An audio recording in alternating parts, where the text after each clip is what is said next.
Ooh, okay. Nice shot from Michael once again. And man, he's made a lot of good connections on this, but now you just get down to 2 players. Oh, man. And all of them are. A bit of a change up here, though, I will say. However, they don't expect the flank. Mercs looks for 3, gets 3 as well. You know, surely there's a weekend better spent. Or on the other side, of course, it's where Pedopets, who knows what's going to happen. Not exactly the easiest thing in the world, that's for sure. But there's a 1-for-1. Make that bone, getting another. Not bad. We were talking about the 6-3. You might just get it here as well. Still a 2 versus 3 in favor of Showtime. Oh, make that 1 versus 3. All down to Josh. He's doing damage, sure, but this is tough. He's low.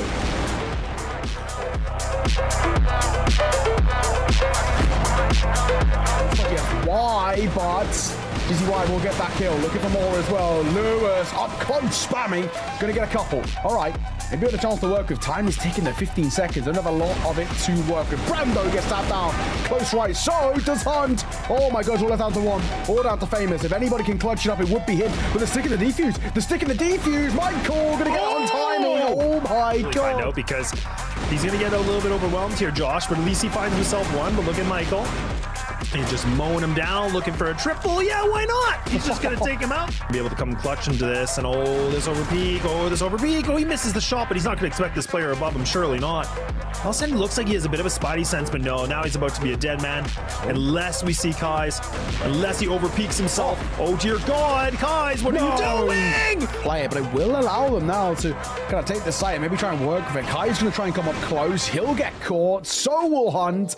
And 1 by 1, they're just getting picked off here like dominoes. They're dropping.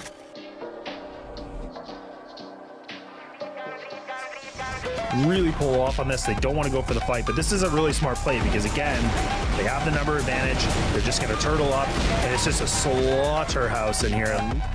The resurrection of them, I have no idea, but not looking good. And when Alvin's hitting shots like that, Alvin's just popping off. Alvin's finding himself a double. Make it a triple. Why not?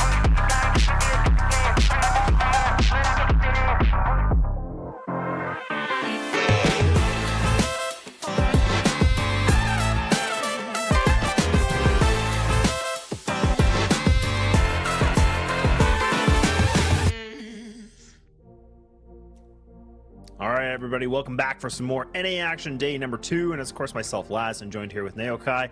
We're ready to go, and we've got ourselves the last day of competition. It's the do or die moment here, Nao. It is. I mean, it's been a really interesting first day because we actually really didn't understand kind of what sort of level we'd be getting. Are we going to get this kind of to be a slightly even pack in the sense of some teams who obviously will know each other very well because there's a limited amount of teams out in North America, right? So they're going to know each other well, but what's the mechanics going to look like? Is it going to be relatively even? Is it going to be super one-sided? The expectation coming towards yesterday for us at the very least was that Swamp Gaming, who've just played the CFWL Season 2 for this year, would come in and actually be one of the better sides, if not the best side, and do it quite easily. It wasn't the case. They got battered by Aliens Army 2-0, who have booked themselves in towards that grand final. And now it's about whether Swamp Gaming can get redemption in the lower bracket round 3 and join Aliens Army once again in the grand final for a rematch, or whether one of Showtime or Fine Dining will make their way through lower bracket round 2, head on to Swamp Gaming, take them down, and set up a new grand final game there. So it should be interesting, though. I'm looking forward to this in towards today. We've got our first game, of course, being that Showtime taking on Fine Dining. Showtime had a pretty bad display yesterday, but Fine Dining, low bracket round 1, looked really good. Yeah, it really did look really good, and that's the thing. Like, I think this first matchup's going to be a good way to like kind of segue into this, is just to see really about like Showtime getting a little bit of revenge, just because they did have to play a pretty hard opening match, right? I mean, that's never fun to do, but also Fine Dining made it look really easy as well. Like, I thought that series was going to go a totally different way, but not the case at all. But we do have some little bit of content we want to show you, because why not? It's going to be fun. It's going to be great. We'll see you there. Hello, my name is H. Dewis, and I am the team captain for Fine Dining. Yeah, it feels great to have made it to the North America Regional Finals. It's something my team and I have been practicing for the last several months, and it just feels really good to have the opportunity to qualify for the tournament in December. The main challenges that we faced were, first of all, just getting all the documents together, making sure everyone had their passport ready to go, making sure that we were prepped both strategically and physically in order to be able to make the trip. In terms of the gameplay, we faced challenges trying to get information on the other teams, as there aren't very many available teams in North America to scrimmage. So often we had to go scrimmage in Europe as well. So it's been difficult finding people to practice against would be our main, I would say, the main obstacle. We have been practicing, most of us played CrossFire around 10 years ago, and then we moved on to other titles, Counter-Strike, Valorant, etc. And we decided to come back and give it a shot for the CFS qualifiers around April this year.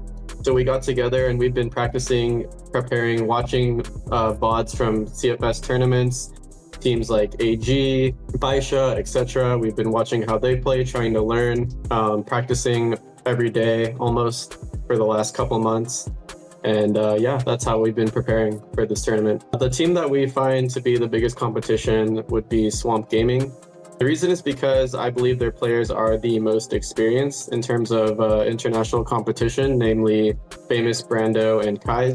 I've been playing the game for a decade now and have both competed. They have all competed internationally. They have a bunch of experience. Yeah, so those are who we view as our biggest competition in this tournament. I think it would just be validation for all the hard work that we've been putting in. Like I said, we've been practicing since May. There aren't very many teams that, actually, I don't think there are any teams in the qualifier that have been practicing as much as we have over the last few months. There's a lot for us to learn and try to get better at coming from different games. So we're just trying our best, but it would just show that all our hard work paid off if we win this qualifier. All right, I just wanted to say thank you for anyone rooting for Fine Dining. And I know that there hasn't been much competition in North America for the last few years, and I'm hoping maybe this tournament will help inspire people to come back to play. It's always a good time.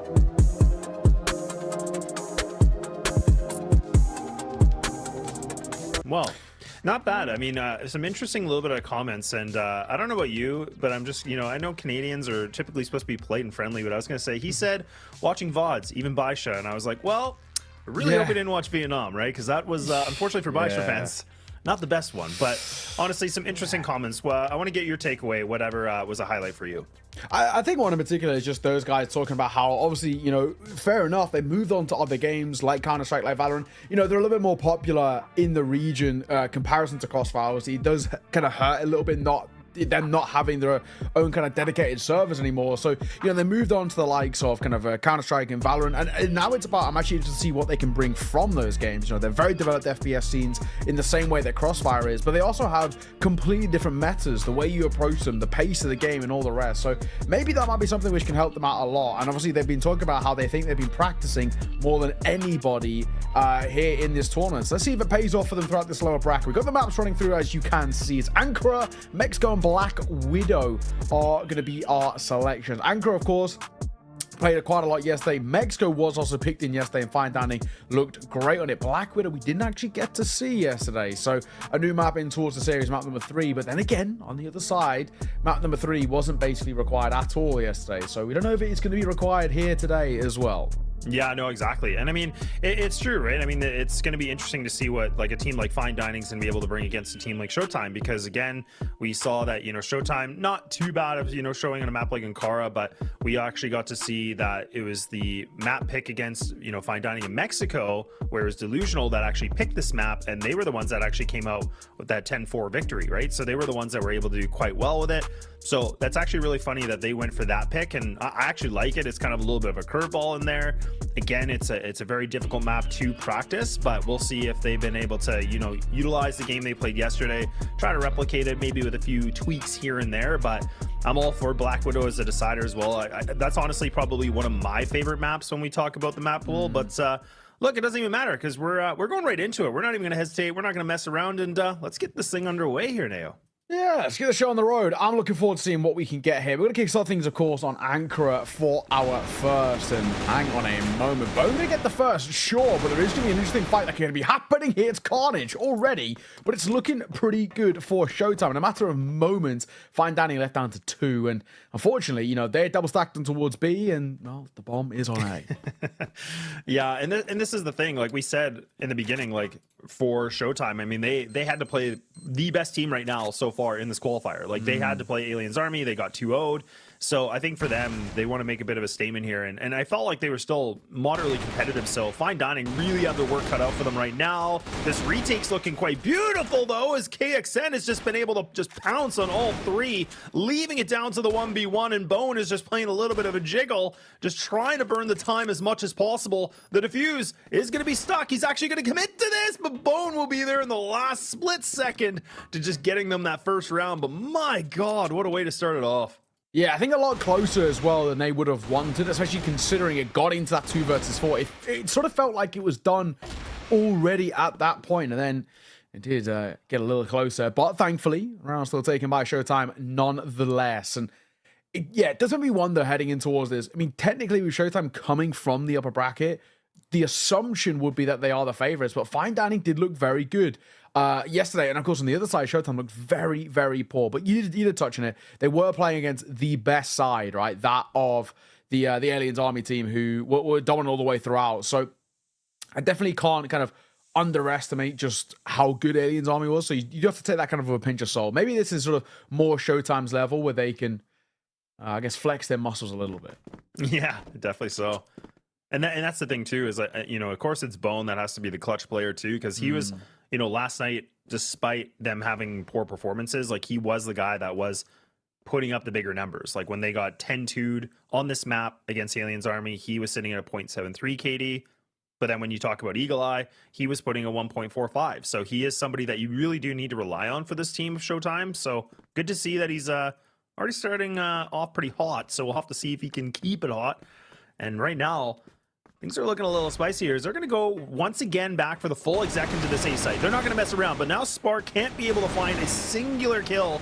H2S now trying his best, but Blossom, look what he's able to find. He's cooked up himself a beautiful 4K, and this round is done and dusted so quickly. Yeah, much, much better there from Fine Dining. I think they just don't opt to fight in the very early part of the round, right? Because that's sort of what broke them in that previous one. We saw them get very active in towards mid. They lost those engagements, and then unfortunately, it all sort of drifted apart because they were just spread so thin. So much, much better there. I think they sort of shell up on towards the sites and just say, all right, whatever we can sort of come up with here, let them come to us. We'll be able to kind of deal with whatever pressure they sort of bring. So much better in that sense. Nice shot, though, from Bone. As Alvin going to get caught, so good start for Showtime. Yeah, not bad at all. This is, again, where Showtime are able to get themselves a nice bit of an opener. You could say H2S is trying to find himself a little bit of a reply back. I do like this, like a little bit of a quick little peek to see, but now Blossom, oh my God, gets his head removed, a full haircut, and now Alex just comes in for a massive swing with a double kill too. So this round is just falling apart here for Fine Dining, unless KXN might be able to get the backstab on this, but no, it's not enough. It's just the 1 kill, and it's the clutch of Spark now here, Neo. Not a favorable position. Yeah, I don't know if this one's really going to get off the ground here. I mean, this is a tough 1v4, for being completely honest. And the fact that, you know, he has no real information to work with, he just got to swing in towards fight and hope they go in his favor. Not to be seen off of ease. Down goes Spark, and another round going the way of Showtime. A little bit of back and forth here in terms of the momentum. Neither side really have sort of control of it just yet. So it does leave it a little bit open to interpretation. My expectations would be that Showtime are the side to keep an eye out for. They are on that attacking side. And I think that's probably the big thing for me, right? You know, you look at Anchor as a whole. For me, it feels very, very BL-sided. We saw a lot in Vietnam where it felt very BL-sided. And I think it's probably going to be more of the same here online, regardless of whatever the ping's looking like or whatnot. No, I definitely think so. And I think just the way, you know, like we were saying for these NA teams is that it's a lot different than what we see for like the Humana, right? Where there's a lot more structure and executes and like kind of that methodical play where, again, NA, you know, I'm allowed to say it because I'm in NA. Everybody likes Yeah. to just hold W. Everybody wants to get a little fraggy. Everybody wants to get, you know, the big play. So that's Yeah. the thing. That's, I think, going to be the key difference of these games. And we've already kind of seen that from day one. And so far, it's kind of done the same thing in the motion for day two. Yeah, very true. Oh, well. So once again, nice movement. That timing was excellent. Alex going to get caught. And I mean, he barely even knew what hit him, if we're being completely honest. And kind of pretty well played here. The questions, will he expect AJ? He doesn't. AJ's made a good moving on timing himself. He's actually got quite a bit of room to work with, and he's going to double down. That's huge. Yeah, it's definitely huge. And now AJ sitting himself on the double. Blossom's trying to play a bit of an aggressive angle here to see if he's going to be able to catch somebody off guard. But again, they have to be able to pick up the C4. This is the biggest thing right now. They still got lots of time, but AJ's positioning, this duel is going to be so important because, again, if he can be able to find one, he might be able to find that opening. But no, it's Fine Dining that do a little bit better on this one. Bone and now Gopher, the last two players. Oh, God, Alvin, you got to hit this shot. Oh, it's just a whiff, and now he has to fall back and completely reposition himself. And still with 30 seconds here, Neil, they got some options, but they got to get moving now. Yeah, that's a little unfortunate there as well because it was a good opportunity. Now kind of drifted away.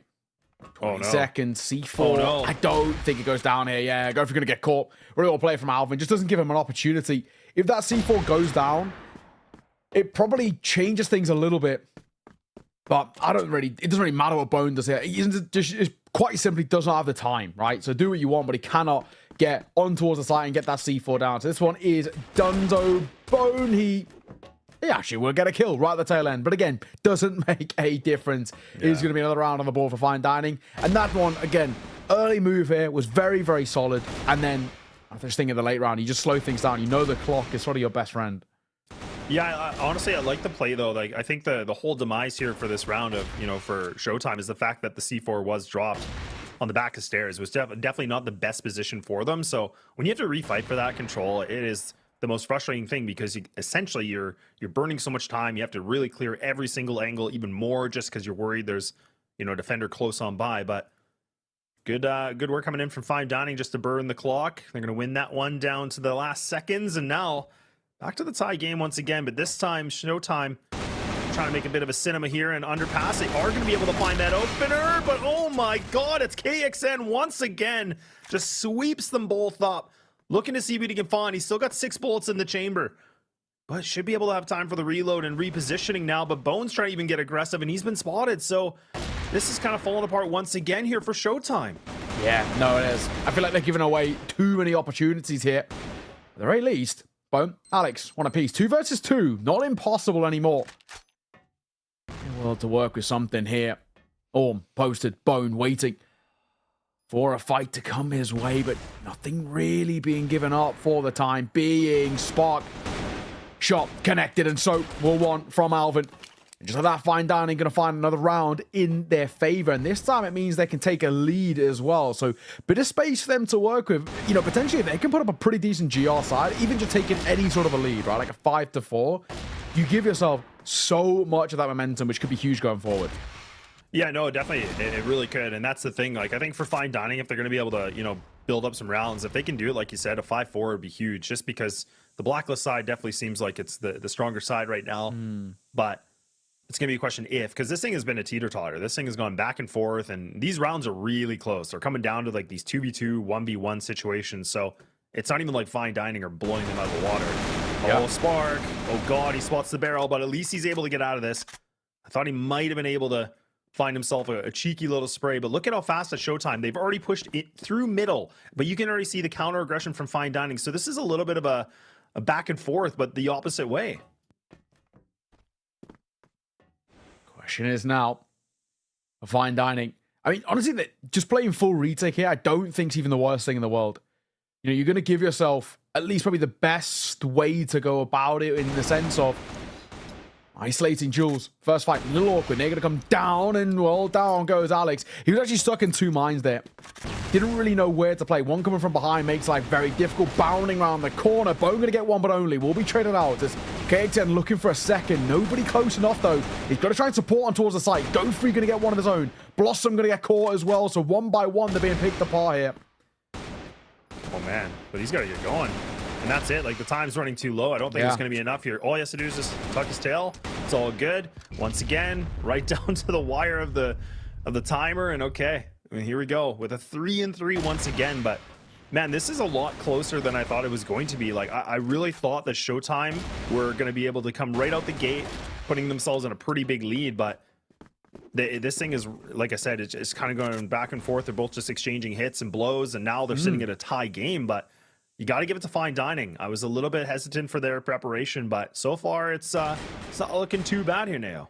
Yeah, definitely been made to work with it sort of more than I expected. 1-for-1 with the arms there. Alvin and Bone both going to get active. But yeah, no, I kind of came into this, at least in my mind, sort of expecting just heroics out of Showtime, just because, you know, maybe yesterday wasn't the showing that they would have wanted. And it can be a bit of a wake-up call, right? But doesn't really feel like they have woken up just yet, because it is so back and forth in this sort of scenario. Tough one to call. 3-all.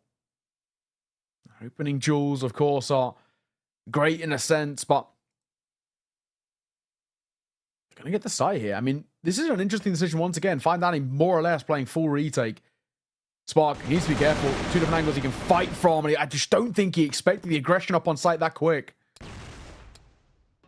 Yeah, it was a little bit of an interesting attempt, like, again, kind of risky, just to, you know, catch the planter off guard. But again, there would have been so much time too, so I don't know if that would have been worth the risk. But at least it's done, it's concluded. But now it's a clutch situation, a 2-on-4, and not an easy one. But again, both these players here for Fine Dining do have the utility available for them. But now it's a question if they can be able to get the timing right. The counter utility right now from Showtime, it's landing perfectly, because now there's 11 seconds left on the timer. And again, this might just come right down to time management. It might not even matter about these kills at this point. And yeah, Bone's going to be able to find the double kill, but it's taken too long. So Fine Dining, they're starting to show their Achilles heel a little bit here with these retakes. Yeah, fair play. I mean, sort of, you know, when it came down to it, I was worried just because they just don't even commit that C4 plant. So it does inherently give kind of opportunities back over towards the Fine Dining side, but thankfully, not to be. Just like that. Woo. Double opener. Fine Dining. Responding kind of. This time, they don't want to allow it to get towards the site. That's the thing that's been costing them. This time, playing up aggro. C4 still dropped as well, and dropped in a tough spot to try and retake from. KXN in Hotel does look like he's just going to dip away and sort of give up the control that they had. The one thing I've really been enjoying about KXN, though, is the fact that he's playing this Hotel in long position where he does actually get a duel, and then he usually falls back right away. This time he gets the double. Then he just, again, he retreats. This one's a little bit different. He's kind of playing a little bit in the middle, but he's typically been able to find the duel, fall right back to the site, kind of just play that very turtled approach, which I actually really like this. They might not expect him here, but they do. They actually predict this pretty well. But that's a good trade back here for Showtime. But is that going to be enough, though? That's the question. What do we do? 4v3. Makes things pretty difficult. Showtime, generally speaking. A minute to work with. So still got plenty of time to isolate fights. I think the main thing for Fine Dining is just, I mean, I would say just play off the back of each other. Play for trades, right? 'Cause that's technically all you need. The only issue is, though, you see Spark. He is isolated right now. Thankfully, there is a bit of control. Starting to double back in his spot. He's not committing to a fight. Oh, he did spot Alex and actually overextends. That'll cost him. Oh, that's good reply, though, from Alvin, though, right? I mean, this is, again, okay, so like you said, the numbers are at a good advantage right now for Fine Dining. They could just play the bodies.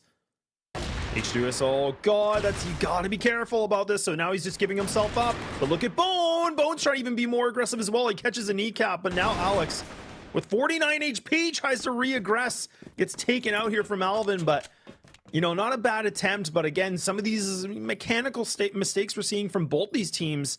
But it is going to be Fine Dining to bounce right back into this game. And it's coming right down to the last round of the first half to see if it's a 5-4, but who's it for? And that's the thing. Like, it's so unpredictable with these two teams. Yeah, this is, at the moment, we've basically not seen any sort of true control come through. No side has properly kind of taken momentum and kind of run away with it because it's going so back and forth. In a way, this scrappiness is actually giving opportunities for Fine Dining on this GR side to make a decent half out of it. And actually, they could be about to close it out. Imagine he's dropped in towards Pit, but he's going to get caught there and leaves it all down to one. Bone left alone in basically now a 1v5 turn 1v4.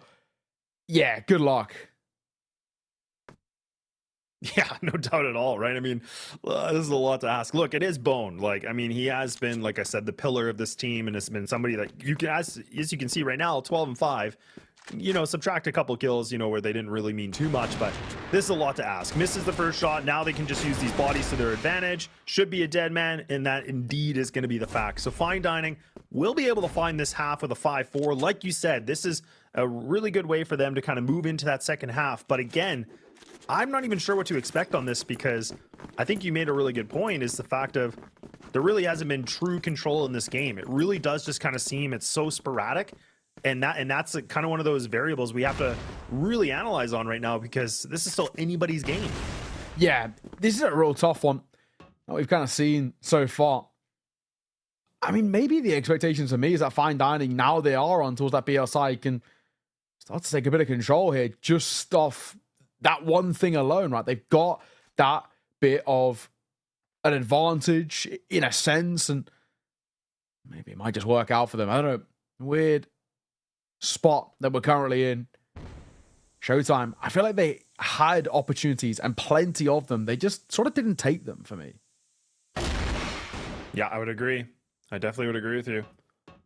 But interestingly enough, Alex actually tries to aggress. And I do like this. Like, I'm always a big advocate for when you're on the GR side, you kind of try to, you know, have that microaggression in the map just to, like, you know, get some information. That, I don't know if I love that play from Alex, just doing it by himself. Because, again, now they're in the situation where you're down in the numbers. You're giving the Blacklist side a huge advantage right now. So your defense composition is going to change entirely. You can now see Fine Dining taking full advantage of this. They're like, you know what? Let's go away. Let's just see what we can do with this. You can already see KXN and Alvin ready to throw the XU, and they win another fight as well. So this is looking worse for wear right now for AJ, because he has to get this kill, but he's going to fall back, and it's going to be another retake scenario. Do you know, I think that's probably actually the smart decision for me there, though. Just dipping away. I think he realizes it's a lost cause if he tries to fight on his own. The only issue is Gofree going to get caught. AJ then going to get caught in a matter of moments. Bone left all alone. So maybe there was a chance and maybe there was an opportunity, but it's drifted away, and Bone going to get seen off. That is not bad from Fine Dining. That'll help them extend this lead even a little bit further. Something you'll absolutely take at the moment. Yeah, no doubt at all. And honestly, I agree with you. I think the AJ play for him to fall back was the best thing he could have done. But it's, again, those two opening duels we saw just quickly on the replay is the fact of two people went for these like one-on-one fights that were just so unnecessary. So the GR side was in a huge deficit in terms of numbers. This is a big position right now for Alex, because he's actually playing a different angle. He might be able to backstab that. This could be a big play. Trigger discipline? No, he's just going to go for the kill right away. Why not? But he will get traded out. If he would have been a little bit more patient, that could have been a double kill, which could have brought this back by one round. Yeah, potentially. Well, a little quiet for a moment. On to back. Gofree. 1-for-1's not terrible, but imagine probably needs to do a lot of heavy lifting here.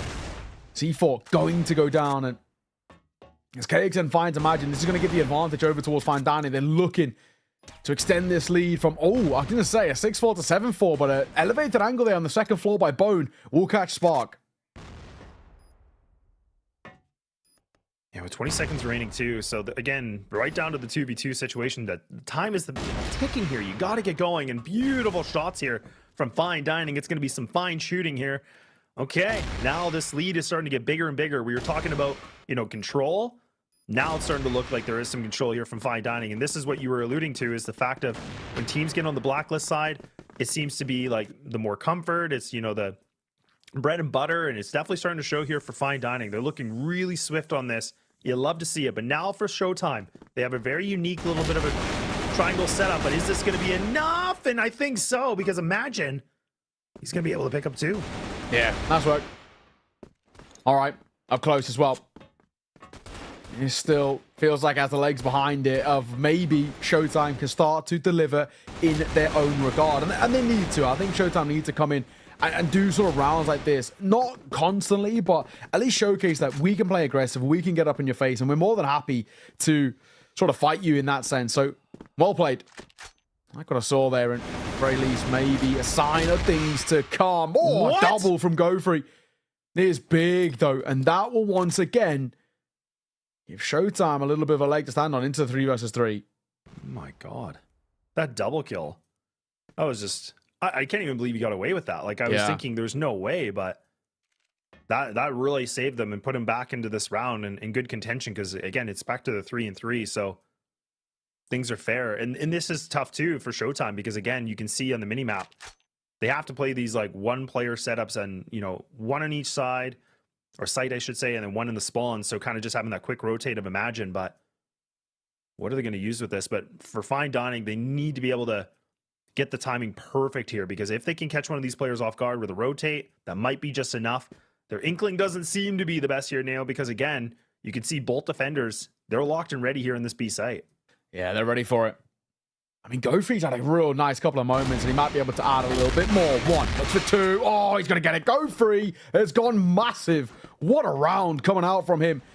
I mean, brilliant stuff. GoFree, all 5 in that round. 2 to start things off, and the 3 right at the tail end here.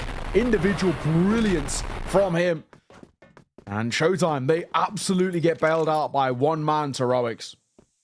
Yeah, I think that's actually, if I'm not mistaken, I think that's actually the first ace of the qualifier. Yes, it is. Yeah. Okay, I was going to say. Definitely seen some quad kills, but yeah, we haven't seen the ace yet. But again, now Showtime are starting to cook a little bit, but they're going to have to cook up a bit more. They're only down by 1 round still. And oh God, Bone, he's actually able to spot Alvin. He's still going to keep aggressing onto this though.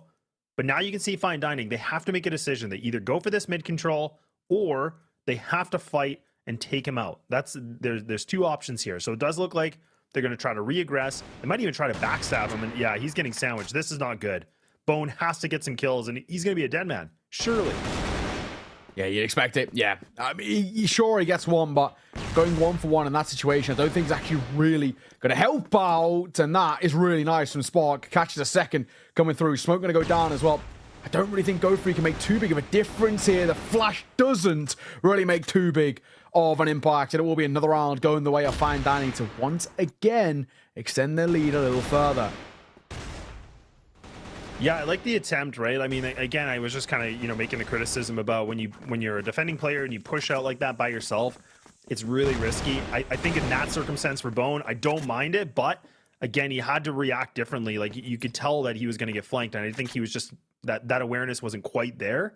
Yeah. So he got sandwiched, and that's not always a fun situation to be in. So, but no opening pick here for Fine Dining. I mean, we just saw the previous round. AJ got, you know, obliterated in mid, but this time, thankfully, his life's still intact. Pretty true. Oh, Bone. Yeah, super in the open there. I mean, very exposed, kind of for no reason.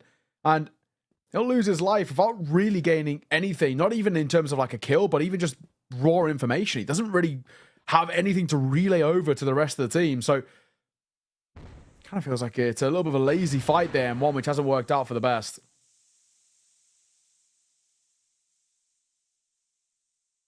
Yeah, and that's the thing. It always seems like the GR side seems to always be down the man first, but at least there's a little bit of reply in this.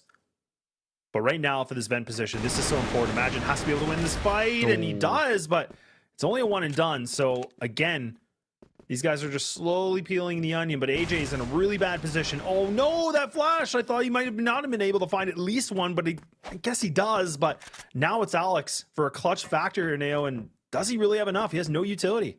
Yeah, and he struggled as well at times.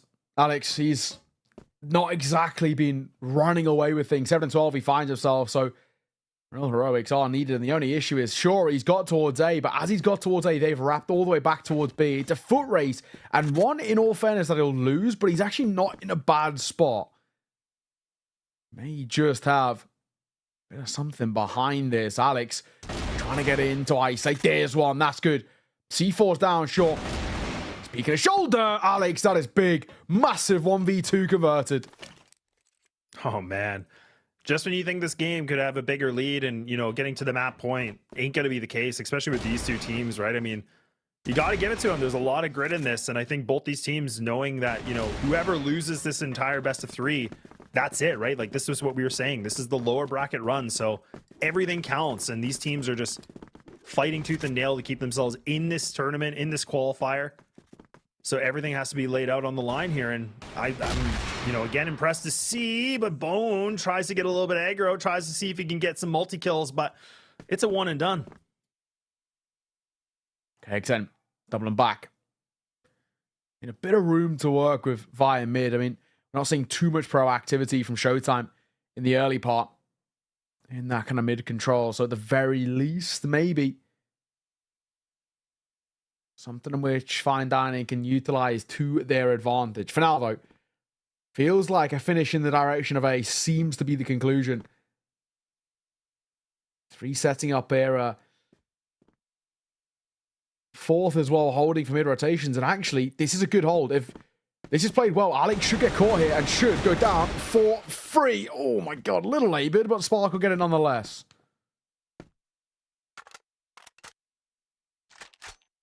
Yeah, now things are starting to really slow down, right? I mean, they were cruising on a decent speed, but now things are just a little bit more calm, but Fine Dining waiting things out.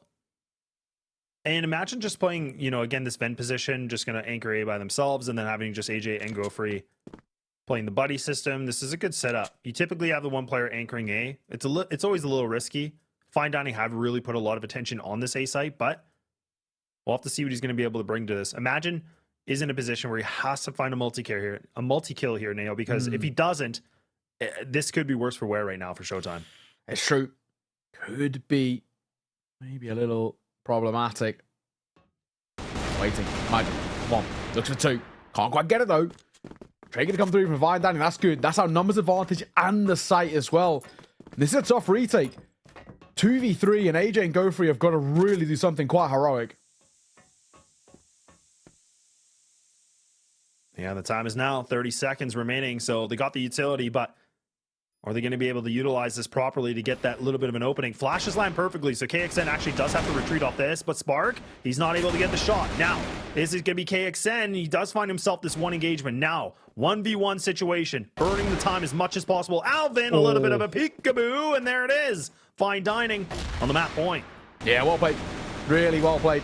For a moment, it felt like that could have been potentially pulled off in that 2 versus 3, but kind of reined back in, and oh, it's Fine Dining, like you said, close now to closing out this map. And yeah, you know, it has to be said, deservedly so as well, right? I do feel like Fine Dining did really decent work in that first half just to give them the foundations to work with. And then when they head on towards that BL side, they really have all the advantages in their favor, right? And I just think they're utilizing it really well. So credit to them.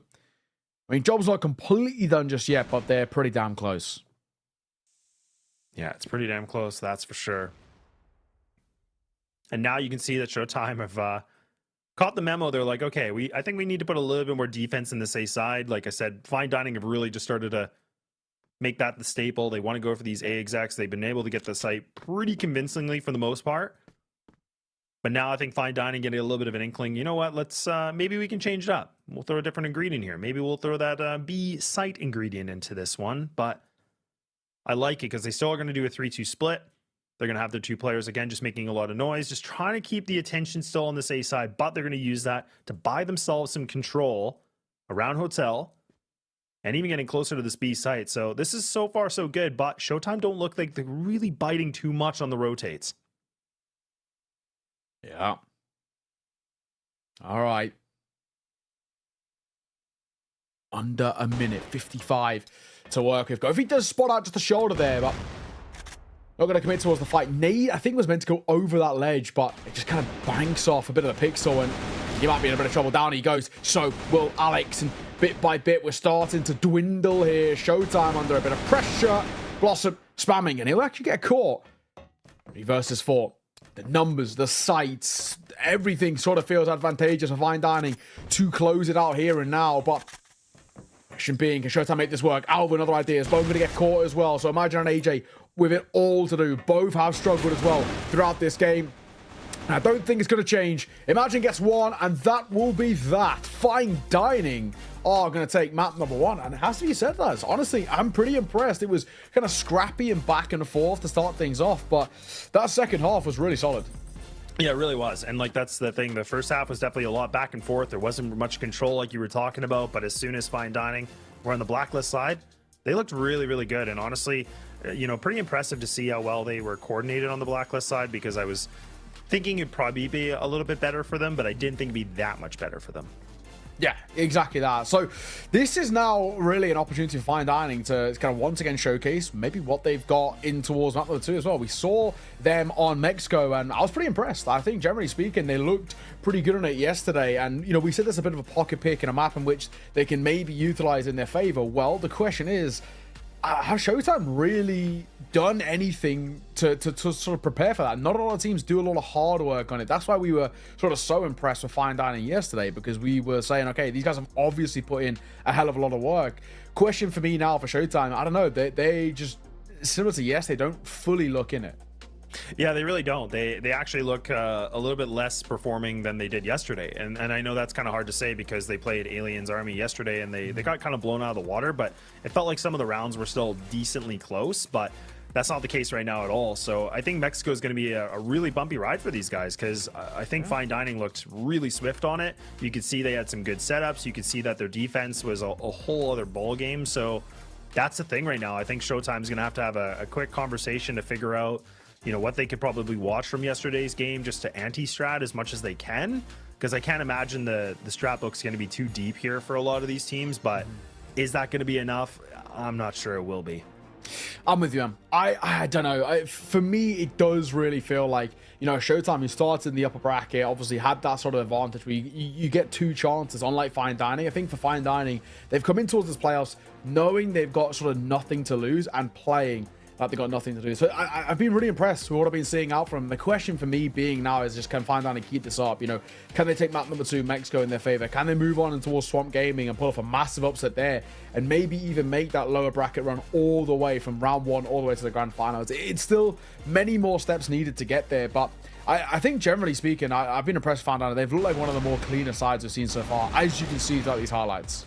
Yeah, definitely. I think I think their GR side for me was a little bit too loose than I would prefer personally. Like, I think there's definitely some good highlight reels, but as we're seeing right now for Blossom with a nice 4K, but I think again there was some kind of unique plays where they were trying to make some one play army like kind of heroic plays that I don't love, but at the same time though, like if they can clean that up just a little bit more from this series, if they can win it and then moving on to play Swamp, I mean, that could be a really good thing for them. And their blacklist side really did look good. Like, they had good setups, good awareness of the map. So we'll see what they're going to be able to bring for a map like Mexico, because like I said, they did really well on it yesterday, but let's hope that doesn't get to their heads too, because we saw some teams that kind of really put that karma really against them, and it really went against them in some many bad ways. But we'll see if Fine Dining can cook up something pretty good here with the 2-0 potentially.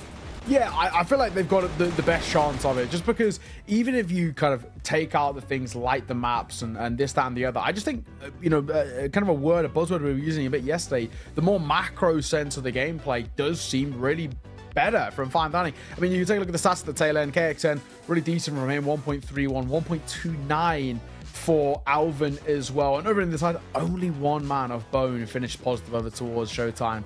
Not good enough. Yeah, not good enough. And that honestly seems to be the same kind of tale. Like, that's what I was saying yesterday is like, when we talked about Showtime, it was really just Bone that was like the player that was making all the plays. He was the guy that was putting up some decent numbers. So it's kind of looking like it's trending the same way.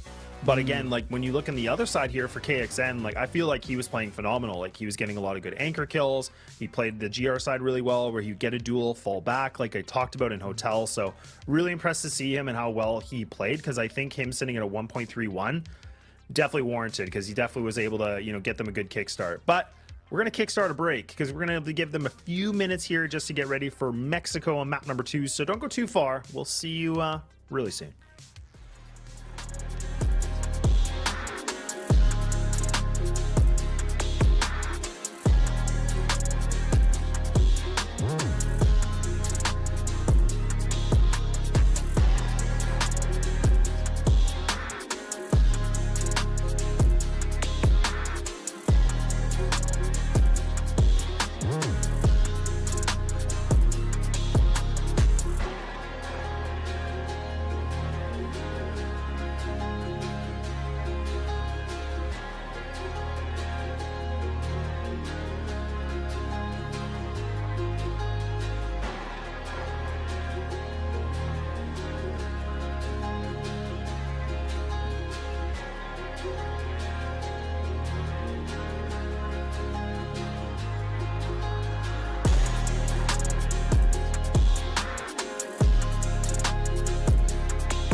Well, welcome back. We're ready to go. A short little break like we promised, but now we're going into map number 2 for the first lower bracket game here today.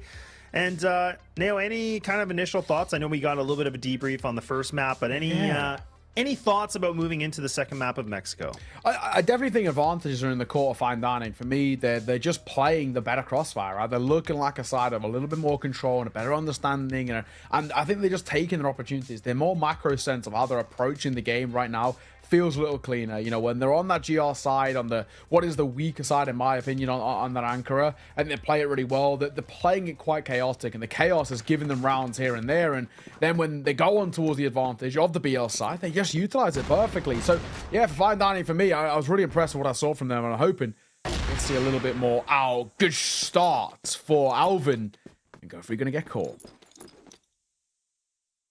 Well, I mean, this is the thing is where I think when we saw it on the first time we saw Mexico yesterday is the fact that it was a 7-2 in favor for fine dining. So, I mean, they did a really, really good job when they were on the GR side, but obviously not going to be the case right now. So it's always a question of how well can the blacklist side be on this map. I mean, for people that probably know this, but I mean, it is a very difficult map to be able to kind of get that movement going. And so getting a duel like this, like finding 2, like pretty early on is a really good gift, because now Showtime again to put themselves in this position where they're in this deficit. Now they have to fight back for this, you know, kind of equalizing the players. But this is not a map you can do it, Nao. Like if I was going to talk about this, play that they were doing, they can't do it on Mexico. Alvin making a bit of a move forward. They're grouping up here, and again, this looks like they're setting up for that A finish. Bone's posted at range. Oh, and actually, he will get his. Bone gets one and dips away. That's pretty well played there. Just make sure not to sort of overextend in that situation. And Bone going to get one more. He's the only one who was positive in towards map number 1 for this side, and he continues to step up. Oh my God. They're just going for these swings one by one. I don't know why they're doing this. Like they're essentially just trying to funnel themselves, and they've just given up all their bodies, which is not a good situation. I mean, it is down to the 1v2, and the HP's, in the red right now for Bone, but at the same time though, Blossom doesn't even have the C4, so has to, go for a big fight right now. If he can find AJ, oh no, that could have been big, but he needs to get this duel right away, but it's going to be AJ to save the damn day. And somehow in some way, Showtime, I don't know how they pulled this round back in their favor after losing 2 opening players in duels, but they get it done, and all thanks to Bone. Yeah, Bone goes huge. I mean, he is the one who has made the big difference there. I mean, absolute credit towards him. If it isn't for Bone, they don't have a chance, unfortunately, in that one. So, really well played. Massive kind of work coming through from the sniper over towards Showtime. And yeah, they needed a hero, and they get one. The question is, though, is it something that you can rely on constantly? Can you make this sort of I always say that, are those sort of rounds replicable? I wouldn't personally say you can't be banking on him to get a 3K each and every round to make these a possibility. So they've got to find easier ways to win rounds, but at the very least, to kickstart a map, that's not a bad way to go about it. Yeah, not a bad way at all, but now the sewer control is really, really interesting because nobody's really contested it here from the defensive side. They're actually just grouped up behind the boxes, just waiting in the off angle and mid. So I like this, but it does, again, now this is going to rely about the firepower, and Alvin gets the better of it. And actually, with that opening duel, they're going to just pull back on this. They're not even going to try to work forward with it. And I don't mind this, because now Showtime, they're going to be, scratching their heads a little bit more, trying to debate, what do we do? Or what are they thinking of doing now? You can see the smokes are getting thrown. That's going to land in front. That should be blocking off for Bone. But Alex, causing a bit of disruption in this plan, finds himself that double kill. So once again, we're just seeing these players really stepping up right now from Showtime, just loading the kill feed in their favor. And now we're down to these 2 players remaining, Nao, and this is looking worse for wear. It is not a good spot that we currently find ourselves in. Nice swing. Alex will fall. Oh, and a double tap with the call, and it's Bone once again. Multi-kill round coming through from him to just secure things in their favor. For a second, it looked a little bit on edge and then pulled right back. So, good work, Showtime. double to start things off. Honestly, man, not bad. This is relatively impressive. Showtime can get a really strong start out the gate. They're going to give themselves a lot of room to work with when they then head on towards that second half. Yeah, I mean, for Showtime, I think they really have to be able to, again, build up as many rounds as possible in this, because if they can't, that's just going to be, you know, putting this on a silver platter right now for Fine Dining, in my opinion. So yeah, the fact that it is a 2-0 is a really good start, but it's just, again, keeping that momentum to bare minimum winning the half. Bounding in, spot, first fine is good for him. Ooh. Oh, he's going to get 2. That ain't bad. AJ answers back on his own. He should be a dead man walking, and he will be. Going to get caught there. Colt of Alva going to try and play up close, and Imagine's trying something cross here, but he's the one who's going to get caught. And that will be Fine Dining around on the board, and a much, much better one as well, right? That time, it comes down to them being very, very proactive, very aggro in terms of the early fights, and yeah, nothing goes wrong.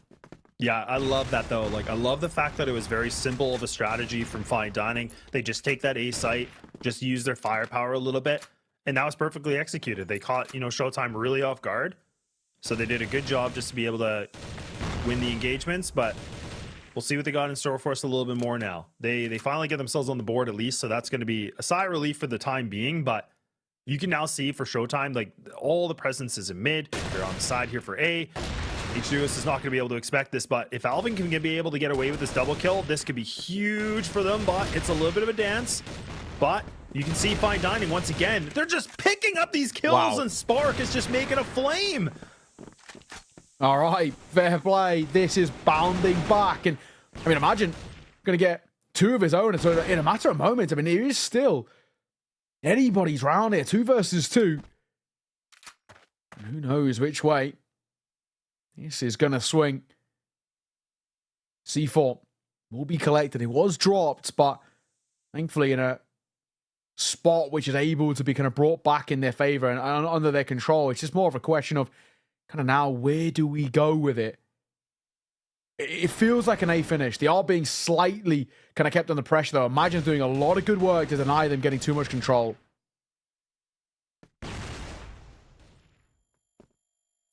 Yeah, and a lot riding this with the 50 seconds, right? I mean, again, they have to make a decision on this, and in the sense of, like, they could go for this A. They actually saw it go for. He was trying to throw that flash. Nicely landed, but it's going to cost him his life, though. So now they're going to be able to get into the site. C4 is going to go down. Imagine a very tough task at hand, but is going to reposition. I do like this, but he's only got 33 seconds to work with. So now, again, needs to be able to find somebody a little bit overextended on this, but both for Fine Dining players, all they have to do is play together in this crossfire. They don't need to swing this. Blossom kind of peeking his shoulder. Now the jig is up. They know exactly where Imagine is, and they just got to be able to play off of each other, use this number advantage as best as they can, and there we go. We're going to have ourselves right back into a tie game. Yeah, well played. Well played. It was a little scrappy. It was a little bit uncomfortable at one point, but they get it back under control. They don't let things kind of drift away in that 2 versus 2, because they very easily could have been isolated there, but it's the other way. Fine Dining, great work. Blossom, nice little cleanup at the tail end. And yeah, like you mentioned, back into a tied game. Alvin, he did spot / hear one, and got this little pixel peek at AJ. Would have been spotted crossing back over, so might be a little bit of room to work with. Oh, hang on. Yeah, AJ needs to be careful here. If he overextends, you're going to get caught. Yeah, that's kind of like their MO, right? Like, that's what they typically do. So it's really important that AJ doesn't overextend this at all. Needs to be able to anchor this. Looking like he's not going to overextend, so you love to see it. But for Fine Dining to have this much real estate, like, are they going to try to take this slow? Are they going to try to, you know, make some utility with some noise? Oh, AJ, no. AJ, no. He might be able to get 1 kill, but again, that might not be worth it. But at least Gopher's able to find himself. Actually, that's Imagine that's able to find the double. So Showtime will be able to get the closed curtains here. But again, man, oh man, it was looking a little dicey there. Yeah, for a second, things did not feel good at all. And I mean, this is the issue that we're kind of seeing. This sort of back and forth. But in a way, it's going to favor Showtime on this GR side. Yeah, things are working pretty well. 3-2. Showtime off the back of maybe, you know, a little bit of a lackluster finishing towards Number one, starting things out well in towards map number 2 is exactly what you want.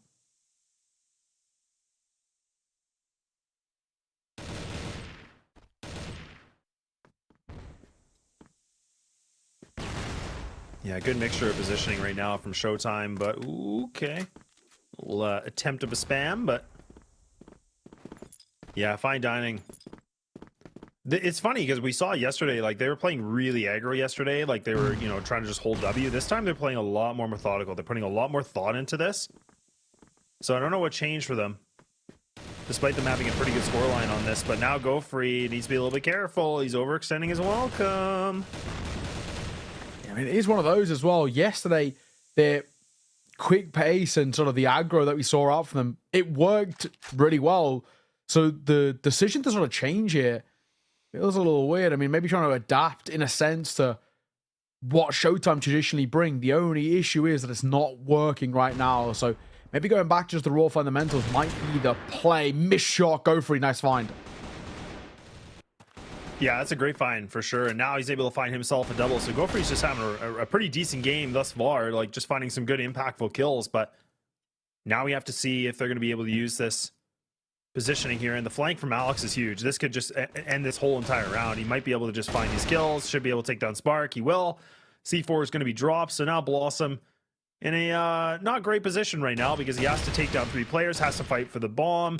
Yes, he does find one, but Alex does extend himself, but he will be able to win the duel. So Showtime will be able to put themselves here for a 2-round lead. But again, can they maintain it? Can they keep this moving and get as many rounds as possible? That's going to be the biggest question for me as we get closer to the end approach of this first half. It is true. I mean, we do need to see if Showtime can get anywhere in the region of 6 on this first half, they're going to be loving life. Might even start to open up things about pushing towards a map number 3. This is looking like the 5th is going to be found here by Showtime. A 4 versus now 1 as it's all down to Alvin. They try and go quicker. They try and step it up, and they were ready for it. Showtime, really, really good reactions that are coming from them. And the spot that they're in now, again, I don't know if things are changing. They look so confident. Yeah, I was getting a little bit worried about that too, because like if that 3rd kill would have happened, I mean, that would have been a 1v1 situation again. But nonetheless, I mean, Showtime thankfully now have themselves secured of this half. But again, I don't know if for fine dining, like something's kind of changed. Like something's different in the water here today, because again, they played a very different setup yesterday and they've really changed the tune on this. So somebody had a good talk with them yesterday, I guess. Maybe not so good of a talk because they're not in winning ways right now. Nao, they're in a deficit by 3, so they're beginning to be able to find this opening duel, but can they find the second? Yes, they will. So now Showtime, they might not be able to keep this 6th round in their grasp unless you can see something from AJ like big like this. All right, AJ. Double is huge. C4. As well, not collected just yet, but AJ's going to pull off an ace if he wants a chance, and he actually will put up towards a 3rd, so he might still be on for something. I'm not going to completely cut it out just yet, but finally going to get caught off guard. There was a moment there where it was feeling a little uncomfortable, a little awkward. Maybe could have been AJ going nuclear, but not to be at that tail end. So, at least for fine dining, it's far from over in this half. Oh man, a big opening duel coming in from Bone as well. So a nice way to just kind of, you know, again, extend a big frag. He's just trying to get a little bit of a good start here, get that advantage like I've been talking about. Good smoke thrown here, so H2S not going to be able to capitalize with that position he was able to grab quickly, but he would have been able to slip past that. That maybe could have changed things around a little bit here for fine dining. So now they kind of have to pump the brake a little bit. Just hang out, park it just to see. And even KXN is actually all the way back in the BL spawn, just kind of waiting things out, expecting actually some more aggression that could be potentially happening from the GR side. But right now, this is a lot riding on fine dining. They need to find this round if they want to convert decently into the second half. Well, it goes quiet. Not a lot on offer here. I mean, you can see fine dining sort of waiting for fights to kind of come in their favor for now. I mean, hoping for an overextension. I don't know if they're going to be giving it here. You don't really need to, in all honesty, if you're Showtime got the numbers advantage, and you've got the site already, just based on the back of your spawn. Once again, though, patience game. Boom. At range, this time I'm going to get caught. He's been getting a lot of luxury with that orb at range. That's going to slow things down. That's massive. Bit of a move. Alex answering back is huge. That's a big flank, though. What is going on? This is so awkward. This is so weird. And now Gopher has to be the anchor in the site. I think he's a dead man because look at how fast his damage is going down. And Fine Dining should be able to get this job done. They're just going to rotate the C4, which makes a lot of sense. Blossom just going for this fight, just trying to, again, just distract. And they're doing a good job. And now I think this might be all she wrote. And indeed it will. 5-4 is going to be written again here in the books. And that's the same thing we saw on the first map. And we're going to see it here in Mexico. But honestly, for Fine Dining fans, I think they can have a little bit of a side, just because that's going to be a good thing for them. Even though they didn't win the half, at least they can find 4 on the BL side, which is a really good thing considering on this map. Yeah, honestly, I don't think that was sort of terrible in terms of the response out of Fine Dining. I feel like things are a little bit easier for me at the very least on the GR side. Generally, you know, obviously just basically your spawn. You more or less spawn on the site so you can shell up on the sites from the get-go. I think the question is, for me, it's just in terms of the confidence of Fine Dining. They do the best work when they're playing off the back of each other really well, and they're kind of super confident to take fights, but it hasn't exactly looked like that in the early part. They've been getting caught off guard and maybe kind of in the side, and I think the issue for me that started to arise is that maybe Showtime, while they were slow to start in that first map, are finding their form a little bit and coming alive. Yeah, I couldn't agree with you more. But now it's going to be about Showtime and showcasing us a little bit of this blacklist side, right? I mean, like I said, I can't stress it enough. It is not fun to play on this side, on this map. So yeah, we will see. But you can tell that Fine Dining, again, like this is their map pick, right? For anybody that wasn't aware, like this is their map pick, and they do have the first map, you know, win for them, so they're in a great position. But like I said, you can't let that get to your head. And now you can see the defense is kind of grouped up here a little bit in this A, but actually KXN, he's not able to find anything. So now H2S has to lock it down. He can't. So this is a great opening right now. The keys here for the property are open, and now it's about Fine Dining if they can, you know, kind of bring things back in their favor and just kind of remove that vacancy. But it might not be looking good because AJ, look at the big flank he's caused already, and he's putting himself in multi-kills.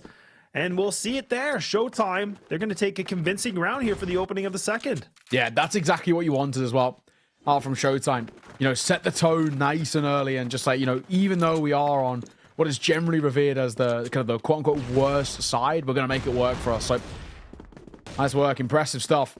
In Showtime, I think they just play around the map really, really effectively. Don't give too many opportunities on the other side.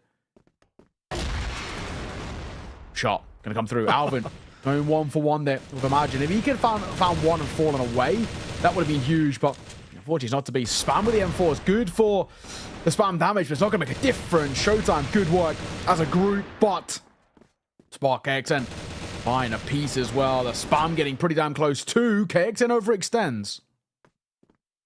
Yeah, now it's just down to Spark by himself, and again, this is just a big scrappy fight in middle.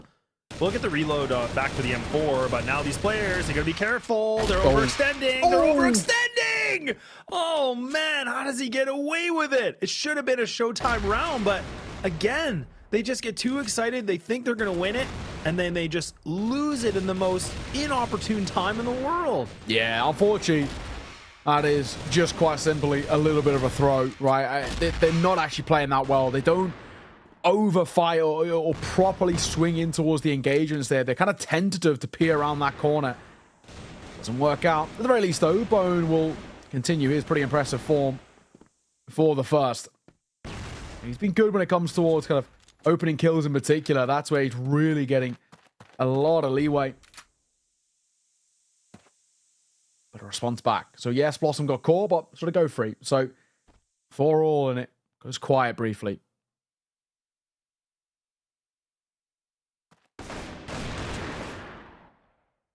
Yeah, a little bit of a desperate play here from Bone.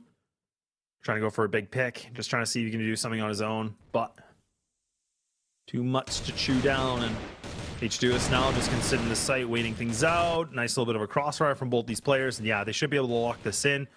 This should be a 6th-round guaranteed unless we see, again, some really, really silly plays here from Fine Dining just going for a fight that's not necessary. So imagine in a really tough spot here with a minute, you know, just over the minute mark. Not a lot of real estate to work with here, Nao. It's not looking good, and Alvin's just going to make sure to solidify that, and we're right back into a tie game. Yeah, I'd be very surprised as well if things don't change for Showtime heading in towards the next round, just to once again try and put a bit of pressure on. I think they've realized that one wasn't played effectively, gave, I think, just a little bit too many opportunities to work with in the early round, and obviously things paid off for them. So we would expect, yeah, I was going to say, a bit of a change up in pace. We are going to get exactly that, and it's worked out wonderfully, worked out brilliantly. Alvin's left all alone in a 1 versus 4. That is a brilliant tempo shift coming through from Showtime. Exactly what they needed. Yeah, just a simple little bit of an execute, right? Like nothing flashy, nothing complicated, and they get the job done. I mean, now this is a, you know, mission impossible here for Alvin. Like I said, that's kind of the grueling thing. Like if you're the blacklist side, you get in that site and get the plant down, you're in the best position in the world because, again, the defense and the offense essentially switches, right? But yeah, I love that they just played, you know, really quick. Showtime, they just made it simple, and it was beautiful.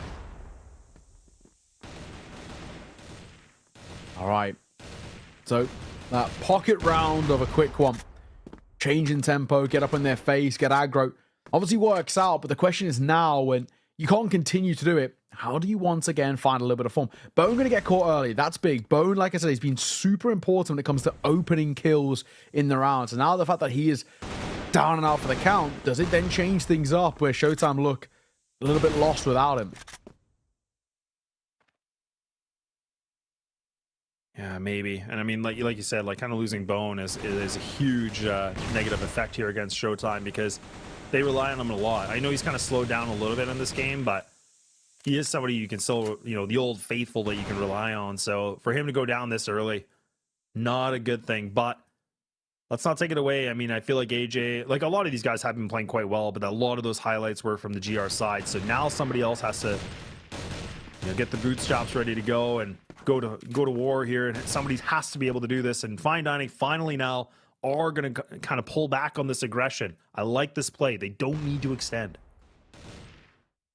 All right, AJ, couple of little pop shots, just hoping something will go in his favor. To be Blossom going to get cleared as well. Good work from AJ as he doubled it down as well. That's massive. The trade is pretty solid, it has to be said. Backside, imagine. He's got a lot to do, and unfortunately, not a lot to work with. Down he goes, and this back and forth is continuing as the game is once again all tied square.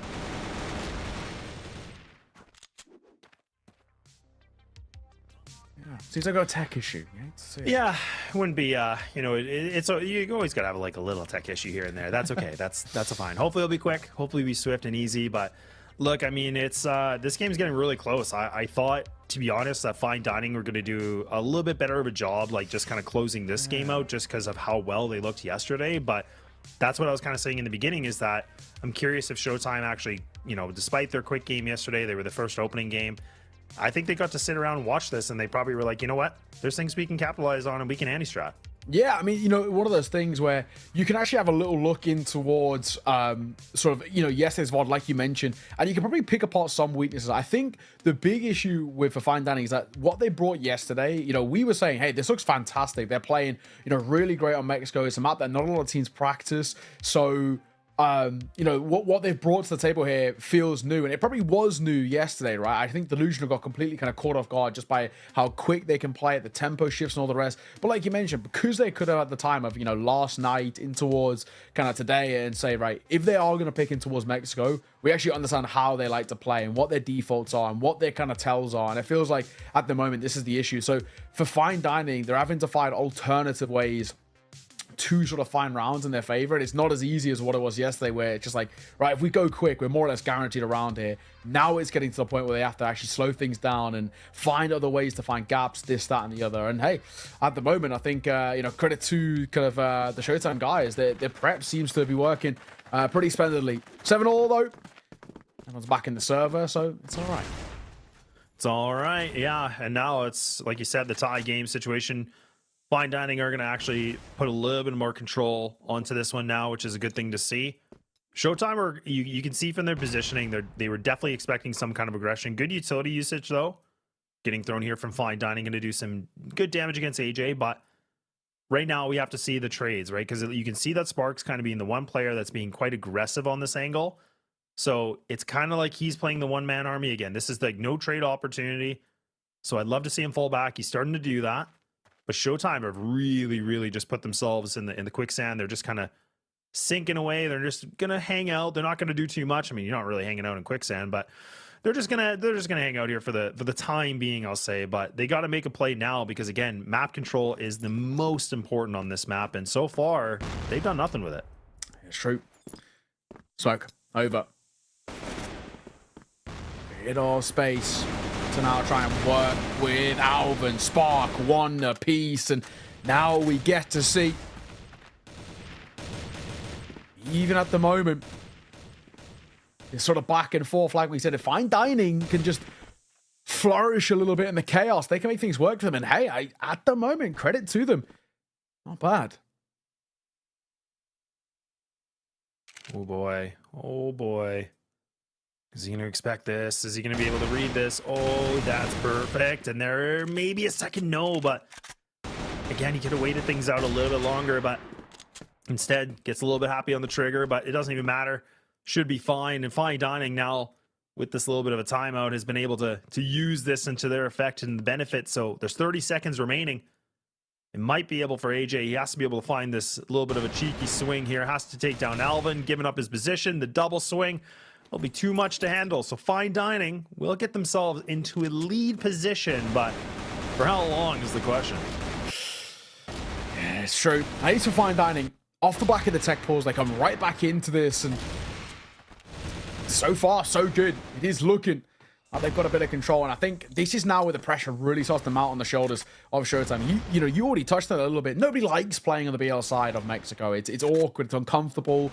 You don't get given a lot of space. It's a small map as well, right? It's very, very constricted. And the second you lose anybody, you're already under a lot of pressure. So I think, you know, what we've seen so far, where there's been these sort of high pressure fights, is that Showtime are going to feel a bit of pressure, but Alex for a big double. Yeah, and you get to see again, Alex really stepping things up, but again, it might not matter because things are right back into it. But now the defense putting up a great wall, and now they get themselves on the map and series point. I was thinking maybe with Alex finding that double, Neo, I was really getting nervous because I was thinking that was maybe going to be a good way to bring it right back into a tie game. But luckily for Fine Dining, their positioning was just very powerful. Oh, the music plays. You know what that means. Last legs in this series here, and we might just be heading to Fine Dining, taking a 2-0, moving on to take Swamp Gaming. Showtime, desperate to push this towards overtime, desperate to try and push this towards a third, but I don't know if they've got enough up their sleeve. It's gonna be difficult, that's for damn sure. Early Utah dropped out, Spark gonna dip a little bit further away. Flash does catch a couple over towards Showtime to try and slow them down, and for now it will.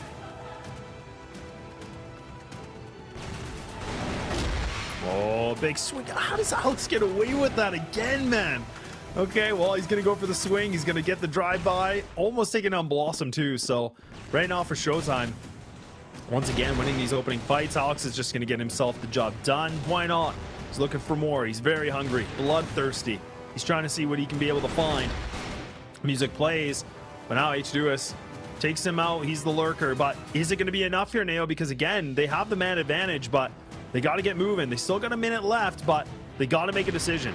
Yeah, nice shot from Bone. He's just going to get caught. Cole, not enough from Alvin in the backside, so it might be another round required. I think it will be another round required, if I'm being completely honest. Nice shot from Bone. His form hasn't stopped, that's for sure. All the way throughout. Alex, great work in this round, and I think he's given opportunities once again to keep this one afloat. It's just a question of, can they do it one more time? Push it towards an OT. Spark for him. I play up close. The only issue is, right, because this map is small, the second you lose just one fight, it does open up a lot of the map. Mm-hmm. It really does. Yeah, it's very different than other maps, and that's a really good point. But look, I mean, I'm just gonna say it, like the trend is still funny here in NA. When the music plays a map at series point, the other team always wins the round. The following round, man, it's just, I don't know what it is, but it's 100% of a rate right now. So now Fine Dining have to be able to convert this round if they want to get this thing a guaranteed done. And right now it might be okay, but somebody has to pull it up, and that's going to be Spark and Alvin. They're able to get those straps in, and now it's just leaving it to Bone. He's been the player, he's been the guy to watch, but now he's got the biggest task of them all, a clutch to keep them in this game. Otherwise, this thing is over, and that's going to be Showtime packing their bags, and they are done here for the qualifier. Yeah, no, exactly. Bone, I don't know, man.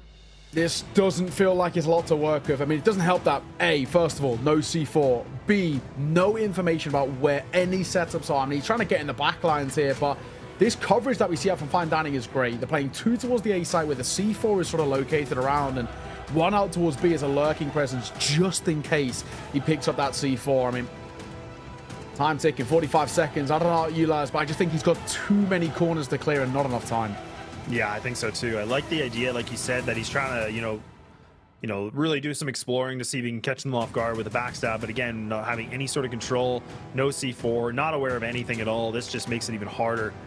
But now he's only got 28 seconds. He has to make a play, and Alvin's still locking into this B site.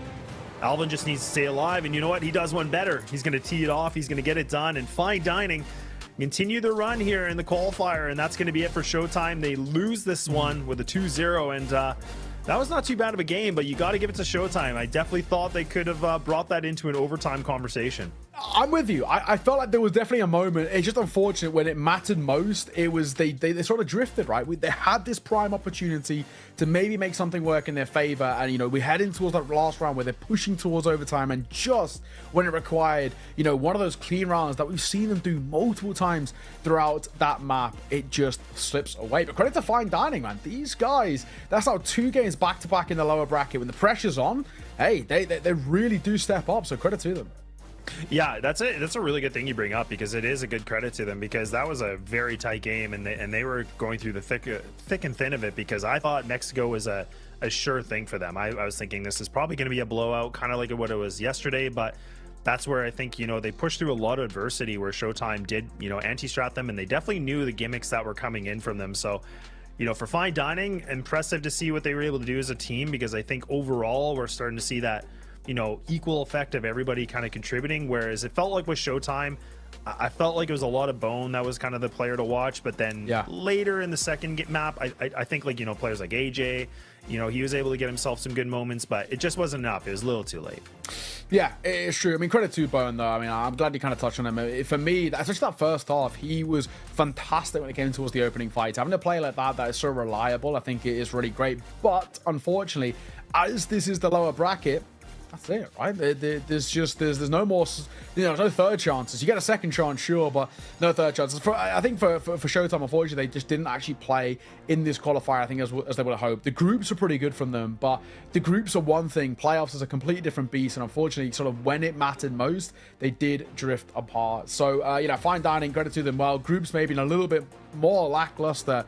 On the flip side, when it matters most in the playoffs, they have been playing to that level that we want to see out from them, stepping up in a big way, getting a lot of consistency out, and I mean, still yet to drop a map in this lower bracket, which is pretty damn impressive. However, things are probably going to change heading in towards kind of that next stage. I mean, Swamp Gaming, I think yesterday wasn't a true showing of what they can actually bring to the table. Yeah, that's actually a really good point you bring up, because like you said, I was actually just looking at the bracket, and Fine Dining for them, like, they started in the lower bracket, right? Like, they weren't one of the teams that, you know, they got to play one game and then they got pushed into lower bracket. Like, they were pretty much there in the get-go. So now this is all about just staying alive. So that's kind of where we were saying, like, you have to be able to just put everything on the table. You got to put the maximum effort in every single game, which can be really exhausting, and that's kind of the punishing piece about the lower bracket run. But like you said, I mean, them getting 2-0s, not losing a map technically is definitely a good note for them. But now that we're talking about a team like Swamp, I would agree with you. Swamp looked, again, like just going right to the point. I think they looked awful yesterday. Like, it definitely didn't look like how they can play. So that was really surprising. So I'm really hoping they had a good long conversation yesterday, because anything that we see the same from yesterday going into today, they could be done. There could honestly be fine dining to cause an upset against them if they play the way they did yesterday. Yes, no, absolutely. Swamp Gaming, they really, you know, for me at the very least, if they have a lot of these clear weaknesses that were exposed by Aliens Army, Fine Dining, who have actually felt like they've played quite consistently. Like, if we're being completely honest, of all the games that we've caught so far, the two best teams in terms of, you know, not making as many mistakes and having a decent kind of macro sense of the understanding, the two best teams have been obviously Aliens Army, but then Fine Dining too, right? Swamp Gaming, side that we caught in the CFWL, didn't look great in the CFWL, but we gave them the kind of little sort of leeway in saying that they're probably playing a much higher ping than some of these EU teams. But they didn't look great yesterday. A lot of mistakes crept in, and obviously we take a look at the scoreboard at the tail end. A couple of players positive over towards Showtime, which is better than that previous map, which only Bone went positive. But on the other side, 1.42 for Alvin, fantastic work for him, and a 1.23 for Spark as well. Pretty sick stuff. And I think, you know, what it comes down to is that while there wasn't really one individual that was flying away in terms of the frags for Fine Dining, it was they were winning the crucial fights and getting the impact rounds on the board, and that's how things end. 10-7, 10-8. They win the series 2-0. Yeah, they win the series 2-0. You know, very close games, and that's what we were kind of saying, is the fact that, you know, a team like Fine Dining, they had a lot of work cut out for them, but you know, I got to give it to them. I think their team definitely showed that a lot of the players can really pick up the slack when they need to. Like I said before, on the first map, you know, someone like KXN was somebody that was sitting at a 1.31. This second map, he wasn't really as active as he was, right? I mean, he was putting himself at a 0.77. Everybody else seemed to do quite well, and that's where you see Alvin was kind of getting himself the MVP, because he was able to, you know, be pretty dominant in the first map and dominant in the second, which now has guaranteed them, as you can see in the lower bracket, round 2, they get the 2-0 versus Showtime. So that's the second team to be removed. Now the next game that we will be covering is going to be on the lower bracket, round 3, where Swamp Gaming now have to fight for their lives in the lower bracket to see if they can even go back to rematch against Aliens Army. But I mean, like we said, there's a lot of question marks about them, because they definitely did not look good yesterday. Yeah, I mean, honestly as well, now that we're down to 3 teams, it does become, you know, pretty difficult to call. Fine Dining, good form, have this sort of upset mentality about them. You got the Swamp Gaming side, who obviously we saw in the CFWL, were a side who were regarded as the best from NA, and then Aliens Army, who a couple of even the players had said these guys have been cooking recently, and obviously we saw them yesterday. So all to play for. We're going to throw it on to a little bit of an extended break before we get underway in towards our game number 2. So we'll see you soon.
All right, hello, welcome back. We're going to be heading back on the way in towards all the action. We got our penultimate, technically, game of the day. It's the lower bracket finals. Winner of this heads on to the grand final to take on Aliens Army. So it's all to play for. Very exciting times here. And, you know, maybe surprise to some, but we see a really good showing out from the Fine Dining guys. I mean, they, for me, have impressed. Both the games we've caught of them in the lower bracket have looked fantastic. Still yet to drop a map. Yeah, that's true, man. I mean, it's one of these things where, again, like we talk about this bracket, we talk about this situation where, you know, I feel like for Showtime, they weren't really able to showcase too much of themselves, but Aliens Army has definitely just kind of run over this entire, you know, qualifier so far. And now it's a big question about the lower bracket. And this is, again, the last time that we're going to see these two teams play, because whoever wins moves on, as you can see, to the grand final to take on AA, but then that's again playing another BO3. So the thing about this too is the fact that, you know, like we said, and it's kind of hard to ignore, because Swamp Gaming really did look off yesterday, and we are hoping that is kind of just like maybe it was a really bad day in the office for these guys, just something wasn't clicking. Today is a new day, a new dawn. Maybe they can do something a little bit differently, but they actually switch up their map pick, because, you know, yesterday they picked Port, but this time they go with Ankara. And then even with Fine Dining, they're gonna throw a little bit of spice in. That Black Widow is gonna be a second map. Yeah, interesting stuff as well. I think, if I'm right in saying, that means we've seen every map bar Subbase now as well, right? I think Correct, now yeah. that Black Widow's come through, Subbase is the only one that we haven't seen. But at the moment, yeah, interesting. Ankara is a map that has actually looked very, very good for Fine Dining, at least earlier. So I don't think they're going to be upset by any means that's been picked in against them.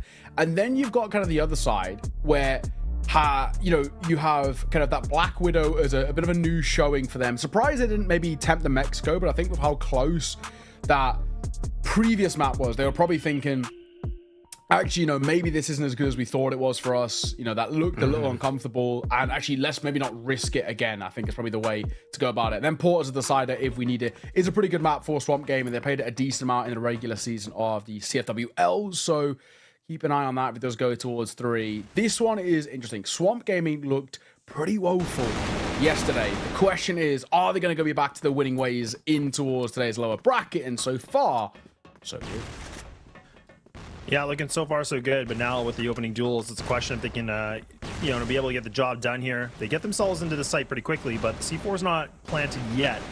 Good utility usage just to push back Fine Dining.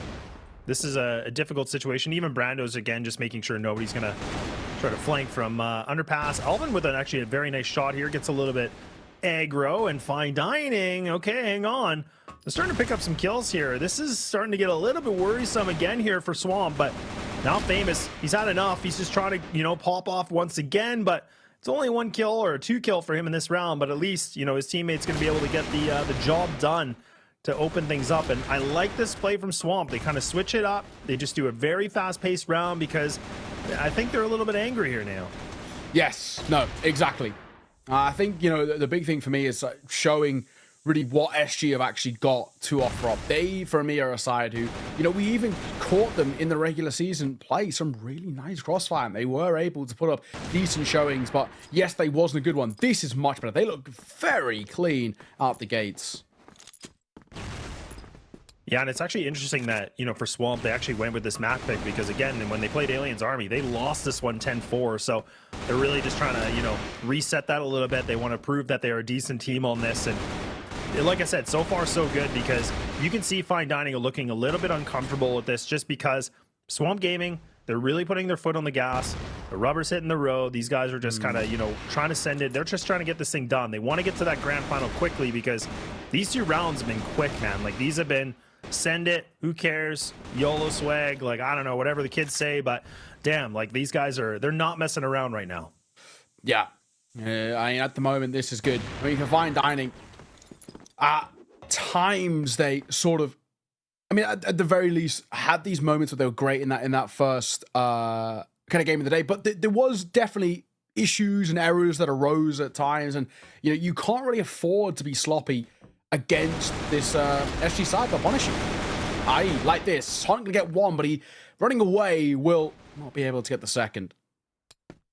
Yeah, and finally now we're starting to see Spark. You know, he's actually had himself a decent game a little bit earlier on. Like he was like, I wouldn't say he was one of the players where he was like the top fragger, but he was definitely one of those players that put in some decent numbers, like even finishing Mexico with a 1.23 and his kill ratio is I think the second highest on the team, right behind Alvin. So Okay. you love to see it for Fine Dining fans. But not loving what we're seeing here from Swamp in the sense of, you know, the C4 is in their control, if you want to call it that, just because it's in the back and mid, but it's not like Fine Dining or, you know, camping on it. But they could get this free A site. But again, when you have that A site, then they're going to have to do something big. That post plant's going to be so important, right? Because the numbers are just completely against them. It's true. 55 seconds. And it's 2 versus 4. Tough predicament. I don't know where or what we do at the moment. At the very least, though, C4 is going to go down, and they are going to get a little bit of room to maybe isolate fights. And Famous will do exactly that. I mean, if anyone's going to make a difference, Famous would definitely be up there. Yeah, it's definitely going to be Famous. I love that play, though. Like, of course, it's a little bit risky leaving your teammate to go for the plant, but you can see that Fine Dining were playing that retake. So now things are getting interesting. Oh, God, Famous. No way does he do this. He could have everything done for himself, but no! Oh, no! He lets it slip away through the cracks. He could have just changed that round entirely, but it comes a little bit too short, and Fine Dining get themselves back in this game. Yeah, honestly, he had a real decent moment there. I just think, unfortunately, you know, going through that smoke, he had no idea there was one on that close left. You know, it has to be said, in a 2 versus 4, to even make that a possibility, to even get to the point of being that close, it's not bad. Not bad at all. Still shows that SG, no matter the scenario or situation, are still so scary. Yeah, it's no doubt. I mean, that's the thing, like you said, when you go through a smoke like that, you really don't know. You're going in blind, so it just sucks, because if he would have went left, he might have been able to reposition properly. But look, the positioning from Spark. Oh, man. It's a bit of a labored spray, but at least he can find himself a kill, but it's just not going to matter at all. It doesn't really mean too much here, because the casualty of Famous just means that now they got themselves in the site. They're going to get the plant down right away, leaving it for KXN and Alvin now on the retake, and even for Hunt to be able to get that spray through in the smoke. Yeah, this is pretty much the writing on the wall for this round, unless KXN can be an architect here and rewrite something, but I'm not liking these odds. I'm with you. KXN. Looks left cleared. Oh, does get one. Nice little tap, but yeah, he never had a chance. He would have had to isolate fights without taking any damage in any of those scenarios to even make it remotely possible. And, well, wasn't to be. 3-1. SG. Still, despite losing a round, they look absolutely like the clean side out the gates. And Fine Dining, there is gaps in that armor. We haven't seen it so far. You know, still yet to drop a map in the lower bracket, but Swamp Gaming are a different beast. And this is what I wanted to see, right? I mean, we were really putting a lot of criticism against them because I think there's a lot of fans that are watching right now. They're all excited to see, you know, Swamp Gaming. Every team has said, who's the team to beat? It's Swamp. Like, everybody essentially said. I think there was one team that got interviewed that said Aliens Army, right? Yeah. So it's like, there's definitely like the recognition that Swamp are definitely the, you know, the top tier in the NA region, but like just yesterday, it was nothing at all. And even Kai's just gets outclassed for the but this is good from Fine Dining. They're really starting to push back on H2S. Oh, God. Oh, he's going to get caught in the spray. And that's a good reaction here from Swamp. Yeah. Yeah, it is. Absolutely. 4 versus 4. 1 minute 10 to work with. And again, no real decision being made just yet. Waiting for an opportunity to arise. But also take a couple of taps as well. But a lot spotted behind this. Under a bit of pressure here as well. Great flash and Spark back sight. Just had to tuck his head. Yeah, this is a tough position. I like this angle from Blossom, but again, it's never easy. Oh, and look at the two of them combined. They just shut it down. You gotta love it. Fine Dining. I was thinking it was maybe gonna catch them off guard with just that micro detail of the positioning, but they react perfectly to it. And that player being on the green box, just on the right-hand side there, Blossom's POV, that's such a strong position, right? We talked a lot about that in Vietnam just because it's not spammable. You're not gonna get taken out. And if you can just stay alive in there and just kind of, you know, jiggle a little bit, it can make such a difference. And that was beautifully done from Fine Dining. Yeah, expert stuff. I think now as well, they do have these moments and opportunities where they can really flex their muscles a little bit. And if we get to see it, potentially it will change bits of the narrative in this game. You know, I think definitely for me, I came in pretty heavy on Swamp Gaming just because I know what they can bring to the table. It's just the thing that we didn't see it yesterday. But at the same time, you can never underestimate this Fine Dining side because the upsets they've been bringing across. Kai's for a double, though, is big. Alvin will answer back, so it keeps the numbers level. Yeah, and this is, you know, for me, if I was going to look at somebody to really step up, I was really hoping to see, you know, Kai's putting himself in better numbers just because what we saw from CFWL is he can be a good playmaker. So for him to be able to kind of step things up a little bit from yesterday is already good to see. Yes, I know he's like 4-4, but I think some of the impact kills that he's been having so far in these 5 rounds that have already happened is already looking pretty decent, I should say, sorry. But even Hunt has put himself in way better positioning here as well. Like, he had himself a really quiet day, but we'll have to see if he can do something big. GZY now, the one player remaining on the 1-on-2, but he's got a player on his tail. Does he know this? Does he expect this? Does the Spidey senses tingle? And yes, it does. Triple kill. And Swamp Gaming, they really want to get this thing done. Yeah, that's a good round. And I think as well, this is a thing that kind of Swamp Gaming have up their sleeve where at times they can just brute force rounds in their favor. And I just think, unfortunately, finally don't have the firepower to kind of make things work for them. So, not bad. Not bad at all. Hunt up close. Actually, we'll get caught, but a nice trade going to come through from GZY.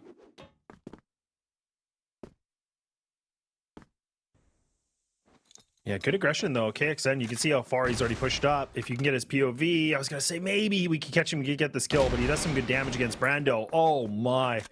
Beautiful one-tap here from Famous. This is a Swamp Gaming we all wanted to see. Now these guys are really starting to cook. They're starting to get the shots landing perfectly.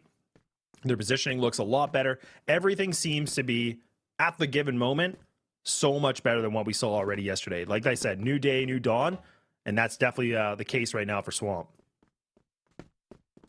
Okay. GZY. Making a bit of a move into Hotel just to catch anybody who's tempted by a flank. And, well, guys, gonna deliver. Spark probably in a bit of trouble here, but no, I speed too soon.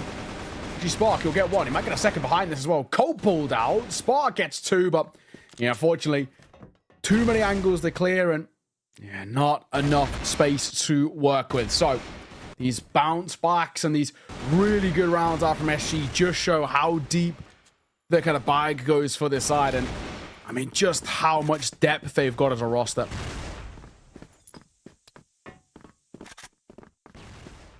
Yeah, and it makes a huge difference, like we said, because yesterday was just, I know I'm really harping on him, but again, like nobody was really playing that well. Like I think it was Famous that put himself in, you know, the 1.22, a 1.18. Now we're starting to see everybody contributing.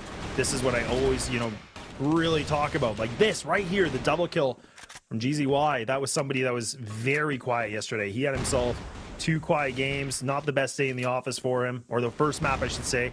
Now it's already looking a lot better. So Swamp Gaming, like we said, they're coming back with a vengeance. They want to get this thing back into the grand final because they're probably mad they're even here. And, you know, they probably are wondering, like, how on earth are we in the lower bracket? So this is kind of becoming a little bit of a slaughter. Yeah, it's true.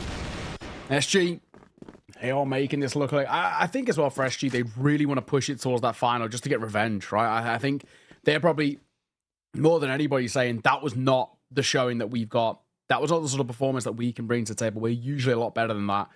And I think they want to try and put the pressure on towards Alien's Army. And, of course, the opportunity to go to LAN, right? Go to the grand finals and represent North America. Yeah, that'd be great. I mean, and that's the thing, too, because, like, whatever team can make it through, I mean, obviously, there's going to be a lot of practice needed. And, again, like, it's hard to say, we'll wait until that point. But like you said, it is an opportunity to represent, you know, North America as a whole. But that competition is going to be... 10 times harder than what this is right now. So that's where I'm wondering, you know, how fast Swamp, you know, if they can get this job done, like how dominant can they do this? Because so far, I mean, if they can end this half with even just a little bit more, like this would just be a great boost for them going on that defense. Cause they like playing defense, right? The GR side does seem to kind of be typically their name of the game. Yeah, it's true. All right. Well, Alvin. Line up close. Again, not a huge amount to work with just yet. Slow. A minute left on the clock. I mean, 5v5, so we've got plenty of bodies to work with, but this is a big fight. Alvin needs to be kind of careful. GZY is already wrapped kind of in the backlines. Blossom's got the right idea, and he will actually get his kill. Hondo, one of his own. Spark gonna answer back as Brando comes alive as well. Up close, not good enough. Blossom couldn't double it down. No, they couldn't, but like, look at Hunt. He's still just becoming the hunter, and now really just changing around. Top ranking on this team with 10 kills. Just trying to get things closed up a little bit here. KXN, blind, just stuck in the corner. But you still have 2 wounded players here, so this is not the worst situation in the world for KXN, but time is ticking, and Kai's is saying, you know what? No, there's not much time to work with, because that's going to be a 7-2 half, and honestly, for Swamp Gaming, it was looking a little bit slow in the beginning. Like, they were trying to be fast, but then, you know, they really just started to get the pieces to connect nicely, and going into 7-2 on their defense, this is beautiful. Yeah, pretty dominant stuff. It goes without saying. Hunt. Gonna play just in front of that smoke as well. I do like this. Good spot for him. Good for one. Looks for a second as well. And actually doesn't need to overextend. He's done so much damage towards Spark. And he might want to stick around for a bit of a fight, and he'll get it. Brilliant double from Hunt. And he dips away. That's a perfect control over towards Hotel. I just can't believe how different they look. Like, I know I keep repeating it, but it's just, I'm in so much awe, because they really are just kind of, it feels like they're just essentially bullying these guys. Yeah. Like, they're just going for these big fights. It's not even like careless fights too, right? Like that to me would have been different. Like, if they were just kind of like running mid and hoping to get all these duels. Like, they're still doing the right plays, but this is a really nice play from H2S. Like, the fact that he's been able to slip like this, and if he can find Brando, that would be even better, but unfortunately it's not. But these trades are looking not too bad right now for Fine Dining, but are they going to expect GZY in this position and his teammate Famous? It's true. Oh God, I don't think so. Oh, hang on. Famous. Gets caught. GZY. At least get one of his own as well. I mean, look how low KXN is. At the very least, though, he knows he's got a free B bomb site, so a plant could come down, but this is just who can just see the other one first. One tag either way, and that's the round done. Yeah, and I was going to say KXN only has 1 bullet in the chamber too, so that's why you see the Colt out. Oh, man. Okay, he's going to have the time for the reload. Yeah, but oh, man. This might be good. I was thinking maybe, but KXN has already done such a good job just finding a lot of map control. This was a really good play. Like you said, it was all about who's going to see who first, but I love that we see KXN get the plant down, running into a hotel right away, just clearing up everything. He's just getting so much information just to go, okay, there's only one area that this person should be coming from. So that it is the picture perfect play when you're playing the Blacklist side with that post plant. All right. 7-3. So 3 more rounds is all that SG needs to take this first map and take it effectively as well. And if they're able to do so, I don't know, man. Look at how slow it is. I feel worried for Fine Dining, because I think this, you know, if you get kind of battered in towards this first map, which they've had good success on, I think this can really affect the mental. Yeah, I think so too. I mean, even this scoreline right now, like, the mental for Fine Dining is, you know, you got to be able to just kind of ignore it. You got to play it round by round, right? But like we said, you know, there's a lot of pressure when you're getting closer to that map point too, because it's just like the mental block essentially. It can be so.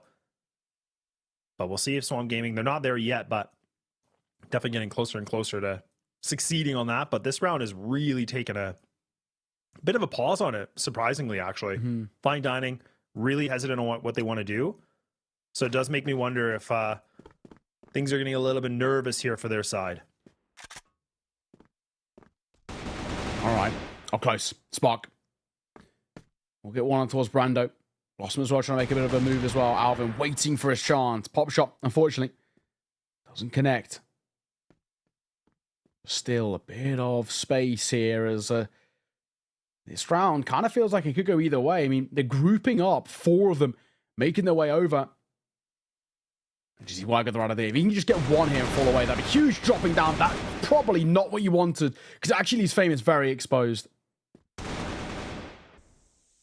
Oh man, and even Blossom regressing in the main. Now Kai's a 1-on-2. Oh my, Kai's. And he just drops down. He thought he might have been able to find a, kill from above, but unfortunately in the 1v1, it's Blossom that, was able to find themselves this fourth round, which was much needed, but right down to the 1v1. But look, Fine Dining, they're going to take anything they can get. Yeah, no, they are.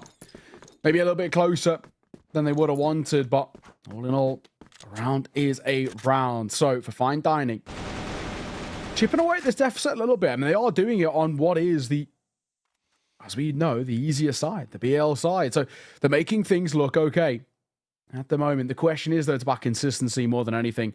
It still has felt very much like this is sort of SG's game to lose. And they have very little want, of course, to lose right now. They're a side who want that revenge against Alien's army. They want the chance to get revenge against them. Pop shot, Alvin for one. Kaiser answer back.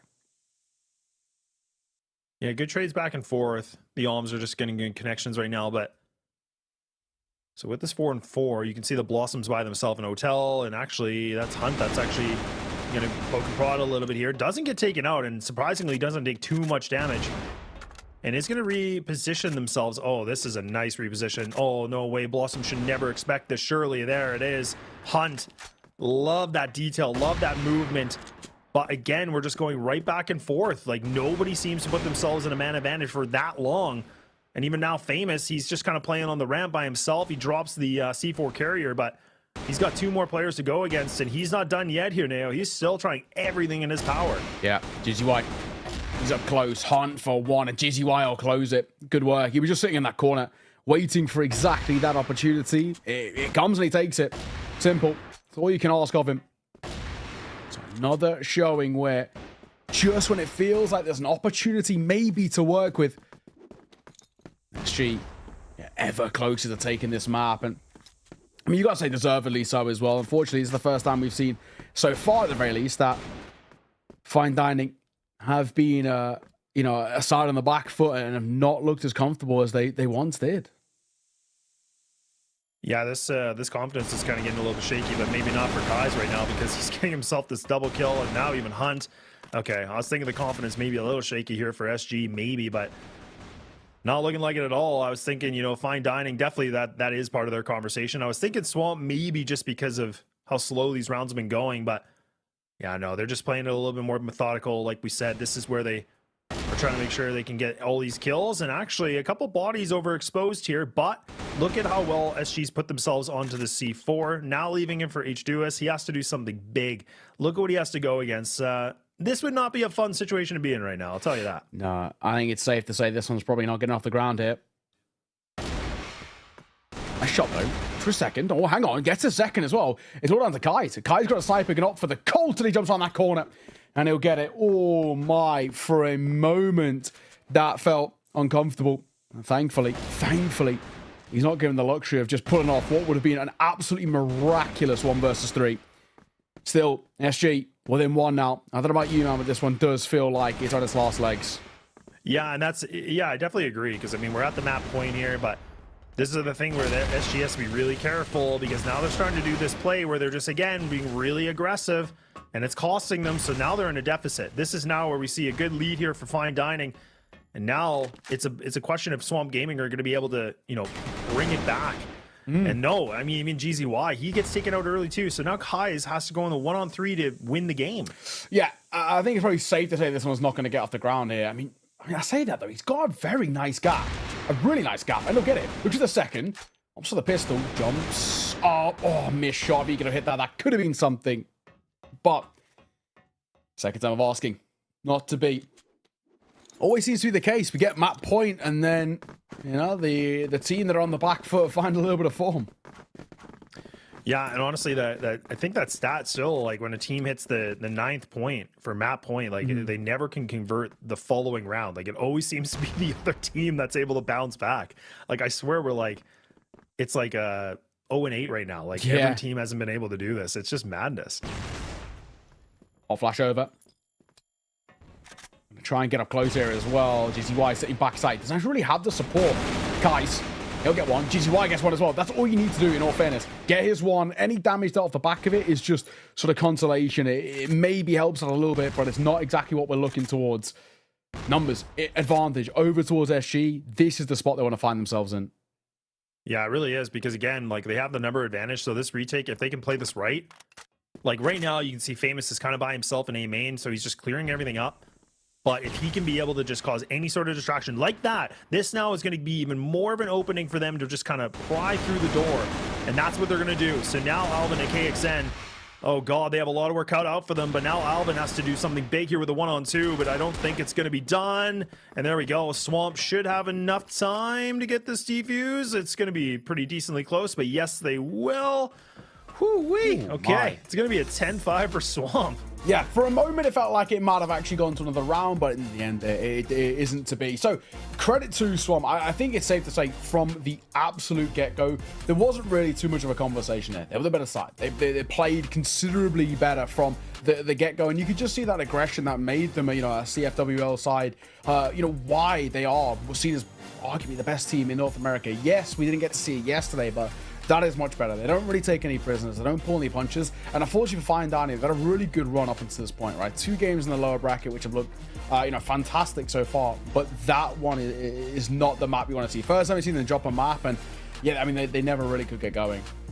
Yeah, that's a really good point you bring up, because I was thinking the same thing. Is like for Fine Dining, they have been technically undefeated in their lower bracket of them not losing a map, but now losing a map to a team like Swamp is not really a bad thing. You shouldn't take that as like a big loss. Like, I mean, they are probably the team to beat in this entire tournament. So right now, I mean, the biggest piece of this is now how well they can bounce back, because the second map is going to be for Black Widow. I believe that's going to be the first time we've seen this here for the qualifier, because we pretty much have seen most maps except for, like, I think Black Widow and Subbase, like we talked about. So I'm curious what Fine Dining have in store for this map, because I mean, Swamp Gaming have played it a lot on CFWL. Not like it weren't their way, but I mean, at the same time, they got some reps in there. Yeah, exactly that. And I think with Fine Dining, that could even be one thing that I really look towards in terms of this entire qualifier, right?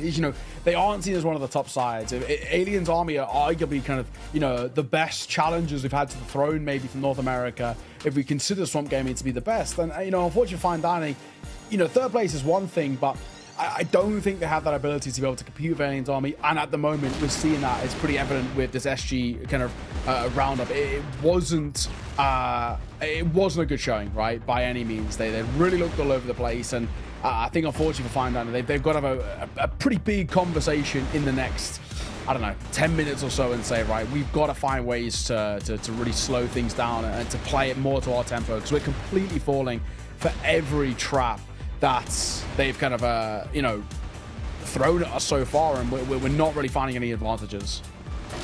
Yeah, no, and that's the thing. Like, it's, I know we keep kind of saying about them not looking good yesterday, but it's just so important, because when you're like the top echelon team, like the team to beat, like everybody's saying, yeah, the biggest competition is going to be Swamp, and the fact that they really didn't look that great yesterday, but, on the other side of the coin, not taking anything away from AA, the way they played, but Swamp really did look like an amateur team yesterday. Like let's just be honest. There was like 3 players that barely could get like a 0.5 KD rating. Nobody looked like their positioning was right. All the communication just seemed messy. It was just very, very messy. But that's not the case here, right? I mean, this was a really good game, and honestly, I love this graphic just because, like I said, Hunt had himself a really, really cold day yesterday, but for him to put himself in these kind of overall stats in this first game, I love to see things like this, because it's a good way to bounce back from such a poor first day to doing so much better in the second day. Yeah, no, it has to be said, he was really, really poor yesterday. You hate to say it, but it is actually the truth, and I'm sure, he's kind of competitive enough to kind of admit that yesterday was not the showing that he wanted. However, that is much better. He was very, very good in terms of these opening kills, very good at finding a lot of success in terms of just his own individual ability, and he just never did anything too audacious, which is good, right? He's always one of those players that when you see him playing like that, find a kill, fall away, don't give the advantage back over, play the numbers game. It's calm, it's composed, and having a player like that who's quite consistent in that sense, I think is exactly what you want to see. So impressive stuff all in all. We're going to first one to a little break before we get underway towards map number 2. So sit tight. See you soon.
Okay, welcome back. It was a short break like we promised, but we're ready to go almost for the second map here in the lower bracket run to see who is going to be able to book their ticket in the sense of the grand final to play AA. So we'll have to wait and see, but any thoughts right now, Neo? Like, I know we talked a lot about the first map. We're going into Black Widow. Anything else that you kind of been digesting a little bit since we've kind of been going through that process? It just doesn't really seem like much of a competition at the moment, I think is the issue. Fine Dining really felt like they've kind of hit their limit, unfortunately, and yeah, I mean, right now, not so good. So at the moment, I'm leaning pretty heavily in favor of SG. We'll see whether that is the case. Already Fine Dining find themselves down to 3. Not what they want.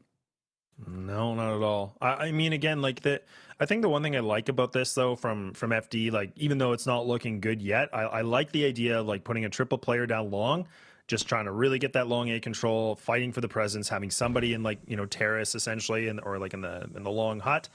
But I mean, it didn't work out. Swamp Gaming, they like you said, they played this so many times, and that's the thing about them is that despite them not having the best win record on this map, maybe against, you know, CFWL teams, they still have the experience. So there's a lot more that they can elevate their game from.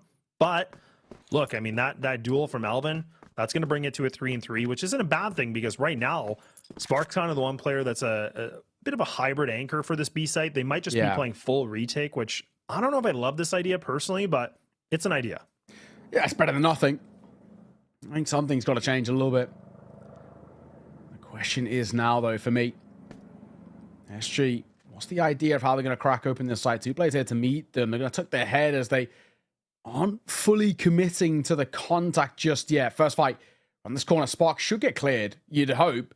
You would really hope, but he hasn't been just yet. They've actually silently made their way out. It's a contact play, and it actually works out beautifully. Both angles cleared effectively, and Hunt actually can cut off rotations too. Man, that is such a sick move from SG. Like, I love that they just essentially just go into the site dry. Like they just do nothing. You sometimes see that, but again, like that was crazy because there was 2 players ready to go, and I was like, okay, SG might be walking into a little bit of a bear trap, but I mean, they just skirted around this situation, and now, I mean, they're putting themselves in a great post-plant situation here, and Alvin does have some utility to use, but now has to find 2 separate duels. Not going to go for the utility, does a little bit of damage against Hunt, but all right, SG, they're going to be able to pick up the first opening round, and honestly, very impressive, to say the least. Yeah, good work. I mean, honestly, that was kind of one of those showings where for SG, it basically felt won from the get-go. It did get a little closer than they probably would have wanted to, but all in all, round is a round. Kais, let's get traded back. That's a nice response there. It has to be said from the secondary sniper.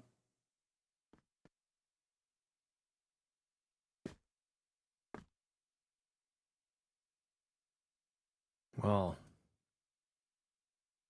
SG now regrouping, collecting their thoughts.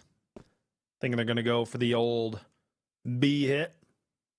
Good smoke to go into middle doors, which still puts a little bit of a guessing game here for the defense. But, oh, okay, XN. I was thinking maybe this might be a problem, but now the double swing.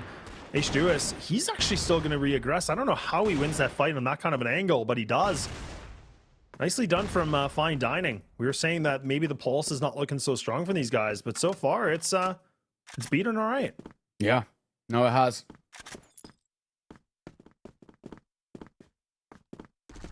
Famous. Oh, he just get tagged. I'm going to say, I felt like he might get spotted there, and he does, and he's actually quite lucky to escape with his life intact. He won't be for much longer. Down he goes. Down goes the C4. So, Fine Dining going to respond well. Actually, credit to them. In all fairness, for a moment, it felt like things might kind of slip back in their favor where they can isolate fights once further, but good work. Good, I think, re-aggression towards mid too. Don't allow them the luxury of a free rotate. Yeah, I like this too. And actually, Fine Dining, they're putting all their attention in towards middle, so they're going to have the double players in A going to go towards Cat, which they were kind of expecting for SG maybe to, you know, a little bit cheeky on this, but I like this idea from them. It gives up long A, but I mean, that's fine for the real estate. I'm going to be curious if Fine Dining do want to go for a bit of a swing on this. It kind of looks like they're toying with the idea, but they might pull back on this. Now they hear the guns kind of blasting. I think they can just kind of use that information, reposition themselves. And Swamp Gaming now they're the ones that kind of have to refight for some information here too. They have the long A control, but I think this positioning now is just granted them a 3-2 split. Yeah, it's true. All right, Blossom, nice find. Good work from him. Once again, we talk about making a bit of room for yourself as well, and that's where things could start to fall in their favor a little bit. Not the complete easiest spot. Spark needs to fall. If Spark doesn't fall this round, it's definitely still on for Fine Dining, and now they all start to drift into place. It's a really good crossfire from Fine Dining on the backside. Spark just staying alive to the stairs there has so much control over cutting rotations off. It's really well played, and yeah, unfortunately now, no chance here for Kai's.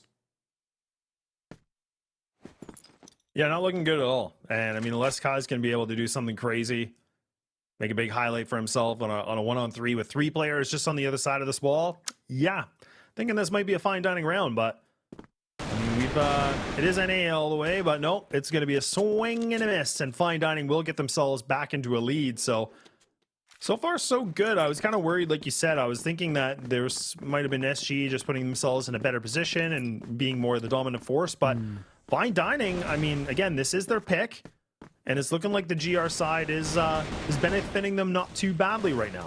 It's true. It's true. It's looking pretty good. Oh, KXM. He's going to get caught there.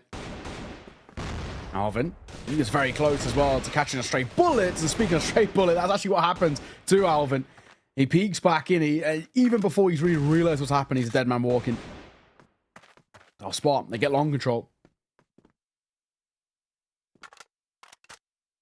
I'm kind of surprised how slow SG are playing, though. Like, I thought, again, like we saw on the first map, it was them just being so aggressive. And again, just like really trying to set a good tempo, which I really liked. It didn't necessarily mean they just rush every round, but I think it's just putting some good pressure. But they put a lot of respect in this map so far. And they're really giving it back for FD. And I kind of thought it'd be the opposite game plan. So very interesting, a little bit of a tactic from them. And ooh, Blossom, my God. Somehow still alive.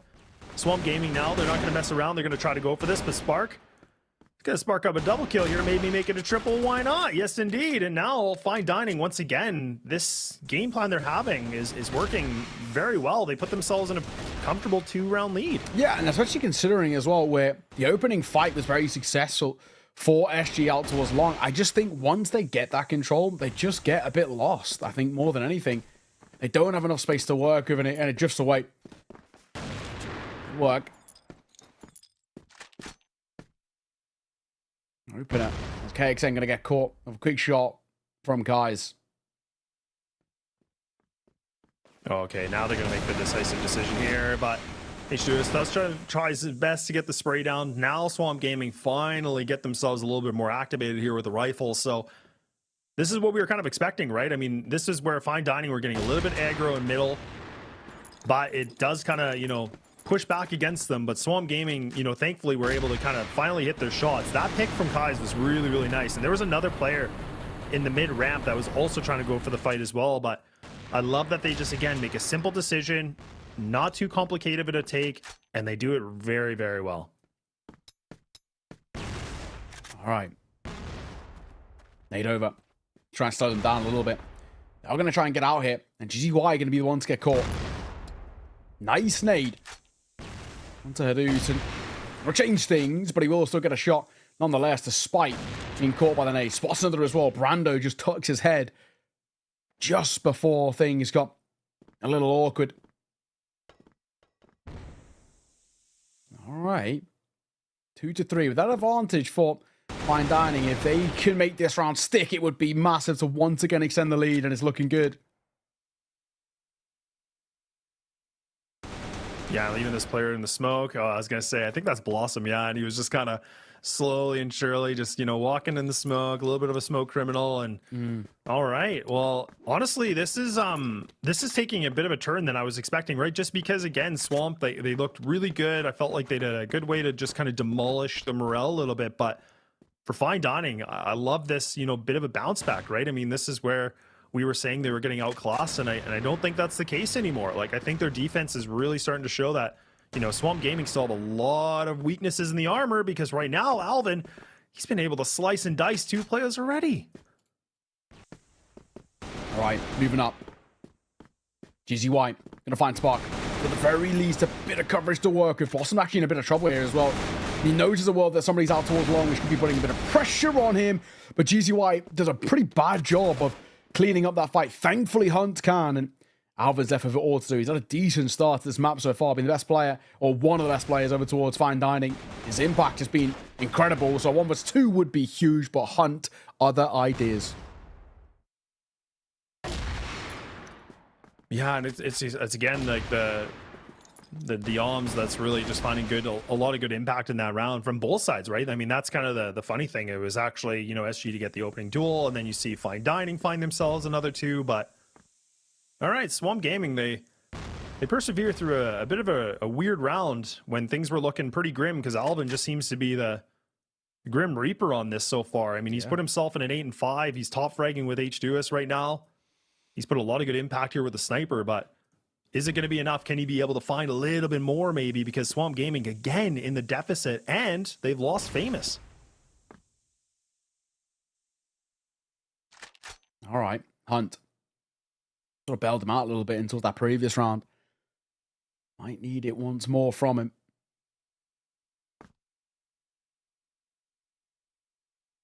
Moving away forward, Hunt.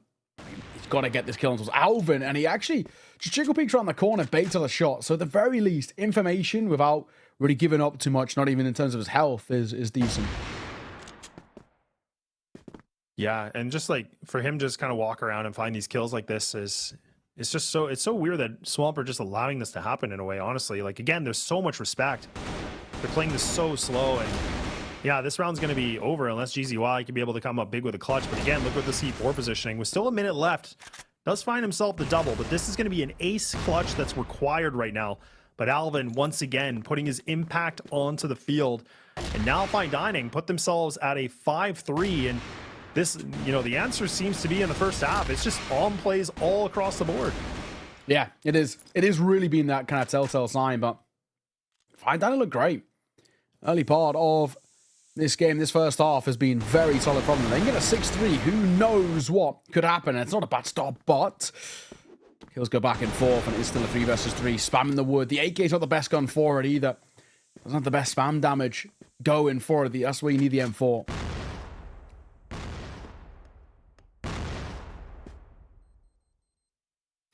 Yeah, with the plant going down though, 3 and 3. So now you can see actually some aggression from Famous. Oh, GZY, what just happened? He just died.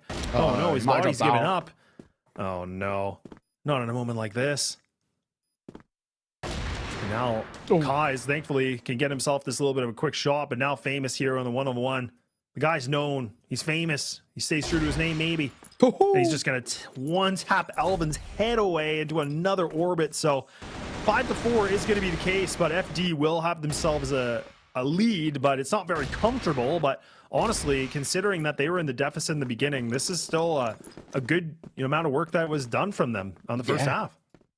It's got to be said. I mean, 5-4, at least it's a bit of a kind of saving face, a tad, but do you feel like Fine Dining are in a pretty good spot? And credit to Spark, nice little double from him to kickstart things, but still, trades back and forth, numbers are kept level. Yeah, and that C4 is all the way back in spawn too, so this is even really a confident decision right now from FD. So now let's get all the way picked up from Blossom. Now you see Alvin kind of just sitting in the middle of the smoke. Oh man, he just gets pulled right out of that smoke. They're on the gear, man. I'm just kidding, they're not, but obviously they're just in X-ray vision or something, but they just take him out. Now SG in a prime position here for the 3-on-1 and their advantage. And they're going to allow Blossom to even get this plant. Like, who cares? But they got the numbers, and if they play the system properly with, like, they just play the buddy system, this should be their round, unless Blossom can just land the most unreal shots in this scenario. Blossom's got to do something quite miraculous here. I really don't know if it's going to be the case.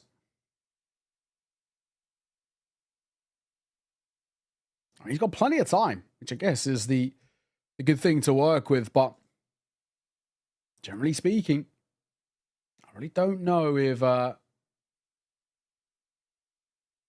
even if he gets a C4 down, he puts off a 1 versus 3.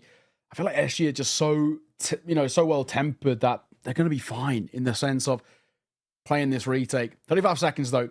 C4 down, and Blossom, what have you got for us? Yeah, and again, this is good. He's being a bit active. He's not just kind of sitting in the middle of the site. He's trying to, see if he can find any sort of an opening. Oh, this is going to be the wrong play, though. Yeah. Yeah, he just jumped to his own grave. Oh, boy. I thought he was going to play for the short control and, just like clear that information, because even that post plant would have been really good, just because he could have been able to play a little bit of a, quick angle and swing. But yeah, unfortunately, that was a lot of big thinking on that one, but it will be SG that seemed to solve that problem and get themselves right back into a tie game. All right, SG. It does feel like on this GR side, that's where they can do, a lot of their heavy lifting and a lot of their best work. And well, potentially, that could be the sign of things to come. Couple of taps around that corner. Again, a little awkward, but there's space to work with GZY, famous Brando, all combining. That is a shutdown, a massacre in the AK spam. We'll get one more just down to Blossom again. This time it's not a 1v3, it's a 1v5.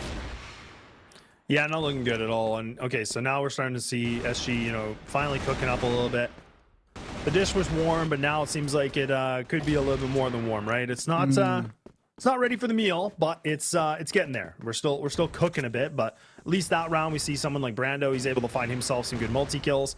SG now trying to fight for the slowing A control. They will not be successful. I was thinking Brando might have been able to just slip through this, but now it's famous. Taparino here with the AK, still looking for a little bit more, and thankfully him and Kai's now really just again having a firing range now long, and you can see FD, both players split apart from each other, leaving it all down to Alvin by himself. So this round might be just kind of a bit of a wash. This might just be an attempt to get some duels maybe, but if he can get this kill against Famous, that could really allow him to run back and go for the C4. But again, he has to go against 3 different players to be able to find himself even a conversation to getting the C4 down. But I love this positioning right now from SG and Famous.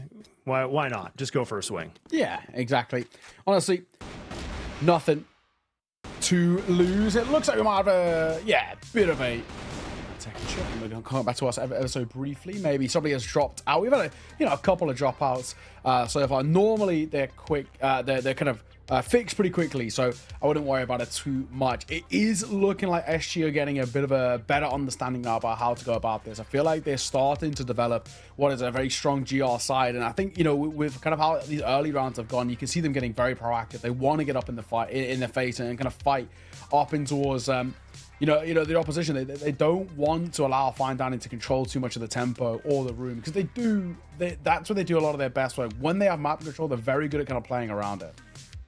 Yeah, they are. And I mean, that's what I was kind of saying. Like, it seems weird that there seems to be a lot of respect that was happening. Like, I thought that, for SG, they were going to really just try to, put a good staple into this and kind of close this case a little bit. But it seems like they're starting to figure it out a little bit more, but it still seems a bit more hesitant and not that confidence that I was kind of hoping for, that like what we saw in the first map. But it's slowly and surely the train's starting to move a little bit. But that's the same thing to say about Fine Dining. Is I'm glad to see that they're still really trying to fight to stay in this game, because again, if they can win this map, it would be the first time we see a 3-map series so far in the qualifier, but that also gives them one more chance to potentially live and play in that grand final, because this is a really, really important game. Yeah, no, exactly that. I think as well now this is where for SG, if they are using this as a bit of a warm-up, this is a pretty good spot for them to kind of get very confident. Fine Dining are no kind of easy feat of a side, but they are making this for the most part look pretty comfortable. I think they still have the bulk of the momentum in their favor. That first half, they kept it scrappy, they kept it chaotic, which kind of works in their favor. So I think generally speaking, we're okay where we are at the moment. But yeah, I don't know. It's an interesting time. I think, obviously we do have the tech pause. I'm not too sure how long it's going to be. I think, it's a tech pause, if I'm right in saying as well. So a bit of a conversation now going to be had. But yeah, I think all in all, I'm liking what I'm seeing. Yeah, I know, definitely. And I think for FD to call the tactical is probably important, just because this game still is very, very close. And this is just giving a little bit more time for them to, again, polish whatever they need to, because like I said, everything has to be put out onto this. Like, everything has to be put in the server. You have to put the maximum effort in this situation, because whatever they were preserving for strats or whatever ideas, nah, you got to do it now. Like this is about do or die for you to make it or break it so far in the qualifier. So I mean, I would be interested to see what they're going to change up with their second half here, just because it still seems like a very slow paced game for the most part. And I mean, I think they can clean up a few gimmicks that are happening from SG. Yeah, no, exactly that. I do feel like at the moment as well for the Decisive side, they've probably got to assume that, you know, AA are watching and are kind of, you know, they're probably starting to do a little bit of counter-stratting with the expectation that SG is going to be the side they're playing against. And I think obviously for them, it's about, you know, we spoke about that revenge arc, and it's sort of about getting used to trying to understand how to break down SG. And they've done it once already for AA, so I feel like they've got a pretty good chance of doing it heading in towards that maybe second time. But for the SG side, I think yesterday, like I've kind of mentioned a couple of times, it didn't really feel like just them at what they do best. It really felt like kind of where they just weren't quite awake. You know, it was pretty early in the morning, in all fairness, so it could have actually been quite literally the case. But we'll see. Either way, attack pause hopefully should be concluded in just a second, and we're back on the way. So there we go.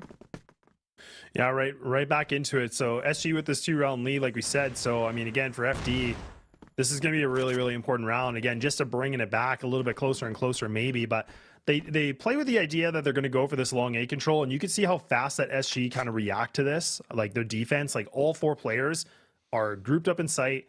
They had the triple player set up on the catwalk, so they were ready for it. Like they were preparing for a full firefight and more of a passive, you know, composition.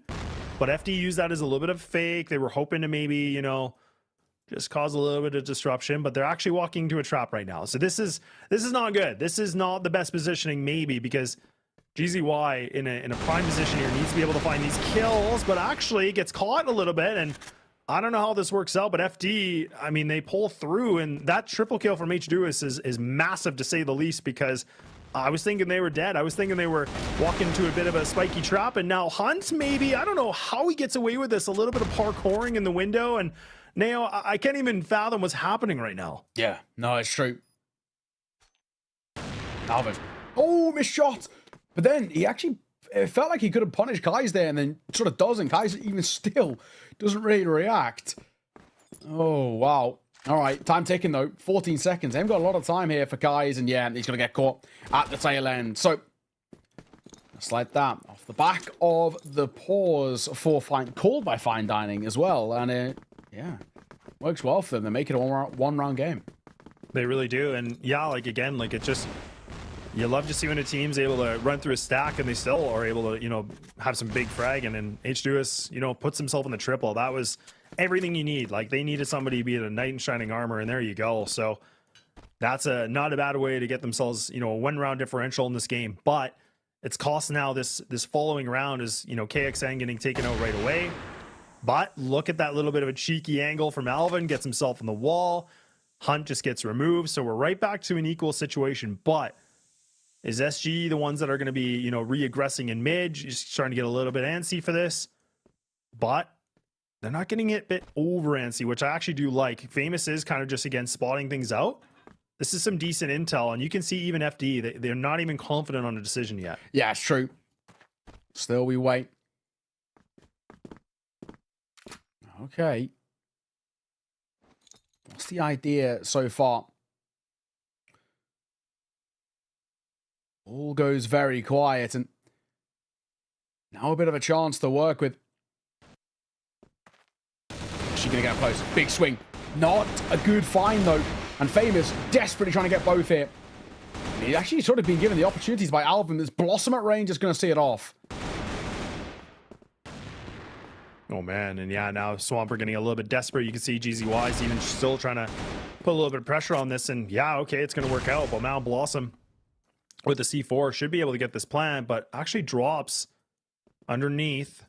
Oh, man. Going to try to use this to catch GZY. This could be big, and I don't know if GZY hears this. He should be prepared. Oh, Blossom, you got to check. You got to check the corner on this. Oh, he's about to walk into a trap. This could be just a free kill for him, and indeed it will. So SG will keep a lead, but boy, oh boy, these rounds are right down to the wire. Yeah, they're really uncomfortable, I think, at the moment. Very kind of scrappy and kind of back and forth, and in a way, it's not always what you want either, because it will lean into towards some of the advantages of SG, where they can just fall off the back of their sort of mechanics, and that's something that does bail them out at times. And Now 2 rounds away from taking the series in their favor and booking their spot in towards that grand final. Getting ever closer. Yeah, good aggression from SG. So they haven't done this before. So they've actually pushed into water. I really like this place. And now they have a really strong position on this. GZY, like, has to be quiet as a mouse in the corner here. And I was thinking Brando, I wouldn't mind him to be a little bit aggro. It could be obvious, though, if he's still kind of swinging. So he has to be a little bit careful, because if GZY goes for a firefight, that's when he's supposed to swing, right? But now they read him. Now they know he's here. So Brando, oh man, he's not able to find a shot at all. He gets some bullets, but they just go out into nowhere. And now Kais does get the C4 carrier, but I don't know if this is going to be enough, because it's a 1-on-5. He has to be able to find multi-kills. Ain't going to happen. So a 1-round differential. Here we go. All right. This is a game that continues to stay at least into a spot at the moment which is hard to predict. I really do feel at the moment that it's a bit of an awkward spot where SG, they've had opportunities to maybe kind of make this fall in their favor, but they're not quite capitalizing upon it. Blossom, nice find, and actually many kills going the way of Fine Danny, but look how much damage has been dealt. Yeah, man, and this is, again, right back into a situation where there's a huge potential for this to be back to a tie game. Okay, guys, I don't know how he gets that duel, but he does. And now a 2-2, but look at the HP. The HP is very low. These guys are wounded. So, again, one shot from anything and they're dead. So that's the thing, too. And you can see FD are just taking it very slow. They need to get the timing right on this.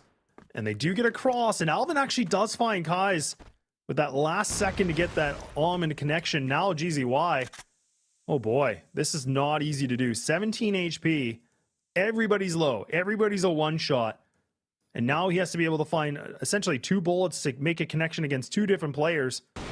Now he's creeping himself through. H2S does give himself up a bit here. I don't know why he's over peaking this. You can see the aggression here from Alvin. He's ready to go in the long A, but is he going to be able to find this shot? He has to be able to hit the connection here. Otherwise, this could be all over, and he's just going to stick to this fuse. Oh my. Oh no. Oh my, it's going to be a ninja. Yeah, brilliant. I mean, I don't really blame him in that sense, right? Because he doesn't need to, tempt fate with a fight. It's actually one of the best things he can do. It's probably slightly unexpected. And, well, now, of course, the music starts to play, so you know what that means. Map and series point for SG, 1 away from the grand final.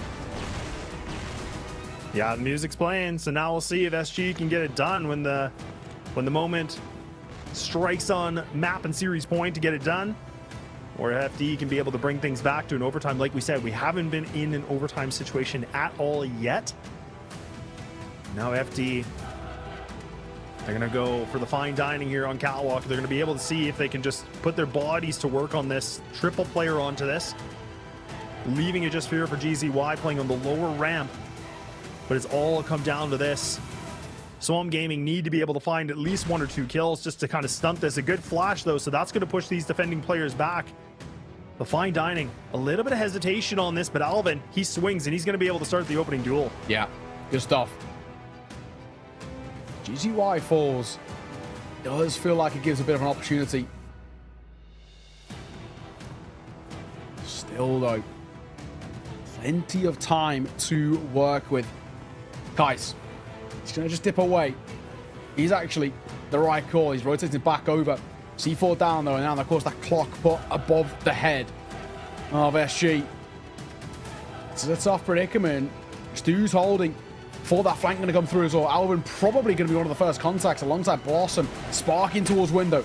Gotta go huge, but Famous going to catch you, and that's going to start to change things. Now they can find gaps in the armor as Kais also gets one of his own bit by bit. They're actually just going to stick it as well. They know they've got space to work with. Come on in, it's too little, too late. SG find the map, find the series, and it's back-to-back ninja diffusers as well, just to make it even funnier.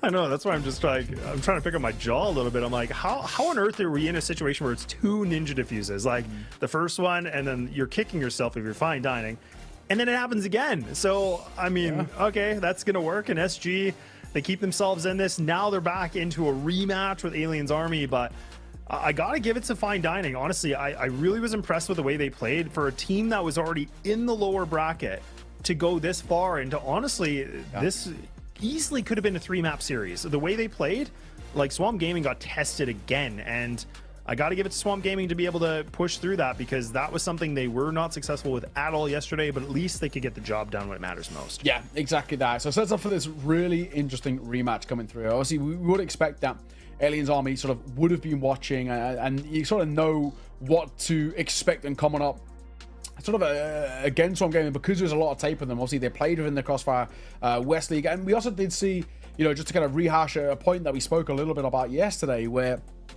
Swamp Gaming were talking about, oh, we're not really worried about anybody in this qualifier. We're already looking internationally. We're already looking towards preparing for the global stage, where Aliens Army was saying Swamp Gaming are our main point, but we have to focus on them. We have been focusing on them. So, we were saying the saying of don't count your chickens before they hatch, right? And this is the thing now for Swamp Gaming. They've got to make sure that they can back up all this fighting talk and saying, oh, nobody's really a threat to us here in North America. Aliens Army shouldn't be too much of an issue, is more or less the kind of the vibe they were giving off. So, I mean, now they're going to prove it. First time out didn't go well. Second time, no more room for error. It's just one more best three to decide who is representing North America.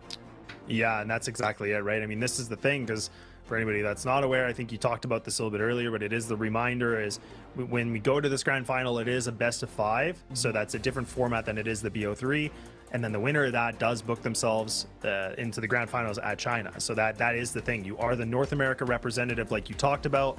It's very important to see, because I think the mentality that we saw from the interview of Aliens Army, I loved it, because they weren't overstepping. They weren't kind of looking too far in the future. They, like you said, they're kind of staying in the moment. They're realizing, you know what? Let's take the competition for what it is here. We'll see what happens. And then if we make it, we make it. And then we're going to prep that way. And whereas other teams, there was a little bit of an ego and, just kind of overlooking the competition entirely, where I think that was a huge mistake, and it definitely kind of, bit them in the behind a little bit. Yes, exactly that. But, credit to SG as well. I mean, yesterday wasn't a good showing for them. Better to see them now taking a lot of, onus in some of these maps and a lot of control. The question I want to see now is, can they kind of back it up? Obviously, there's another argument that we sort of spoke about a little bit yesterday of, are you better off sitting in the wings and watching a game and having a little bit more time to prep, or are you better off playing a game and being sort of warmed up in that sense? There's going to be in between when that game finishes until the next game starts, a bit of a break, at least enough a break to kind of, I guess, get catch your breath and kind of stand up, get a bit of water and whatnot. But yeah, I don't know. I feel like at least for SG, they are going to be warmed up going into it.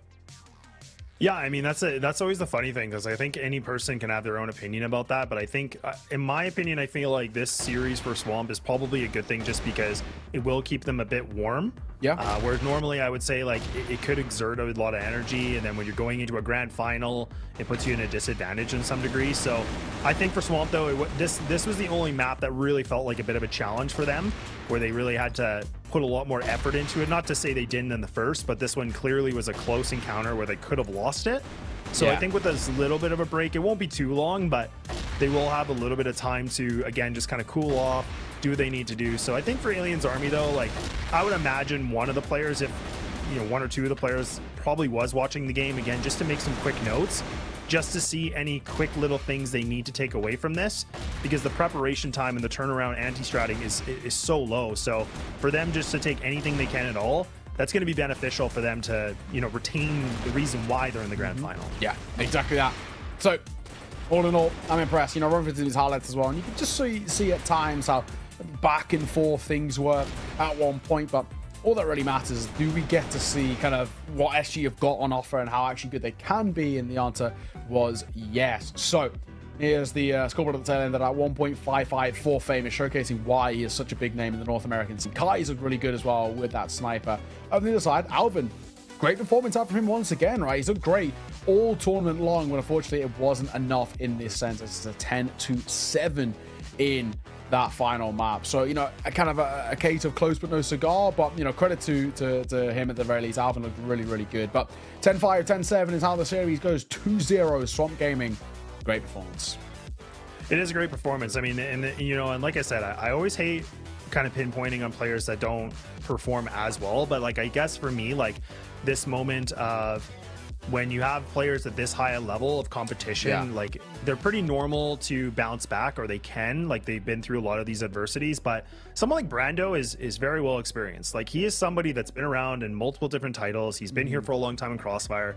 I want to see him play a little bit better, because even just him to finish that second map with a 0.38 and his kill ratio is like a 0.29, these are not really good numbers, but at least his team was able to kind of push through that to get themselves the 10-7 victory. But Famous plays himself a lot better, as you can see on that graphic there. But like I said, I really do want to see Brando kind of picking it up a little bit more, because everybody seems like they've been able to do that so far. It's very true. It's very, very true indeed. Well, that sets it up for that grand final, doesn't it? Aliens Army taking on Swamp Gaming. They already played in the upper bracket finals, and Aliens Army took that, honestly, pretty swiftly, 2-0. So the questions arise now of, can Swamp Gaming in the rematch find a little bit of form, or is it going to be sort of too little too late? And unfortunately for them, they kind of met their match. We'll have to see, but I'm very interested to see how the different approach comes through from Swamp Gaming, because yesterday they never really got going. But I said it once, to say it again, it really did feel like that just wasn't the showing we usually get out for them. I feel like they do normally look a lot better than that, so we're going to have to see whether that is the case there. But for now, we're going to throw this one to a break. Sit tight, ladies and gents. Grand final coming up soon.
everybody, welcome back. It's grand final time where we're getting things prepared for our best of 5 here to see who is going to be representing North America heading on towards the international stage. These two sides have already played once yesterday, and it was, honestly, in all fairness, a pretty easy game coming through for Aliens Army. They look fantastic all the way throughout. The question is now, Swamp Gaming, who look considerably better today already, more alive, more awake, crisp in terms of the individuals. Is it going to be the same story? Yesterday, it really felt like they just didn't show up. Today, they've got nothing to lose.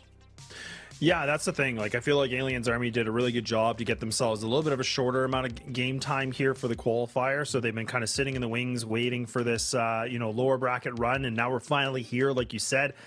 But I think the biggest question is really, again, like if these games have been beneficial for Swamp Gaming or if it's going to be the negative effect, right? Because as you can see with the bracket, Aliens Army had the 2-0, which was really convincing on the first, then playing Swamp Gaming, which we thought was going to be a 3-map series. That was also a sweep. So, and let's not forget, those were 2 10-4 games. So that's the thing where, Aliens Army need to warm up, need to be able to see what Swamp Gaming's been doing. But this is definitely going to be, I think, a good bar burner just because Swamp Gaming have a lot to prove here, because you could tell they were mad. You could tell they were frustrated they were in the lower bracket. Yeah, no, exactly that. I think as well for Swamp Gaming, they realize they are regarded as probably, at least the main name within sort of North America, and obviously for them, one of those showings where they didn't come to play in probably the way that they would have wanted. Swamp Gaming, of course, take a look through some of their stats, and Kai's very, very impressive. Hunt looked rough yesterday, but was much, much better today. So having him, play to his full ability, I think is going to be an absolute necessity if this side wants a chance of making it, of course, onto the international stage.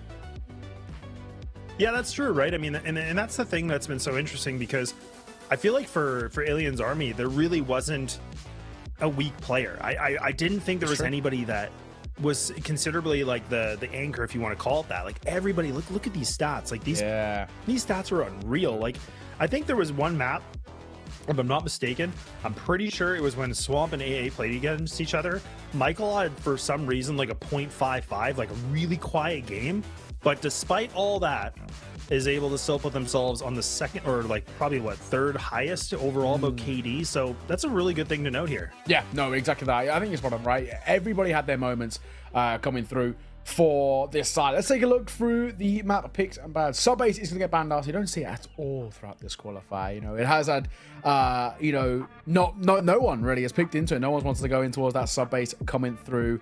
I wouldn't be surprised if we do see maps that are normally uncommon, like that Mexico come forward. Eagle Eye is going to be banned out for Swamp Gaming, and that now leaves us to decide who, in what order these sort of maps are going to be played out. I would expect the maps that have been quite popular in the early rounds, like Ankara, that's been picked quite a lot. Black Widow is actually going to get picked in by Aliens Army. So maybe they just saw something just then and they're thinking, maybe we can utilize this to our advantage.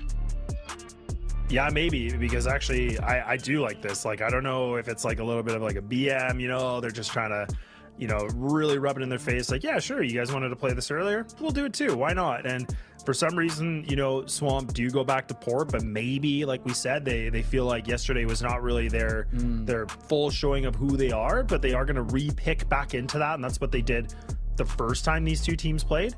So I'm a little bit curious about, what they're going to be able to bring into this, because Black Widow will be a really good opening just to see, because Aliens Army, if they can take this map pick away, it'll be a nice way for them to kind of get things moving really, really nicely, because again, let's not forget is that 10-4, it was in favor on port for Aliens Army, and then the same thing on Ankara. So both those maps were pretty dominant here for the Aliens Army. Yeah, no, absolutely.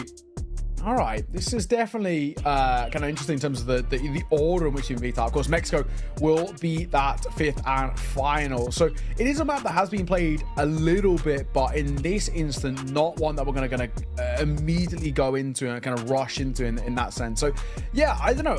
I like the way in which it's gone about. It does feel like it's a little bit of a change though, in terms of we've seen Ankara be very, very kind of favorable and picked quite a few times. You obviously saw Mexico look pretty decent on the other side, but it's maybe risks that Aliens Army aren't wanting to take, or maybe it's the other side where I think they're just trying to catch this side off guard a little bit. But fair play, it might actually work out in their favor. For them, one of the things that I've been liking about them a lot is they've been changing up each and every veto, making them so different, and because of it, it's made them quite hard to kind of prepare for. Yeah, it definitely has, and that is a really good point you bring up too, because even if the map doesn't go in favor for Alien's army, like I still think there's really good, you know, the two backups here that I would say in the middle, like Port and Ankara, where there has been historical good games. Hopefully he doesn't get in their head to be like, yeah, we squashed them before, we'll do it again. I don't really take it from this team, just kind of, again, basing it on one interview. I don't really get the sense these guys have that big of an ego in that degree. I think they obviously do, but not in the sense of like, yeah, this is going to be an easy ride.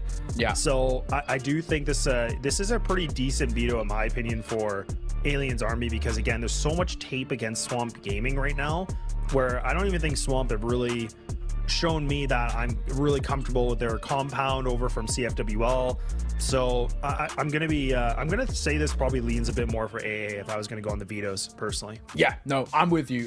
This is one of those sort of series where I think the main sort of talking point we're going to be looking for basically throughout this is what sort of Swamp Gaming we get. I think Alien's army, they've only shown us one side to them, which is just successful, dominant, really, not had any sort of weaknesses all the way throughout. So the big thing for us is basically on the other side, we've seen two different Swamp Gamings. We've seen yesterday where very uncomfortable, never got going, struggled to find form, and I think the individuals really looked quite uncomfortable, I think is kind of the main thing. And then on the other side, we've got to see whether we get a little bit more akin to what we had earlier today. I mean, especially if you look at kind of 3 out of the 4 halves in that previous best of 3 against Fine Dining, they were dominant, right? They really looked good, and I think had that confidence about them. I think they've got to bring that. I think the big thing is just looking at their mental, right? Are they going to come in towards that with the same level of confidence, saying, actually, we are the better side, and we should be able to take down these guys? Well, we'll have to wait and see, but we are live. Grand finals here. Who will be representing North America? I guess it's time to find out. Yeah, it's about to find out, and that's the thing. And even Lewis and both Mercs not able to find any sort of a trade, any sort of duels, and now, man, the gloves are off. You can see SG's like, yeah, you know what? No, we ain't doing what we did yesterday. We're going to get aggressive. This is what they did earlier in their matches, which I love to see. But we'll see if they can keep their composure on this and make sure they don't lose their cool. But look at LSN again. Somebody to be the kryptonite a little bit against these guys. He's bringing things back to an equal 2-2. Finally, we'll get put to sleep. But now, Michael, somebody that needs to ignite this M4, is the last player remaining on this clutch scenario. And SG, Brando's very, very low. He's going to go for the plant. He should be able to get this down. Kais does get the spot of him now. But this is a tricky situation to be in right now if you're Michael. Yeah, not easy. Not easy at all. I mean, time of the essence. What a way for SG to start this. If it goes well, right, get that kind of confidence out the gates. Brando having a look over.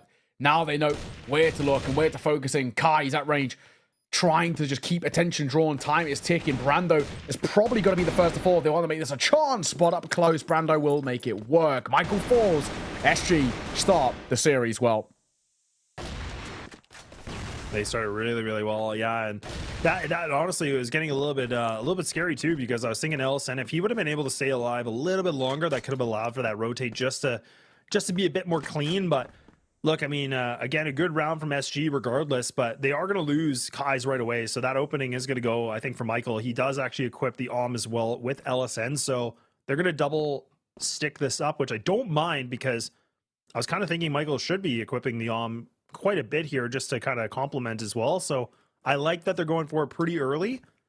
And now with them with the opening duel, you can still keep the composure on this. They're putting a pretty heavy lean, like a 3-1-1 essentially, with Lewis kind of playing the quick rotate. This is a really good position right now on the GR side. There's no reason for them to put any sort of aggression onto this. Yeah, it's true. No rush, not in this sense. I am interested, though, on the other side for AA, right? They are a side who looked incredible yesterday, and they were all the way throughout absolutely brilliant. But at the same time, how deep does the kind of the pool go for them, right? Are there a side that have more to offer up? I don't know. For me, the only worrying side is that they maybe utilized everything they had in the locker, and they're now starting to get figured out. I mean, SG obviously would have spent probably the majority of, yesterday evening sort of thing, preparing and saying, we expect to win our first game against Fine Dining, and then it's about, can we take on this AA side? And so far, so good. That first round was clean. It was, and I mean, now there's a lot of patience on this, and this is where we were saying a lot rides on this game, so it is the rematch from both these teams, and now even Michael actually does make a bit of a swing and a miss on it, but even Josh as well. Oh no, maybe the pressure's just getting a little bit too much for them right now because they're not landing these shots. This is where we were saying them not really being active today and playing, is that really going to be a negative effect? And so far, it's looking like it might be because they haven't been able to find really any duels except for Hunt since the very beginning opening pick, and that's it. Yeah, no, it's true. Louis V left with all to do, and it's not to be as well. It started well. It looked like AA maybe had a bit of room to work with, but unfortunately, it was not to be. So, great work. I mean, in terms of the response coming forward from SG, Hunt looked fantastic. I think he's somebody that we're going to continue to keep an eye out for. When Hunt plays at his best, this team win. And when he struggled, like yesterday, they really do struggle to get going. Speaking of, Hunt goes 1 for 1 to crack things open, but with now falling, they don't have that one person on that kind of dedicated entry role. No, they definitely don't. But again, it's funny that we see these like opening, duels going in right away, like, and then it just everything kind of hits a halt, right? Like everybody just is like, yeah, okay, let's take a break here. Let's just hang on. Let's cool things up a little bit. And Swamp, I mean, for them to be up 2-0 right now on the Blacklist side, you love to see it. Again, let's not forget, this was the map pick for Aliens Army. Seeing if they're getting a little bit cheeky maybe with this one. And keeping Kai is just, again, lurking on A. Waiting to see if they can be able to find an opening pick. Catch somebody rotating or somebody kind of, investigating for some map real estate. But right now, SG, they still got lots of time, Neo. But again, do they really want to commit to this B site? I mean, it has been decent for them so far, but yeah. I mean, I'm going to be curious what Kai's goes for here. Yeah, it's true. Oh, nice shot. Alice ain't going to get caught there. Really nice work, in all fairness. I think now a little bit of space to try and utilize off the back of this. Louis V going to answer back with one of his own. And now to 3 versus 3. Tough to call. Yeah, it really is. And now, the rotate's coming in for Michael. Reposition on this. So they are just going to play that retake scenario. Double player on the cat they're going to try to go for in addition. So C4 are going to get planted, but Lewis actually does find Famous a little bit caught off guard, not really expecting them to be that close. So that's a really good play because I was curious about them just pulling back like this. Now you have to rely on GZY and also Guys. Oh, Louis V. Yeah, he's going to get his kill there. Might get a second note. GZY, good work. He's looking to try and isolate the fights here. He knows who one is, that's for sure, but he misses the shot, and the Colt only does a very small tag. Up close, not going to make a difference. And that it's finally giving me that first round on the board for Aliens Army. But it needs to be sort of the first of many, not just in this half in particular, but I think as a whole, I think they need to put the pressure on in the early doors just to start making SG doubt themselves. Yeah, I know. I couldn't agree with you more. And I'm glad you say that because I was wanting to go there as well to say, look, that was the thing what Aliens Army did a really good job yesterday is the fact they would win the first 2 rounds, then they might lose the 2 rounds, and then they kind of went on this big streak. So they need to essentially shatter the confidence here for SG because these guys, they're going to be coming in a little bit frustrated about this game because they want to win this rematch. There's going to be a little bit more emotion into this one where for them, for AA, is that they're riding on a good high right now, right? Like they're in a good position where we beat them before, we could probably beat them again, but SG have a lot more to prove here. So if AA can be able to scrape in some rounds in a row, that really could shatter the confidence, like you mentioned, for Swamp Gaming. That's true. All right. Well, so far, bit of spam damage. Louis V will take some. He's been getting a lot of space in kind of these early rounds, but I think now after taking a bit of damage like that, it might actually force him just to pump the brakes a bit. Yeah, it's funny how like it was so quick, like fast and furious, right? And then all of a sudden it just everybody's just hanging out. They're just parking the brakes, hanging out, really hesitant on what they want to do, taking a lot of time on this. SG finally getting some information on long A, but look at what the defensive setup is right now for the defense. A triple player setup. You have one on cat, one in sight, one that's playing double door, close on by underneath. But 45 seconds ago, they gotta go. Gotta start to make a bit of a move. Time is of the essence. And I said, nice shot for him. Parked up for a second. As Michael going to try and support as well. And they're both combining. Those double snipers are doing real good work. Oh, and another one from Michael. I mean, this is brilliant from the snipers. Yes, GZY might have given them the chance, but it doesn't clear just below him. And Hunter back. Now all tied square. Bit of a game on our hands here. Yeah, we do. And that's what we were talking about, folks. Like, this is where we say, like, this game has obviously so much riding on it, because this, like, again, in case you're just tuning in, the winner of this best of 5 is going to be the NA representative to go to China. So this is a really, really big deal, obviously. But these guys, it's a grudge match because they played each other already. So there's even a lot more riding on this too. Not even just the pride and everything like that. There's just so much more. But that's the thing. Like, when we were coming into this qualifier, we said that, you know, Swamp was probably #1 ranked. I would have put AA as the #2, you know, and then, like, obviously that third was a really, really tight race. Yeah. But right now, I mean, again, you still have players like Michael and Merckx that have, you know, played along with Josh a very, very long time. So there's a lot of history on this team as well. All former teammates of each other, which is always cool to see too. So there's a lot riding on this, right? Especially when you're playing your friends and former teammates. You always want that bragging right as well. Yeah, absolutely. Absolutely. And, you know, these guys, it's been a while since they've been on LAN and they want to kind of get back to that. So far, so good. Grouping up here. Looks like once again going to be a hit over towards this A site, and you know, it's been working for them in terms of getting some space. It's just more about, can we capitalize upon this area that we kind of garner in our favor? LSM, that sniper posted, waiting. Oh, good for the first. Kai's going to get called for a second. That time missed though and gets punished. Yeah, I'm surprised he missed that shot, but now Hunt's able to find himself a triple kill. Okay, things are starting to be picked up a little bit of a notch, and now Josh through the window trying to see if he might be able to find somebody. Hunt just on the other side of this box. He could get the timing of this. He can't get the planter done, and even now Hunt sitting with a 4K, almost potentially for the ace, leaving it to Merckx by himself with 46 HP. He's got a lot of work cut out for him here. He's got the low ground. Now looking like he might want to reposition himself. But again, let's not forget, he's only got 22 seconds here. Yeah, time is actually sort of the essence in the sense of this retake coming through. He has not a lot of time to work with, and then again, not a lot of space or information about what the setup's looking like. So, good little play in that post plant there, and they just don't give Merckx a luxury to work with. Simple, effective, and well, now at the very least, a tad bit of space to kind of utilize in your favor. 3-2, SG, ever so slight lead.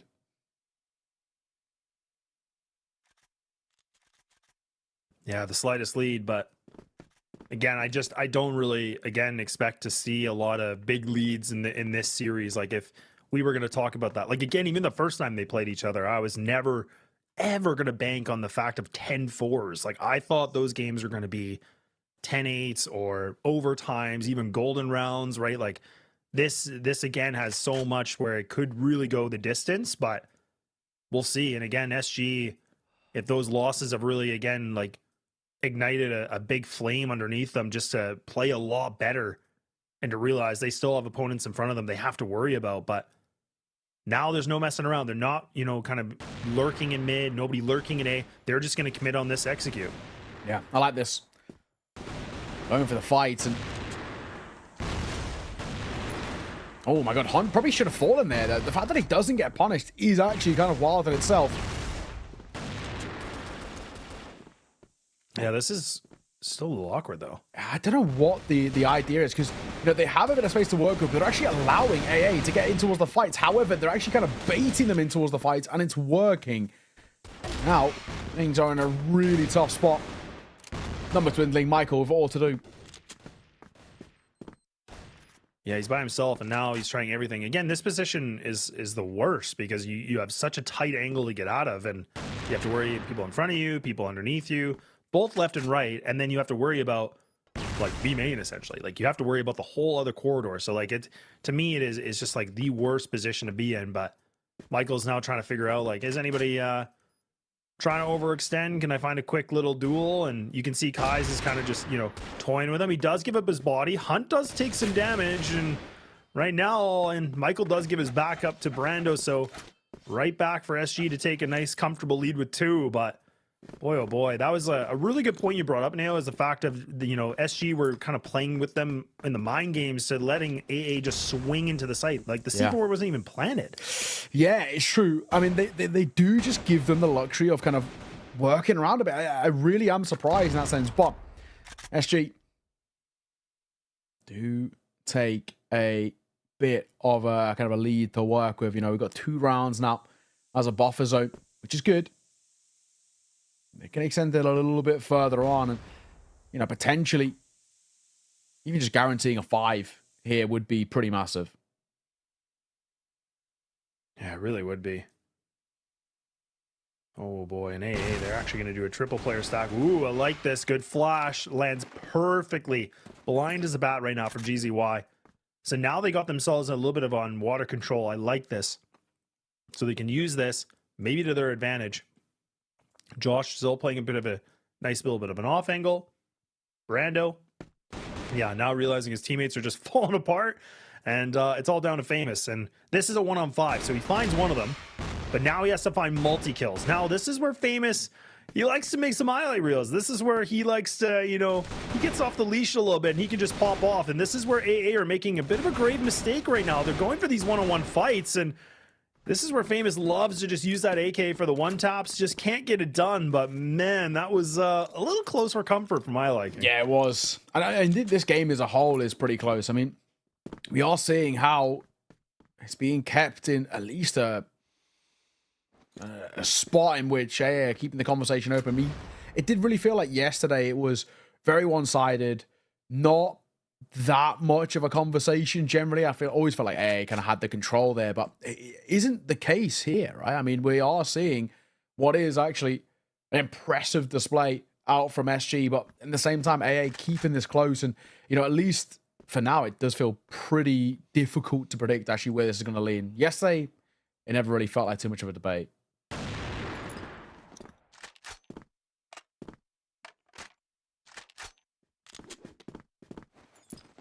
Yeah, very slow round. No opening duels, because what we normally see is the fact of like AA maybe gets the first one, and then we see SG bringing it back, and then it's like a 4-and-4. This one is no damage at all.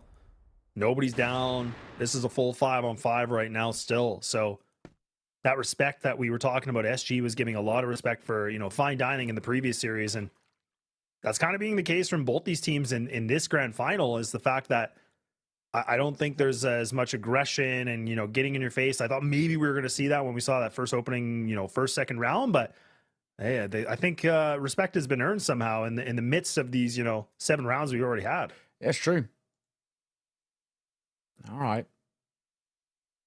It goes a little quiet. We got under a minute to work with. And now they start to make a decision on where they want to go. GZY, 4-1. Louis V going to get caught as well. He's actually holding with that M4 below bridge, hoping to spam, but yeah, just looking the wrong way, and unfortunately will catch him off guard. It all falls apart for AA. That's a really nice hold, or a really nice execute, may I say, and the hold just gets completely pulled apart.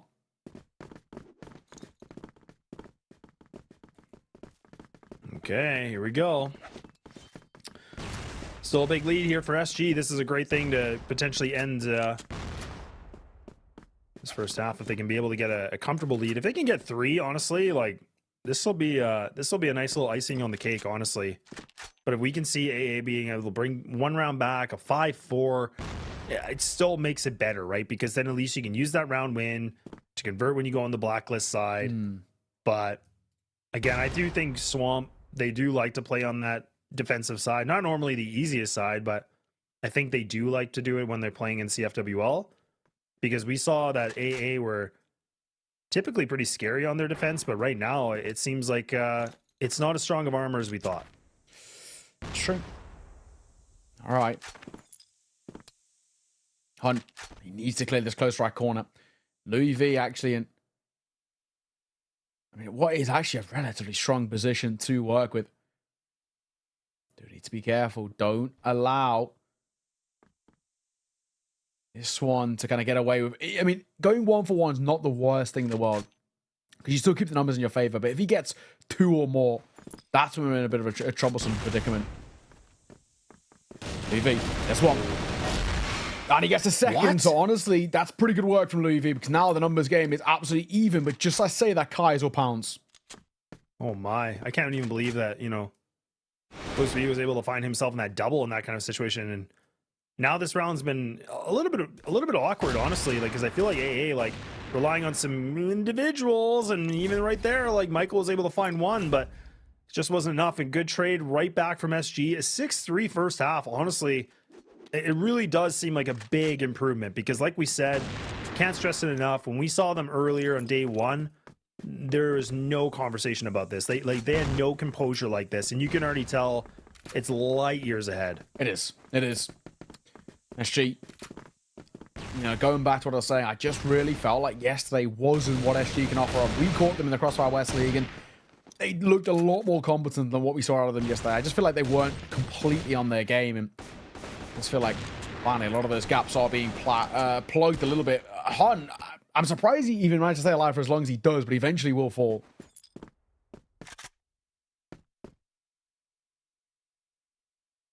Yeah, and these 1-on-1 trades again, like we're not still seeing AA like playing the way that they did before, because even then it was still like, yeah, the kill and death ratio when you're looking at it right now, it doesn't look too bad. But at the same time, we typically saw like LSN putting himself in better positions to getting more kills. We saw Mercs playing a really good games. So it is a little bit quiet in the sense of your probably arguably like your I don't want to say star players, but probably I guess like more of that topper heavy, star player potential. So that's one thing of a concern right now for the Aliens army. But again, this is the first game, right? They are coming in really, really cold. So I'm trying to give them the grain of salt on this. I get you. I don't want to completely cut it out just yet, but it does feel like, I mean, if they can get a first run on the board here and immediately start to kind of prove to SG they got something about them, then might just be a world to work with. I do see, though, that AA are down to 4 in the server. I mean, back in the server now, which is good, but 3-on-3 on this fight. It's going to be a pretty important one. Brando looking for a jump out from the window, but not going to work. Brando. Kai's, going to help out, and I think for Michael, he's probably dead in the water. Colt going to jump up. Looks that final bullet. He actually runs out of ammo. Thankfully, Kai's will bail him out, and that will be SG getting yet another round. 3 away now. I don't know about you, but this one feels like it might be done. It could be, yeah. And I mean, like when we were talking about the veto too, it was like I was thinking it was kind of funny that Aliens Army used this, and I think they did it as a cheeky play. Like they wanted to use this because they watched earlier. But at the same time, it's like you got to remember that SG, they have been able to beat like some actually decent teams on this map before. And yeah, you can call it maybe like the one-hit wonder, sure, but it's still the fact of like beating teams. Like I will always remember when Swamp was able to 10-4 against 3BL, and 3BL is arguably the best team in CFWL with LCK, right? I mean, they didn't win it, but they were clearly a good team where there's a lot riding for them right now. So the fact that even Swamp could get 10-4 against them is just like, okay. It does, it says a lot. And now, SG inching closer and closer. But I have to say that for AA, it does feel like they're not quite online in they're not kind of online right now. It does really feel like AA aren't playing to the same level of kind of how scary they were yesterday. They really found ways to break down SG and make them feel super uncomfortable. It doesn't look like the case at the moment. Nice shot. I say Kai only goes for 1 because he's just in the open. Yeah, and I mean, this is a bit of an awkward positioning now for Swamp. I mean, this is a situation where Famous with 97 HP, he's going to have to do some of the heavy lifting on this, and so far, looking so good. And that's a nice little bit of a taparino here with the AK. His teammate going to be with him. Is he going to? Oh, no, he's going to go for a smoke lineup. I was like, surely he's not leaving, but good smoke that is going to get thrown just to block the underpass, or should be anyways, but it's actually going to land on the stairs. But this time, Hunt trying to be that, you know, sacrificial lamb. He's just trying to create some space, allowing Famous to be able to land some shots. But now Famous loses his teammate, has to do something big. Famous, he's trying everything in his power with 14 seconds remaining. He needs to be able to find this kill quickly, but he will be able to. And Louis V drops the bag, and SG, they get themselves to an 8. Yeah, SG now getting closer and closer, moment by moment, bit by bit. It is feeling like this might be on its last legs. Just when it felt like for a second there was going to be a bit of success coming up for AA, it immediately gets kind of thrown back in their face. This is feeling like it could be done here. Mercs is going to get caught, and actually all of them going to get caught. Michael and Louis V left with all to do. I mean, that was quick. Yeah, it really was. It really, really was. And that's it. Like, now these guys are starting to feel a lot better, right? Now they're starting to puff the chest a bit more. Now they're starting to frag pretty hard. Something that was missing a lot before, but now they're back at it. And now it's about a question of, you know, Michael and Louis V, but they're not able to find anything at all. And okay, map point is going to be on the plate here for Swamp Gaming, but now it's about them just getting the job done. And let's not forget, best of 5. For anybody that doesn't know, I'm going to say it anyways, it's obvious, but yes, you have to be able to get 3 to win. So this will be a nice way for them to get that sweet taste of a small little bit of a victory. It's true. Start off the series well, get that kind of control in the early part, and then also kind of give yourself just the confidence at the gate. You know, yesterday, they never came alive in towards their game. They never got things going. The fact that you can kind of come in towards this and say, right, yesterday was just a bad day out of the office, but we're fine. And showcasing why we are revered as one of the scariest side hunt. Yeah, way too much pressure for him. Bounding out the windows, all Faber's going to get caught. So, while it is map point, I think it might be another map point needed after this. I don't really see this one getting closed out. This will require something quite magical from GZY and Brando. Yeah. Yeah, absolutely. Man, it's going to be funny to see this stat. I swear, like we are in, like, I can't stress it enough, because every team that's hit 9, they never, ever, ever can close it out. Like as soon as they hit 9, there's always this kind of like little bit of a lull, and then they eventually do if they can. But it's just funny that we've been in this so many times. Like I think it's got to be pushing double digits at this now. Clearly, yeah, no, it's true. Every time it hits 9, it takes at least one more round to actually see it over the line. All right. Well, GZY going to get caught. All down to one man. 1v2 here for Brando. Not easy. One in towards back boxes out of LSN. He's going to swing around for the first fight. And I think when he runs out of ammo, that basically is the beginning of the end. So we still stay afloat. At least a little bit. Not done just yet. But, I mean, such a recovery needed from Aliens Army. I don't think it's going to happen. That would require such a fall off from SG, and I feel like they have too much composure to be able to kind of let that one slip away. Yeah, and even that last round, honestly, that could have been so different if he would have had like an extra, like maybe 3-4 bullets in the chamber. Like that could have turned into a 1v1. So again, these rounds are still looking pretty dominant here from SG. So and even now, like losing Michael here for the Aliens Army. And he's he is the top fragger. So again, not even just basing it on stats, but he is a guy that has been able to find some pretty good, important kills. But LSN is still alive, which is important. So we need to be able to see where that ALM is going to make a connection. They have to be able to do something big. Now Swamp Gaming, what they do like to do is what we're seeing right here is they go for this cat control, and look at how fast they close the door on them. And this might be it. This might be the solidification of them just saying, you know what? Enough's enough, Aliens Army. We want to move on to another map. We want to be able to play on our pick. Let's get this done and over with. And now Josh and LSN, they have a lot of work cut out for them. That's for sure. Famous. Nice shot. All down to LSN. 1v5. Let's be honest, this one is not getting off the ground. Credit to SG. Came in towards map number 1, and they've laid down the gauntlet. And I think we get to see, once again, just how good things really are for this SG side when they play to the level we know that they can play at. I mean, a couple of attacks coming through from LSN. He's trying desperately, but he has to recover the C4 here. It's not happening. It's not going to get off the ground. So a great map number 1 being put up by SG. I think for them, if they can play like that throughout this series, they can showcase just how good they actually are. I mean, yesterday, we've said it multiple times. That wasn't the SG that we're sort of used to. Not even the SG that we saw in the West League. Yes, they didn't have the greatest performance in the West League, but they were still competitive in a few games, and we didn't get to see that yesterday. That was better. It was a lot better, and honestly, I'm glad to see. Like, I thought this was going to be a lot closer, but I'm glad to see in a way that, you know, SG can build themselves the confidence and kind of getting the motor running right now, because I think that was important. I think you made a really good point in the beginning, is that Aliens Army, if they could have made that a really close game, despite a win or a loss, that still would have been a bit shaky in terms of the mental aspect for Swamp Gaming, but for them to be able to get a pretty dominant win, honestly, and they looked pretty much in control a lot of the time, I would say, probably like a good 70%.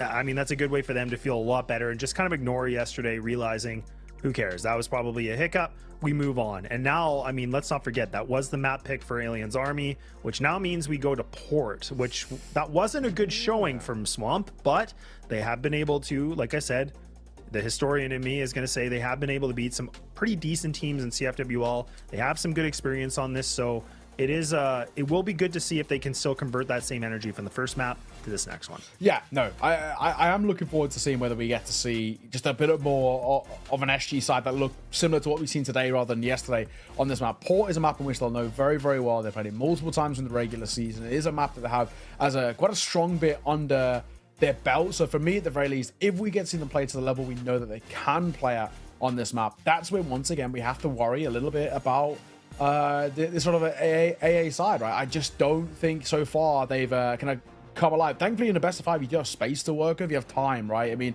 you do have that luxury of being able to kind of take a map or so to get going, but I mean, you still want to allow SG to heat up. When they start to snowball, they're very difficult to slow down.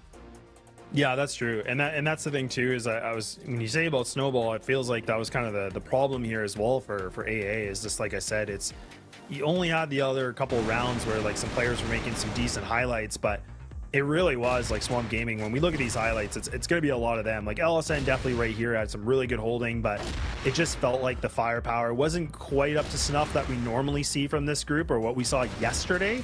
So like I said, I'm putting with a grain of salt on this just because I think this is a good game where SG really executed their game plan and things were a lot more polished, but I do wonder if AA really did come into this quite cold, because it really didn't feel like some shots are being connected when they should have, because we saw some phenomenal highlight reels yesterday, and this definitely wasn't the case here from Aliens Army today. Yeah, it's true. It's true. I really feel like even in kind of the small things, the individuals weren't as active as they were yesterday, right? We saw, you know, for Aliens Army, they have like a couple of these individuals who could pull off like 3Ks around as something that was relatively common in a way, but yeah, unfortunately wasn't the case here. So definitely going to change things up a little bit. I mean, we'll take a look when we look at the scoreboard at the tail end. Louis, he was okay, you know, 1.18 for him is not bad, but then everybody else, it tails off quite quickly. And I think in particular, one man that they were really missing, Mercs. He's meant to be one of the more, you know, notable names in a sense, and yeah, he struggled. He really struggled.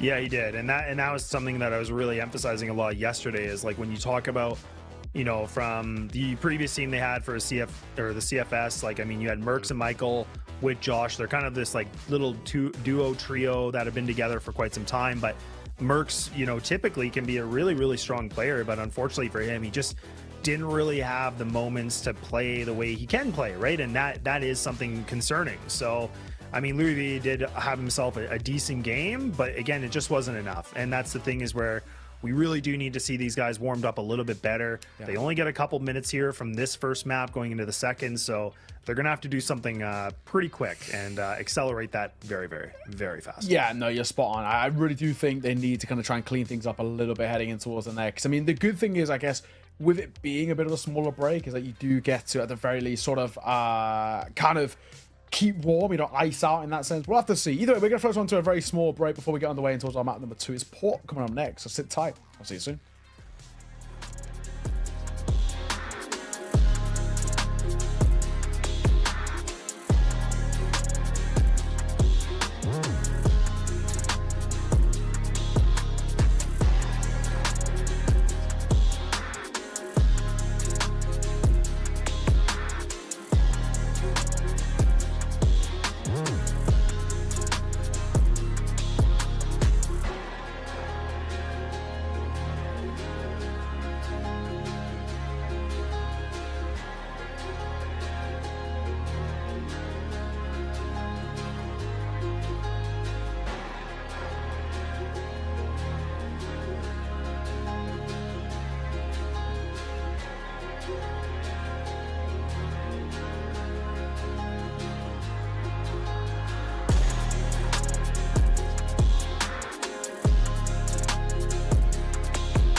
Welcome back, North American fans. We're ready to go for map number 2 of the grand final. It's Naokai and myself, Laz, here to still walk you through the action.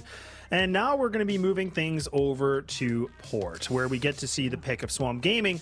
And they are currently up 1-0, where they had a dominant 10-4. And what are your thoughts going into Port, just considering what we know about Swamp? Yeah, honestly, you know, I think just in general for Swamp, they have really high highs, really low lows. I mean, we saw, at least at times in the regular season of the CFWL, where they could compete with some of the better teams, right, in the world. Granted, it wasn't consistent or consecutive wins or anything of the sort, but there is a side that definitely have to kind of keep an eye out for. But I think for me, the big thing with kind of Swamp is that they are very momentum heavy, and that was good momentum they just picked up in towards that first map. So that's going to be a big thing they're looking at, hoping that they can, in a way, sort of translate in towards map number 2. Yeah, I think that's a really key thing you bring up here, Naokai, is the fact of, like, you know, momentum. And that is something I think we've noticed with a team like Swamp, is that when they start to have a big clutch or, you know, a couple key rounds that you can tell they pull through out of nowhere, like a magic trick, even like a map like that, it definitely is going to make things a little bit better for them, especially in a grueling BO5 where, you know, it's kind of like you said, there's a lot of wiggle room that you can have where you can lose a map and you always can bring it back. But again, it just makes it even harder and pushing yourself. And I don't know if Swamp are a team that can do that, but we can see. But that is definitely going to be able to give a nice little bit of a mental and energy boost here for this team right now. But they are going to be on the blacklist side. This is going to be their pick like we talked about. So now AA have a lot of work cut out for them. That was the first time they've taken a map loss through the group stage all the way up here to the grand final. So that's a pretty cool little thing for SG to take away from them. Yeah, it's true. It is true. All right. Well, for now, it's very slow and kind of methodical in terms of the opening approach, not doing anything too drastic, waiting for the chance it. But he's going to come over. LSM probably going to be the first contact, but he is now smoked out. Going to make it a little tougher. So maybe Merc's going to be called upon. They're barreling in. There's 3 players here from AA to meet them, but not going well. Hunt's going to get a couple. Oh, Josh gets 2 though, and he answers back. And actually, the numbers are in favor of AA. Yeah, it definitely is. And now, I mean, this gives them a little bit of an advantage here, but again, with the C4 being dropped with minimal time, Michael, you need to be able to swing this properly, and there we go. Okay. The defense will stay true for now. They're going to be able to find that opening round in their favor. Really nicely done, honestly, from Josh, like being able to find that double kill like that. You'll love to see it. And for him to, you know, finish the round out in full effect with a triple kill, not bad. I mean, this is where he was kind of one of those players that didn't really show up on the first map, and already now he's done a better job. Yeah. For a moment, looked definitely a little weird. A little potentially could have been quite uncomfortable, but well played. I think that's just kind of a gamble call off the rip of let's just stack up, and it worked. You know, 3 players over towards that site expecting the contact, and they were more than ready for those fights in the early part. So yeah, nice work indeed. Still, need to make sure there's a bit of consistency behind this, and I think on the other side as well, this is going to force this SG side maybe just to slow things down a tad, just because they realize we don't want to give away too many opportunities like that where they kind of get down to 3. Yeah, and I really want to see, you know, again, for, you know, I always kind of say like a championship team is able to push through a lot of, you know, adversity and be able to get themselves out of, you know, a bit of a slump. So right now for AA, if they can be able to build that momentum on themselves here to find them more rounds on the GR side, to maybe even bring it into a map win for them against the pick of SG, this would be a huge boost and definitely would kind of deliver what we've been talking about a lot about this matchup. But you could see SG getting ready for the B exec. So this is where you're going to see the smokes going to connector side, the pop flashes, but you still have to worry about 3 players that are locked in the site. All right. Oh, 45 seconds. Barreling in. GTY going to be that first. Doesn't clear close right, so he's probably a dead man. Yeah, and he is. It's going to get even worse as well. Oh, yeah, it's a massacre. Kai's best of luck. Gets himself 1 as a consolation, but it's going to make no difference. That is a really good hold from AA once again. I just think, you know, too many angles go completely uncleared by the SG side, and they make it oh so easy for Alien's army. Brilliant work. It is brilliant. Yeah, I can definitely agree with you there, because I'm loving what I'm seeing from Alien's army. It's looking a lot better. It seems like their firepower is starting to really heat up a lot better than it was before. It felt like it was just kind of idling on the first map of Black Widow, but now something maybe is made a bit of a stronger kickstart for them, realizing, look, we got to change things up. Otherwise, this is going to be a quick grand final, and we need to get this thing. We might be packing our bags quickly.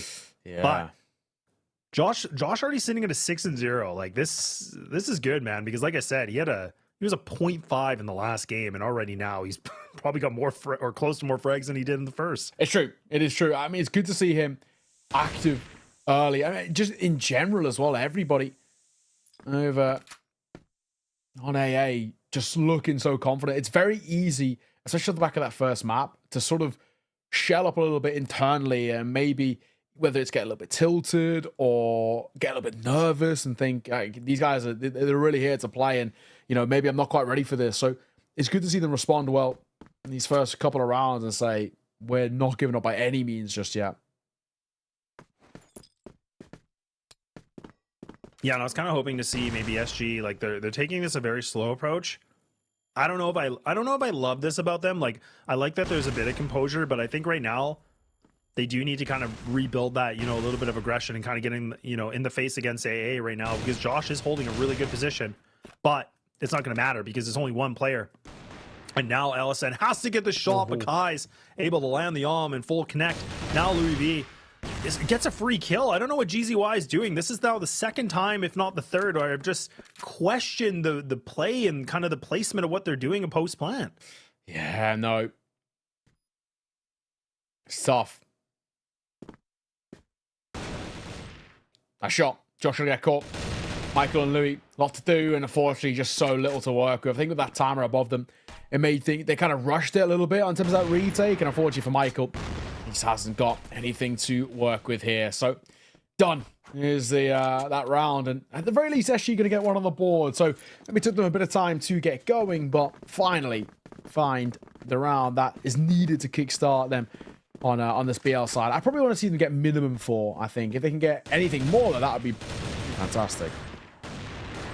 Yeah, anything more would be honestly fantastic. And I mean, that's a good start already. I mean, it's so funny. Like, I just feel like SG, I know I'm putting them on a little bit of a microscope here and just like really picking them apart on some of the things they're doing. But that's the thing, is like we're in these critical moments now in a grand final where both these teams have to really demonstrate the less mechanical mistakes and kind of the macro decisions and the late round calls. They have to be perfect, right? And even right there, like Louis V does try to get aggressive by himself with no teammates, no paw flash.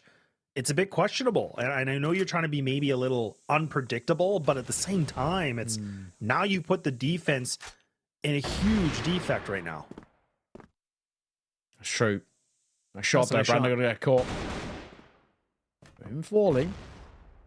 We'll give them a bit of space to work with. Say that, Michael going to get caught. A real nice drive-by there, and GZY might want a bit of his own. He actually drops the C4, so this can just beckon over the rotates from AA. They can actually just guarantee the fights here. Mercs has to get one at the bare minimum, maybe even a second if he can. There's one. Looks at the second as Kai's has to sort of dip away, and it does buy time for Josh to rotate over. This is good. Mercs is just trying to buy time. He finally gets caught, though. Dropping down, looks for 2, and Josh goes huge. And I think a lot of that comes down to Mercs buying time for his rotation.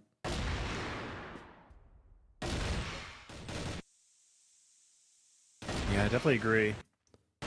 I'm just kind of watching these shots again, just kind of nice little taps, and I'm loving what I'm seeing from Josh, man. I really am, and I know I'm kind of putting him on a bit of a pedestal, but that's the thing, like I said, when you have a game where you don't perform as well, and then you can able to in the following game bounce back like the way we're seeing it, like he has more kills than quite a few of his teammates combined, right? Like that's the crazy thing. Like 3 of his teammates have 2 kills each. Like that's a good thing to see right now. But again, I want to see more from other players because I don't want AA to be making this victory or a conversation about a big lead just because of one player. I want to be able to see it because of the team being able to do that.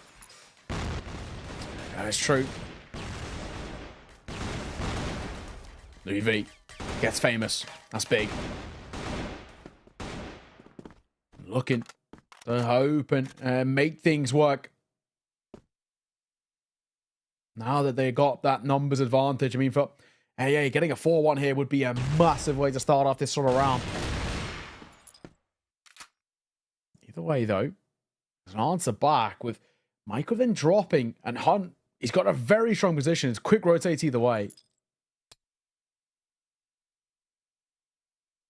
Yeah, and I actually do like the good positioning because Louis V right now playing behind the box, and we don't see him yet, but there it is. He was just playing behind this box. At least he could find the one duel. Now you can see Swamp Gaming. They're kind of like, you know what? No, scrap this idea. We don't like it. We still have like just under a minute to work with. So they're going to retreat on this plan. They're going to go right back for the old faithful B. But they keep, I think that's Brando in middle, just kind of scoping things out. So right now the composition on the defense, it's a 1-1-1. So this does kind of give up a little bit of an opening potentially, unless LSN can hit this shot. That's going to be the most critical. Let's see. Swing, LSM. Get over towards that backside. Trying to deny them. He gets going to get caught. Quick scope going to come through from Kai's. Looks for a second behind it. Mercs, I mean, all to do in a 1v3. This surely it's got to be SG getting their second round on the board. Mercs, there's just no way. Time already ticking, sure, but it's not about that. It's just about the pure numbers game.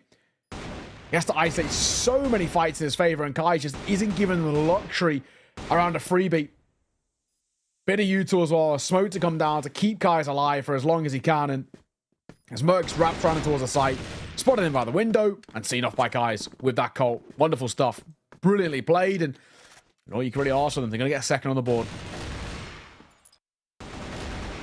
Yeah, really good round from Swamp Gaming. I love that. Like, again, just, you know, I was being very critical about both these teams, actually, just like their mid-round calling, and kind of, you don't have to just, even if like you get some good real estate, it doesn't mean you have to commit to that area. And even when they lost the duel or got the trade back from Louis, I do like the idea that they retreated on it. They went back for B. They were just trying to mix things up. They knew they had the time.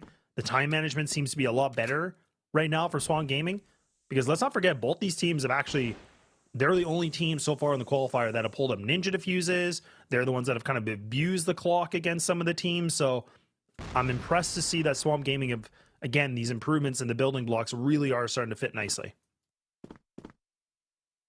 All right. They've been lined up here. I'll actually go in the direction of Michael, in all fairness. Yeah, nice amount of damage on towards Michael, but he's still going to get a kill, and he's going to make it a second as well. So, nade him all you want, but Michael doing God's work in towards top side. Hoo-wee. Okay. Well, now with a minute and 15, I mean, the C4 is going to be retrievable, sure, but again, there's not really a lot right now, because Kai's is hoping to be able to find a rotate kill on this connector, but they're not going to expect this player to hit Louis V. Oh, yeah, a little whack-a-mole session. There he goes. He finds himself the double. Okay. And now AA going to put themselves in it. Again, still this lead, which is good to see. So it's going to be the 4-2, but I love this. But a little bit of a mistake from Swamp. I'm not really sure why they weren't expecting to check that. I mean, I feel like normally you want to check your 6 in that kind of a situation. A lot of people play in the deep pit on the corner like that, but they probably thought that it was just going to be the on player just kind of playing the rotate and just allowing the retake scenario to happen. But either way, the alien group of Alien Army, they're going to be happy with that one. Yeah, they are. I think so far as well, they're going to be relatively happy with the way in which this has sort of been playing out so far. I say that Louis V is going to get caught, but I mean, already having 4 rounds on the board isn't bad. Even just getting in towards 5, giving yourself a little bit of leeway early, ain't the worst thing in the world to work with. You still need to be super careful about allowing SG to snowball in general. We spoke about them. If they get going, they're very difficult to slow down. And as Sense just found out there, nice shot from Kai. They can out barreling towards B, and they'll know no one's home. Yeah, I think that's something they've really been able to pick up, which is really good from the IGL here, just to be able to have himself a good read to realize, okay, look, if we get that one duel towards B, we might be able to have ourselves a free site potentially. But yeah, they're just plowing through the site, leaving it to Mercs by himself. But 1-on-5, he's already been able to find one, sure, but again, you have a lot to ask for here. He's only got 5 bullets in the chamber, hasn't even gone for the reload, so this might be over pretty swift. And there it is. Ooh, a nice little shot though. Hang on, giving himself a little bit more of a stat pad if he can.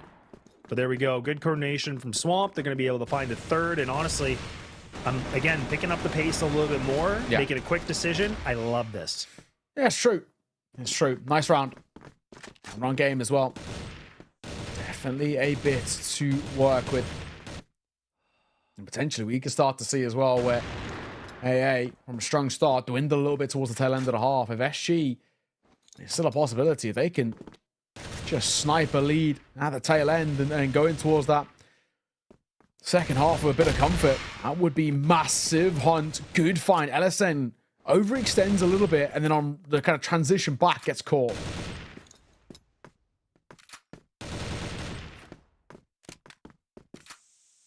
Yeah, just giving up 2 bodies like this, you just can't have that. Oh, Mercs, oh, it was right there. He should have been able to at least find that one, but it's a tough angle. It's a little bit awkward. But now Mercs is going to rotate himself into the B site. So this time, instead of playing on the ramp and just kind of allowing the retake, now he's going to tuck right in the corner and allowing Josh to kind of be that player on the ramp. Now this is where he has to be able to be the peekaboo, but no! Oh, they whack-a-mole him. They take him out before he's even able to pop out. They had a full pre-read on it. And there's Hunt as well, able to find himself that double kill. We're right back into a tie game, and this lead from the alien army, it's blundered, man. It has gone through the blender, and this thing is just not looking good anymore. No, they've absolutely let things just, I mean, at quite a rapid pace, sort of drift away here. I mean, now it's a tied 4-all. I said there was a chance where they could snipe away a lead, and if SG do, that's them snowballing, like I spoke of. That's them finding that form, which is so difficult to deal with. That's some work that's been done so far, and an impressive showing from SG in these last couple of rounds.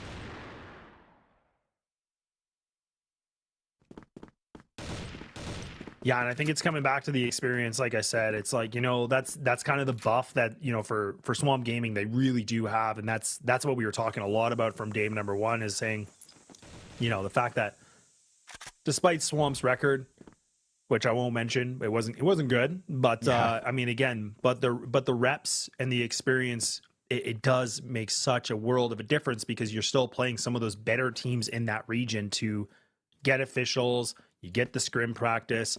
So that really is why all these teams so far in the NA qualifier have said Swamp are the team to beat, because they know that. So right now, AA need to be able to find this round. Beautiful shot from LSN. He's still able to hold on. Okay. And right now, the Band-Aid's looking pretty good, because both those players combined, him and Josh, find a double kill, leaving it to Kai's by him lonesome. The CB's able to find this 5th round to ending this first half, but I'm thinking it's all she wrote here, potentially, and there it is. Aliens army, they will be able to land and get themselves at least a victory in the first half. Yeah, you know, a small little kind of saving grace at the tail end, but it was, for a hot moment, a little bit concerning. I was worried that things were going to kind of drift away. Thankfully, not to be the case. They guaranteed that lead, sure, but I think still more needed for us to get to a point of being, I guess, comfortable and in for the chance of actually not going 2 maps up in this series. Don't let them snowball is the big thing. If they get that confidence, it's so difficult to stop and slow down, and we're kind of seeing it now. AA, they've got it. I think for me, if they can get a 6th here to start things off, they're going to put themselves in a really good spot. But if it gets tied up once again, SG going to get that confidence out the gates and towards the second half. And I really feel like on the GR side, that's where they do a lot of their best work.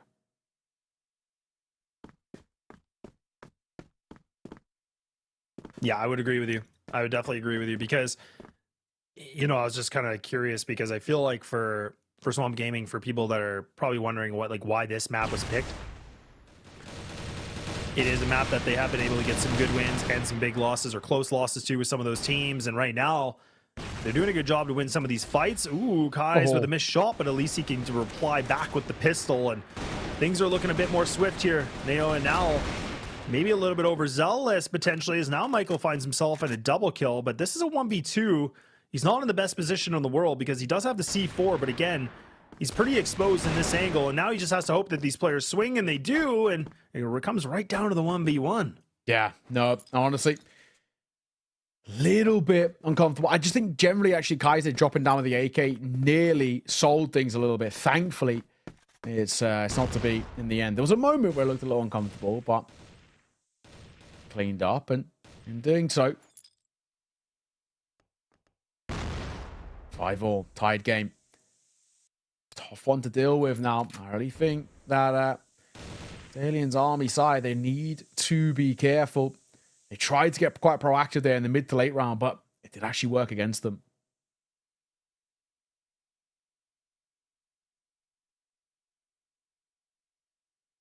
Interesting setup from Swamp Gaming. Again, just putting a little bit more emphasis on this bridge and kind of having the double players in A right now.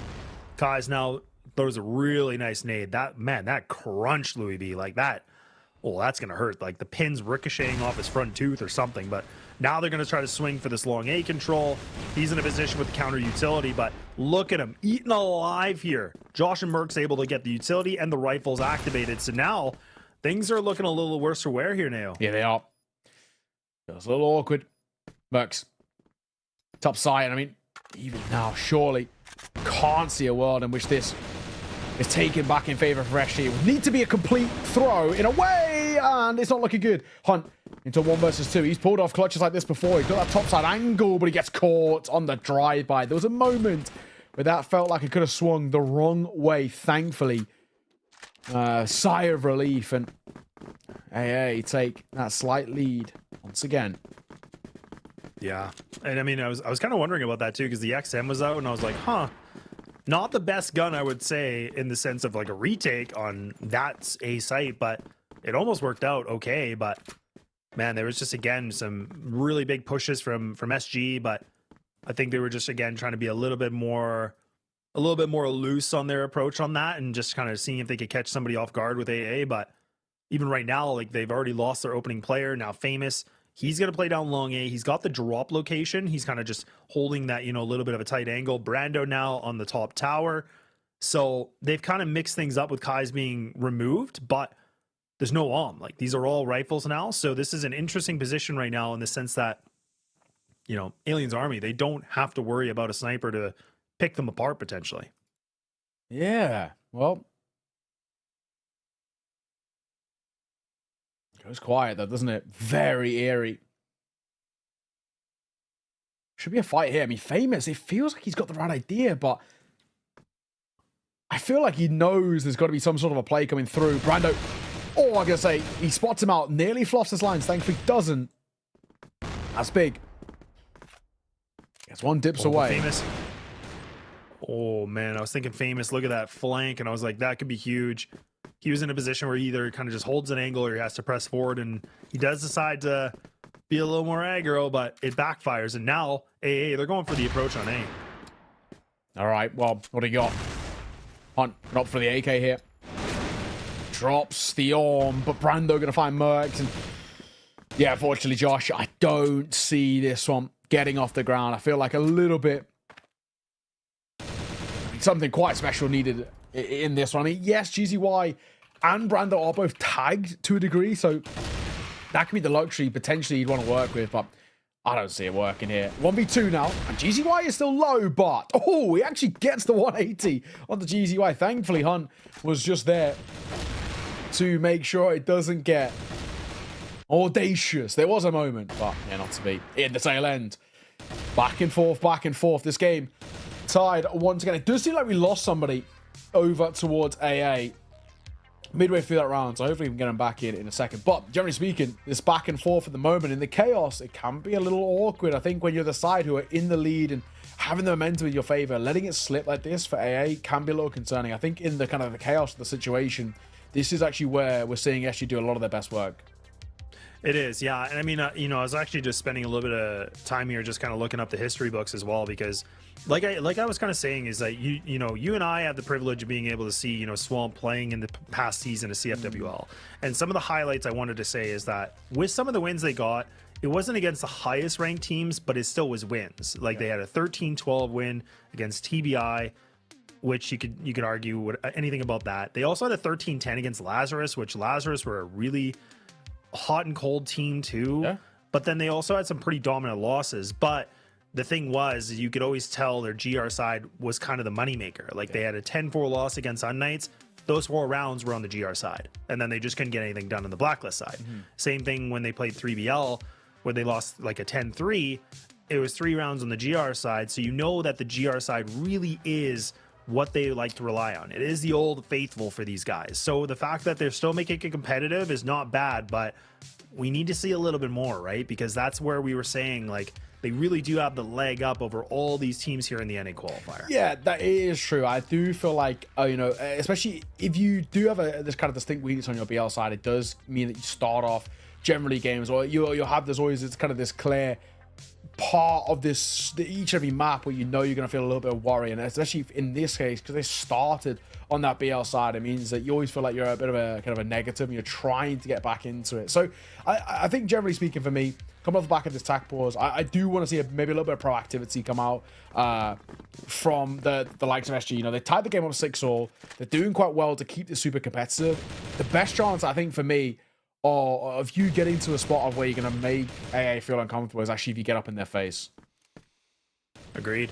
Yeah, I actually agree with that, because I think SG have, you know, kind of shown a little bit where they don't handle some pressure well. So I think I would actually love to see Aliens Army really do, again, like, put this into a 6th gear and just try to see if they can get aggro. Make it coordinated, obviously. Don't just aimlessly, like, rush long A or something. But let's try to, you know, kick things up a little bit, increase the speed just to see.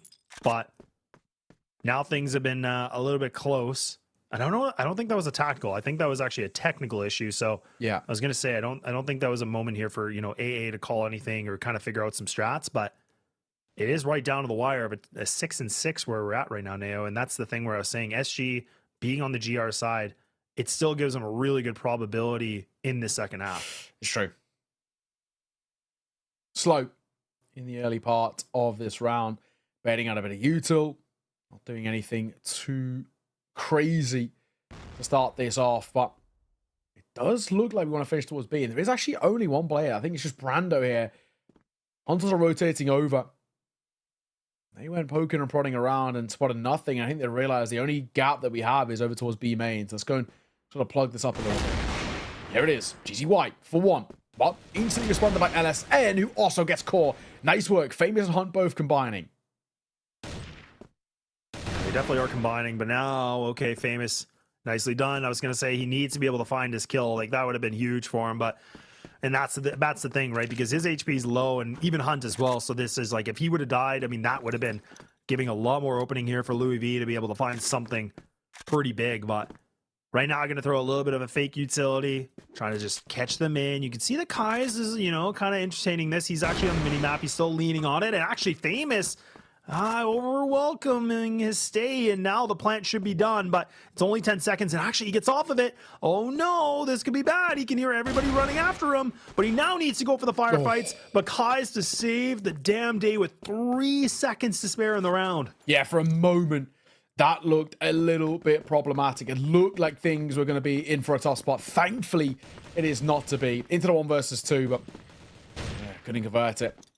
In the end, I mean, not a bad job to bring it down to the 1 versus 1. He just had no idea about how close another guy was. And yeah, it doesn't work in his favor. 6-7 advantage in the favor of SG.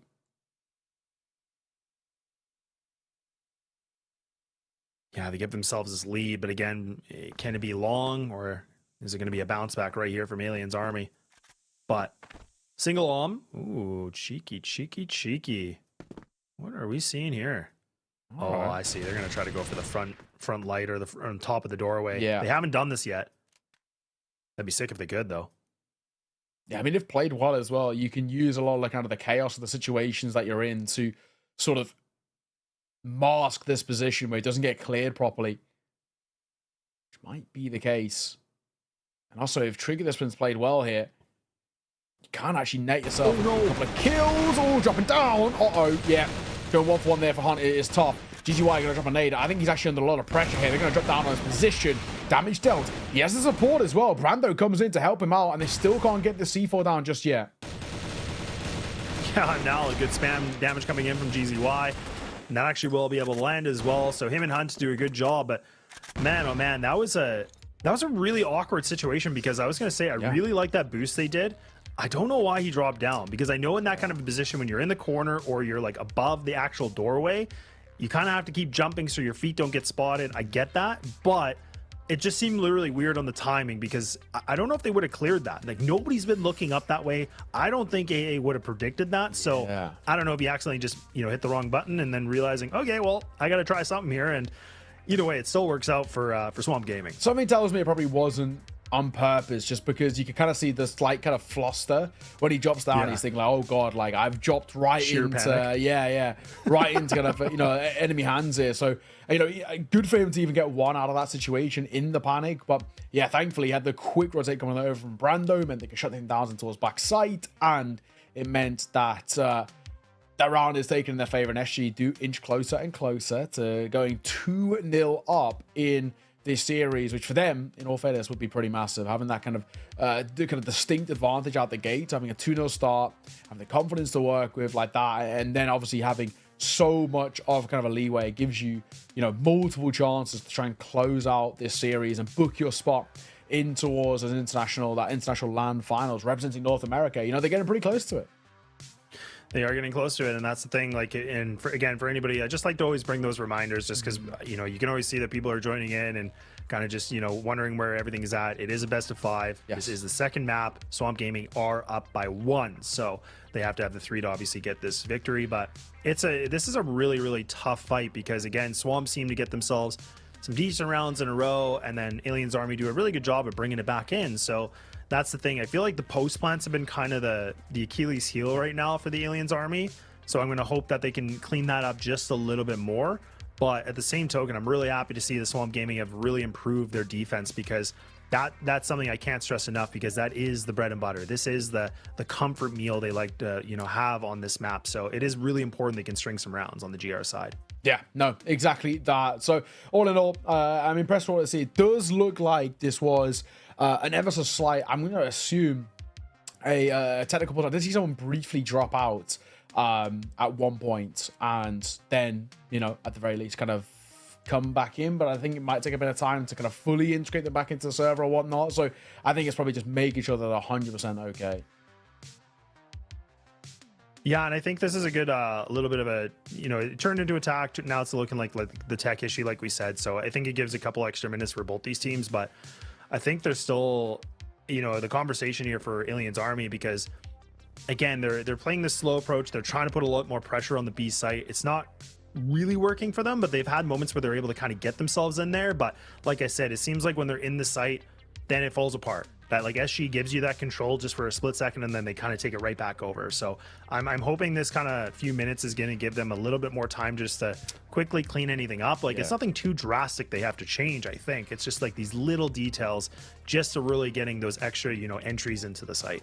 It's true. It does look like this is a slight tech issue, just remaking the lobby at the moment. I'm assuming somebody dropped out. It's just making sure that it's all fair in that sense. So hopefully only a brief one. We get things back underway in a second. But at the moment, SG, good spot that they find themselves in. AA still not playing, I think, as clean as they were yesterday. And I think also part of it makes us going to go back to what we were talking about, where SG yesterday just didn't play the way that we normally expect out from them. They're normally quite clean. They're normally quite comfortable in terms of their approach. And it's one of those where I think yesterday was just kind of an off day, but today they've looked a lot better. 2-0 in towards that opening series, and they're on track for going 2-0 up it in this spot. I mean, I at the moment, the way things are playing, I don't see a world in which that happens. Yeah, and that's the thing too, because again, like the previous pick, in case anybody was wondering, that was for Aliens Army. They lost it pretty devastating, right? That was a 10-4. That was the same scoreline from yesterday, which is kind of funny actually. Right now, not going to be the case here for Port, but this is still a very competitive game. Like, this is actually quite more competitive than the first map was, and I thought that first map was going to be actually quite close. I didn't think Port would be the map where we're going to go back and forth, and we were talking about a 6-6 at one point. So it's very interesting that this is not going the way that we could have potentially predicted this. But at the same time, Aliens Army look like they are playing better, because you could tell they were cold in the first map. Now things are starting to warm up a little bit better, which makes a big difference, but it's still not the same effect from what we saw yesterday, because yesterday, Mercs was popping off, Michael was having a field day, LSN was doing really well at the not quite the same thing we're seeing here. It's kind of that like 70 maybe 80% of what we saw yesterday. Yeah, no, that is exactly that. We are still just holding and waiting until we get back underway. I mean, we don't have an ETA just yet. Hopefully in a brief one, but sometimes it can take a bit of a moment. We have been told, hopefully, we'll be getting back underway in just a minute or so. So we'll hope that that is the case and we can kind of get things back on the road, because it's been a pretty good game so far. I mean, these two sides, especially towards this map, I felt kind of inseparable, because there's been the kind of that changeover at half time where there's a bit of form being found by SG. They've done a really good job at bringing things back into their favor. We are getting back underway. A little replay of how things went towards that final round. Yeah, why not? Let's showcase a few cheeky frags that have been going on. But now, okay, we're ready to go. It says 9-6, so we're ready to go, and 3 rounds needed for Alien to be able to bring things back. And a lot riding on this one, because again, this is the situation where SG were, you know, if they can find this win, I mean, they're gonna have the 2-0 up, and then they have 3 chances essentially to close this thing out, right? I mean, that's a nice feeling to have. But again, we always talk about, you know, the mental aspect of this, and they got to make sure that doesn't get to their heads. But I don't know if, again, I'd be surprised if it's going to be a 3-0. Hunt is going to go back for the boost on this. I like it. So let's see if he doesn't screw this one up this time. Yeah, I got the pixel peak as well, right? So it has one of those advantages. So he does drop down. Oh yeah, nice reaction. Michael gets caught. Great work there. And I smoke down as well over towards front main. SN though, gonna deliver with one of his own, but it's still a 3 versus 4. So advantage is pretty distinctively in favor of SG.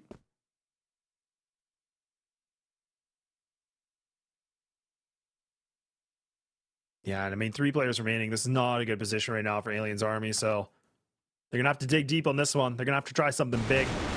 Now Hunt is still being aggressive. Oh, and he actually gets away with one more. I was thinking surely he was a dead man, but the fact that he's able to find this duel, this is big. And now it's just down to Mercs, somebody that needs to be able to pop off, somebody that has been able to do that. But now it's a requirement here for a 1-on-2 with 40 seconds remaining. The C4 in full control right now for GZY. And you already have Kai's already pushed up. Is this going to be the end of it? But now, Neokai, this has become a 1-on-1 situation. Yeah, how? It really felt like it never should have been the case. I mean, tapping away, GZY gonna see it off. I think that's a big sigh of relief. I think it has to be said. Unfortunately, as you can see, we are back to us. So it is, yeah, another bit of a tech issue. I think we've lost somebody once again, unfortunately. So I think if I'm right to say, it was over on the Aliens army side. So to make matters worse, not only losing the round, but also losing a player in that round makes things pretty uncomfortable for them. But they are running out of opportunities. I think that goes without saying too. I mean, at the moment, got SG inching closer and closer to not only, you know, this map, but the series. They just look like the side who are a little bit cleaner, a little bit less mistakes.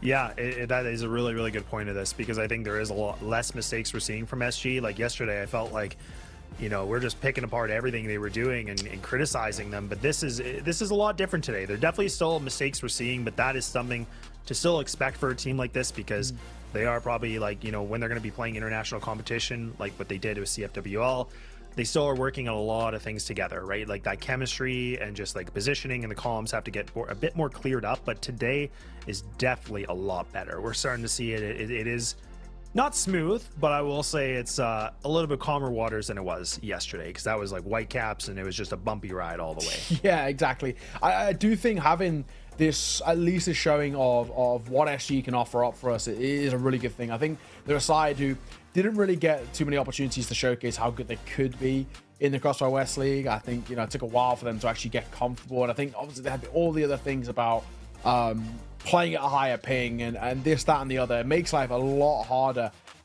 for them. But now they're on kind of a somewhat level playing field. I'm assuming it's very similar-ish kind of ping differences. We are seeing just how good they actually can be. Yesterday, unfortunately, they were just kind of rubbish, right? And I think, you know, there's one man for me that I think has actually been quite crucial to them. I caught him in the West League, and I kind of said similar things then, was Hunt. I think when Hunt gets very confident, he's very difficult to stop. And I think yesterday he just wasn't in his shots, mechanically looked very asleep. But thankfully it's not being the case today. Yeah, it's definitely not the case right now, and I'm glad to see that he is playing a lot better than he was, because that was the thing. You can definitely notice there was like 2 players that were anchors. Like nobody was getting shots, so it felt like it almost was like a 3v5 when they were playing yesterday for Swamp. So now it's a lot better here today in the sense that they are playing better, they're hitting their shots. Hunt is actually playing the stronger positions where he is anchoring and he is getting information and he is doing a pretty good job. So again, this is like, we can't emphasize this enough because it is such an improvement from what we saw yesterday.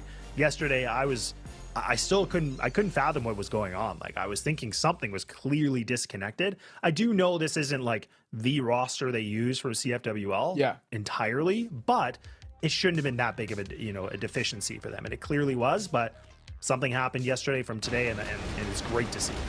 Yeah, exactly that. Probably some of the highlights as well of what we've seen so far in a game that's getting closer and closer towards its I mean, conclusion. Even in terms of a series, I really feel like AA are running out of opportunities, running out of chances, I think, to make this work for them.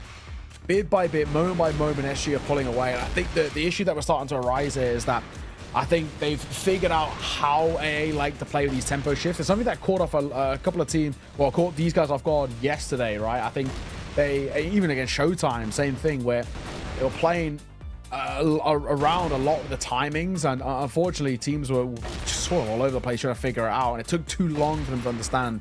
Now it's safe to say that SG have obviously done a lot of their research into how things work for them, and obviously it has been playing out. One more map is all they need, and you know, with that map being closed out, a bit of a chaotic finish with the tech pauses and all the rest, but they've made things actually look quite clean at the last couple of rounds, despite the tech issues, couple of gimmicks coming through, and all the rest. And well, I mean, obviously the individuals look pretty decent. It was hard to keep track of it when we dipped in and out of the tech pause and that lot, but Kai's and Hunt look very good. 1.5 ratings for them, and of course being the key player, Kai's, once again. I feel like we've kind of said this guy's name time and time again, but you know, with the Ormies, look fantastic.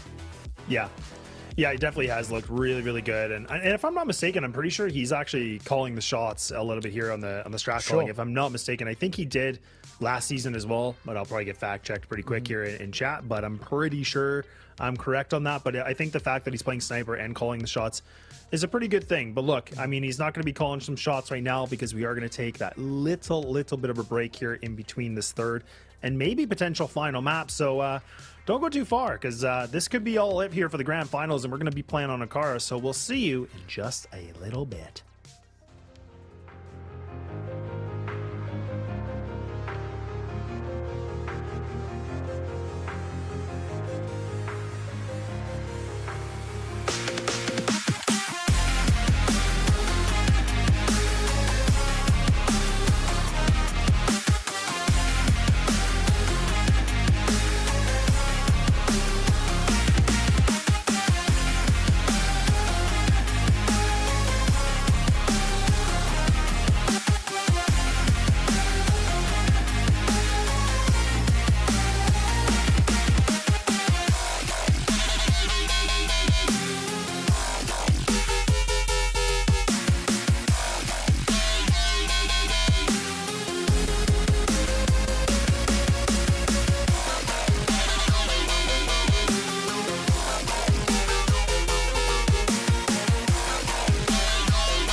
Alrighty, welcome back. One more map. It's actually all that SG need. They're getting mighty close to closing things out, and honestly, kind of deservedly so. I mean, a little bit scrappy at the end with the kind of the tech pauses, but they still kept a level ahead, and were able to see it off in their favor. And now we're looking at whether they can do it in towards map number 3. And honestly, the way they're playing so far, there isn't really too many mistakes being made kind of at all. I think is kind of the main thing. I mean, there's been these back and forths and these kind of interesting fights in a sense, but for the most part, we're not really seeing them lose control of kind of any of these games by any means.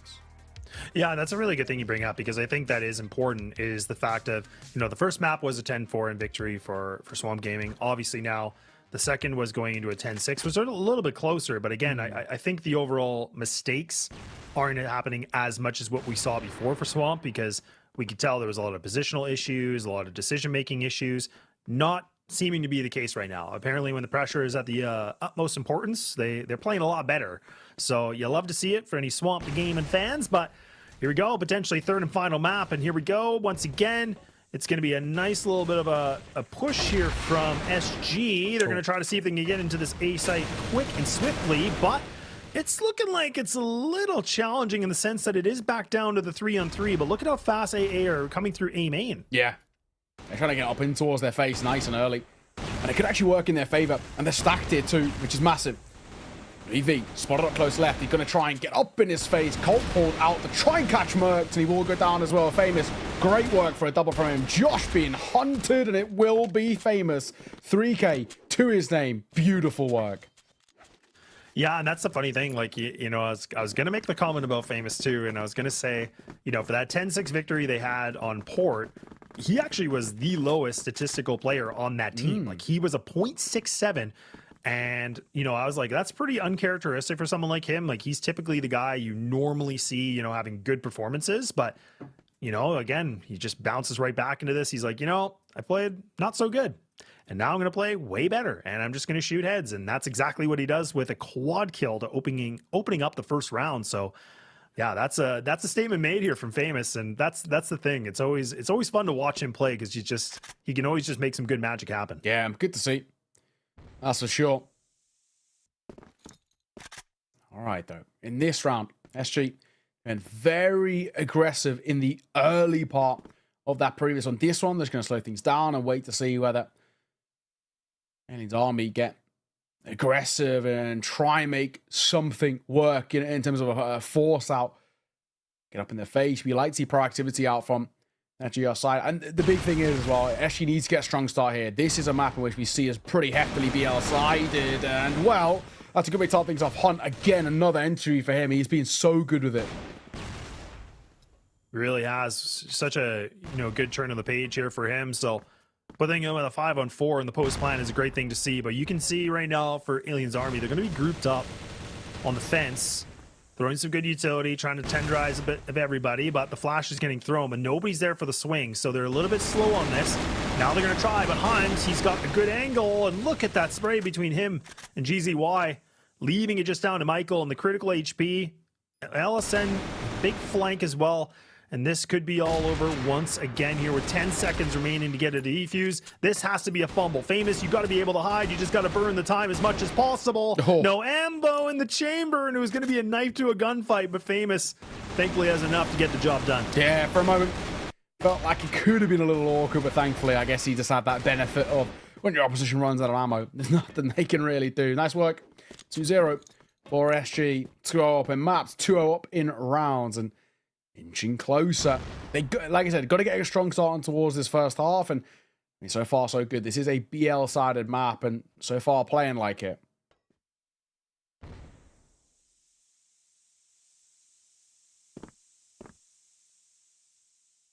Yeah, SG, it's crazy to see like how well they're playing. And honestly, just even these rounds are becoming more convincing as we keep moving on here in the third map. So Alien's army, they're going to have to do have to do something pretty good here because, I mean, this is where they were able to get a 10-4 yesterday, and this was the pop-off from LSM putting himself at a 2.0 KD, Lewis V putting himself at, 1.86, and even Mercs now, he's kind of trying to get himself a little bit of a bounce back and get those stats a bit more improved as well. All right.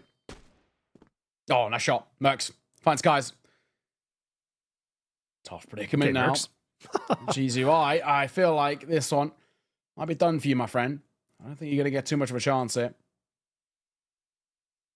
He's looking around. I mean, at the very least, he's got some space, but right, he's C4. It doesn't really matter. No, it really doesn't. I mean, this is the thing. Like, even if Michael goes down, like, it's just going to be information. Yeah, so they have a pretty good inkling of where he is. Like, the C4 is all the way in the back of mid, too, because you can see Josh. They're already pushed up from along A. Only 48 seconds. Again, AA just have to make sure they can play a trade. That's all they have to do. Right now, Merc's being this aggressive, a little bit scary, but he's going to rely on the shots, and I'm pretty sure, if I'm not mistaken, that was an ace for him. So that's going to be the second ace that we will have from him. Yeah, I think it was. He gets the 2K, gets the 2K here, and then finishes things off. So yeah, you'll have to see it in a grand final. Not bad. Yeah, talk about a time and a place to get it as well. Nice work. Really nice work. And a little bit more out of that. And, if you can see Mercs really start to pop off in terms of his kind of individual ability. He's somebody he was quiet map one, right? No two ways about it. He struggled to get going. So if we can see him find the form that we know he can bring to the table, i.e. like that, we might just have a chance at potentially even pushing to another map here. Yeah, it is a big potential, but Aliens Army got a lot of digging to do. They've unfortunately got themselves in a pretty deep hole, and Swamp Gaming are the ones that are just doing a good job to keeping them in there for now, but they're going to need more than like someone like Mercs to be able to get an ace to bring them rounds. And that's what I was kind of criticizing before, is it felt like Aliens Army, like yesterday was really good teamwork and coordination. Today kind of feels like some of these rounds are again just individual power to just getting the rounds, and you just can't rely on that. So we'll see if it can improve when times are getting tough here. It's true. It is one of those things, right? I think I always go back to, is that round replicable? And it's not, right? It's not something you can just continuously do time and time again. So it's not a guaranteed plan of how we're going to find success. Pop shot. Nice. Mellis up close. Brando going to get caught. That's good. Look for a second. Second won't hit. And he still stays alive here, though. Hasn't been forced off the angle. And LSM still causing problems. Colt pulled out, but Kai's will punish. 2 versus 3 is favorable now. Very favorable over towards AA. This should be their round. Yeah, it should be. I mean, unless we see, again, with 38 seconds here, the overextension. Oh, man, I was thinking Mercs is kind of getting a little bit curious, but he gets the better of it. And now you love to see what we're getting a demonstration of AA. This is now what we talked about. We wanted to see them, getting a little bit better kills. We wanted to see some better, crossfires essentially, and they're doing a good job of that. They lose the 2 opening rounds. Now they bring it back into a tie game, and these rounds from them are a lot more convincing. So again, that was something I was giving a lot of criticism for, but it seems like, they're trying to make it work very, very slowly and surely. Yeah. 2-all. Josh. Tempted by a swing, and yeah, it's all about whoever peaks first dies in that situation. It's a stalemate. And GZY is the one to look in, but Josh and Michael both going to fall as well. That's big.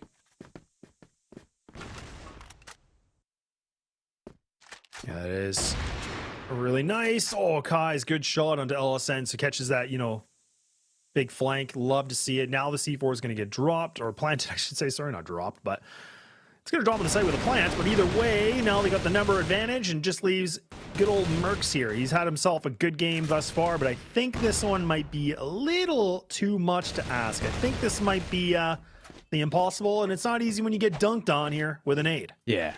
What can you do? Hate to see it. But again, this kind of back and forth that we get to see. I mean, at the very least, though, I do like that we're getting proactivity out from AA. I mean, this is we're going to touch on a map in which it generally feels like it is that kind of BL-sided. So AA are trying to get up in their face and make this GR work for them. Get the global resistance. Aggro. Kai's for the first. Hunt's going to add one more as well, but famous of 4, but GZY quick trades and not the start that AA wanted. Just as I was talking about, I like how they're getting proactive. They sort of overextend there and they get caught off guard.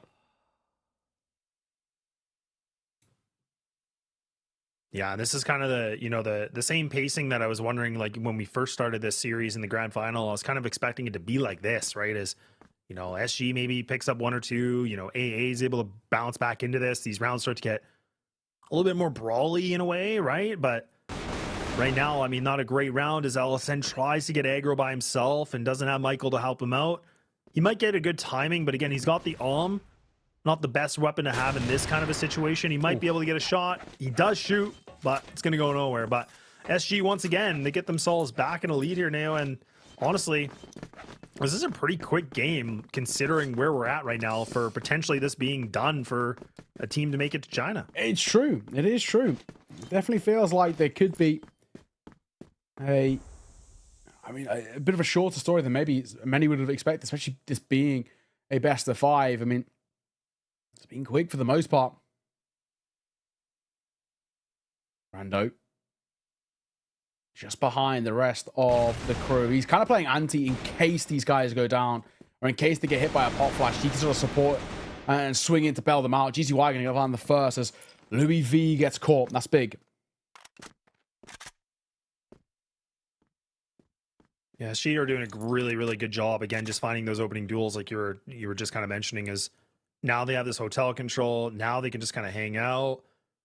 And this is a tough position to be in, right? When you're on the GR side, you have decisions to make. Like you either just, again, play a very tight setup in the sites, or you try to potentially kind of get some info, maybe catch somebody off guard, but it's a pretty big risk for the reward, right? So right now, even Mertz, you could see he was trying to see like, oh, are they in hotel? Yep, they are. And now he's taken so much of his HP. He keeps his life intact, but again, he got tenderized pretty badly. Not an easy spot that we're in. Famous was tempted to make a little move up into his top mid, ops against it. GZY, hotel control is a good position to hold. LSN, oh, he didn't catch him on the first time of asking. Second is good. Hondo still alive, not for much longer. Caught of a nice second shot by LSN, but is it going to be enough? Because the numbers still favor SG.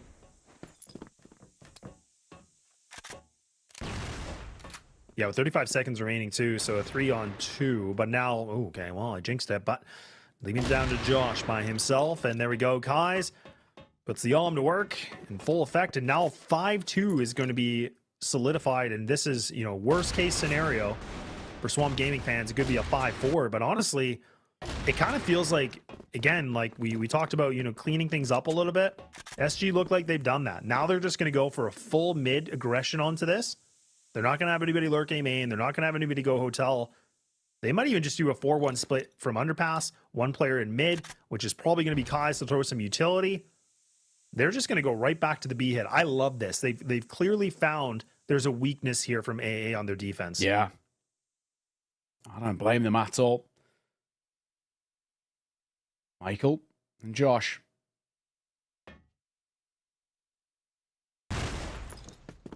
He's trying to stay up close there, but, getting to a point now off the back of these fights that have been taken early doors, we've got to be looking at a rotate a little bit earlier, guys. I mean, it's all well and good that they're locking down this sort of position, but it now makes this rotate so long. I mean, by the time they get there, already 10 seconds is chipped away. Yeah, they got to do something quick. And I mean, even Famous playing aggressive as well. Like even just getting that one kill it's just annoying here for like AA, right? Like you just can't get any comfort for these retakes. 14 seconds. Swamp Gaming, man, they are honestly, I talk about elevating your game. They have definitely done that here. Like they are playing this almost perfectly to their game plan. Like they're sitting at a 6-2. If they find a 7th, my God, like what a way to transition to the GR side. Like this is them just making a statement, realizing, and kind of rubbing in the face here of, AA that, you guys got lucky in the first game and this ain't happening again. Honestly, it's been some great work so far. Really is a lot to like from SG. I mean, even if it is just quote unquote even a 6-3, I still think that's a fantastic showing from them, showing how BR side of the side can be and how great they have been. Really tough spot. GZY, down he falls. They've still got to get coverage over towards Hotel. That's where Mercs remains, but he will get us off one. Still, the numbers now even. as this C4 is planted. Got to be a little careful, that's for sure. Michael. Oh, it's a labor spray, actually. Kai's going to get caught. Bit of an uncharacteristic miss from him, but thankfully Brando can find one of his own. And they now know where the last two are. Smoke and a flash can be utilized here. They've got some util to work with. And they're now being used. Flash comes over. Michael going to be first to fall as well. And now backside Josh in trouble, dancing around the site itself. Has to get on that C4. He's sticking it. Oh, he's sticking it. Time is ticking. Oh my God. He's got to get it. I can't believe it. Famous just loses track of where the C4 is. Oh no, you hate to see it. And that's what I said in the very beginning of this. I said, look, both these teams are the two teams that were able to get ninja diffuses, and I can't believe they were able to do that in the last round of the first half. But that's what I was saying. That's where I was saying both these teams were kind of ruthless that way against their opponents. But I love that, Aliens Army, they're just like, you know what? Bros don't fake. We're just going to stick it. And he gets away with it with like that second despair. Yeah, I mean, it is one of those where it's a tough round to lose in the sense of, just because you're in your head, you're thinking, oh, damn, I wish I had just done a little bit better in terms of maybe staying a little bit closer to the site or being a little bit more aware of kind of mess around is what was going on. But I think the main thing is still a 6-3 in that first half. Very good work coming through. And I think they've given themselves a good amount of kind of a buffer zone where they can get, heading towards that second half. And even though it is BL-sided, still make things work. I mean, either way, a little bit of tech pause here. I think we did see like a whole team drop out, so hopefully we'll get them back in as soon as. But generally speaking, I'm impressed with what I'm seeing out from SG so far. They're looking on track to closing this out. This best of 5 in a 3-0 fashion, and honestly doing it with relative ease as well. Yeah, no, I think with ease is probably the best way to describe it, because honestly, I think SG are just being a little bit quicker on the decision. You're really, again, I talk about tempo. They've increased it. Like they don't really want to play the slow game anymore. They want to be a little bit quicker.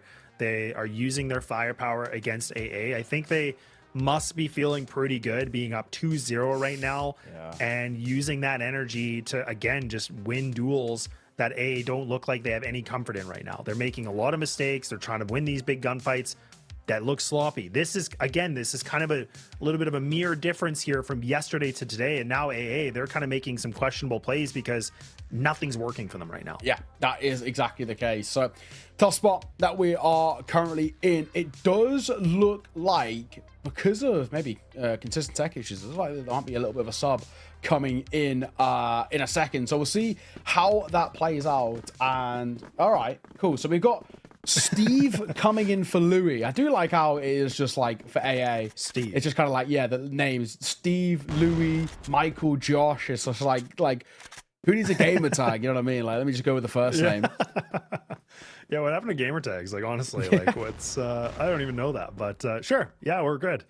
Welcome, Steve. You got some work cut out for you, pal, because you guys are down by 3 rounds. You're down by 2 maps, and you got some big things to do here. And GZY, man, I love that we see the XM into play. Michael tried to get a little aggro and vent, just trying to see if they might be able to catch them off guard, but that plan is eaten alive and the barrel of a shotgun. So now we see a situation where they lose Michael. They still have the of LSN, but where do they want to go? This is, again, like it's the A site has 3 players ready to go. The defense is full composition. So this is going to be some really tough picking. Yeah, it's not going to be easy. Well, it's quiet in the early part. What has Steve got for us, I think is the big question I'm asking. Steve, we need some magic out from you, mate. It's Mercs for the first. LSN. Oh, nice find. Really nice find. And that'll work wonders. It's a question of kind of lead to a little bit more as well. I mean, C4 going to go down. That's a big positive to be had here.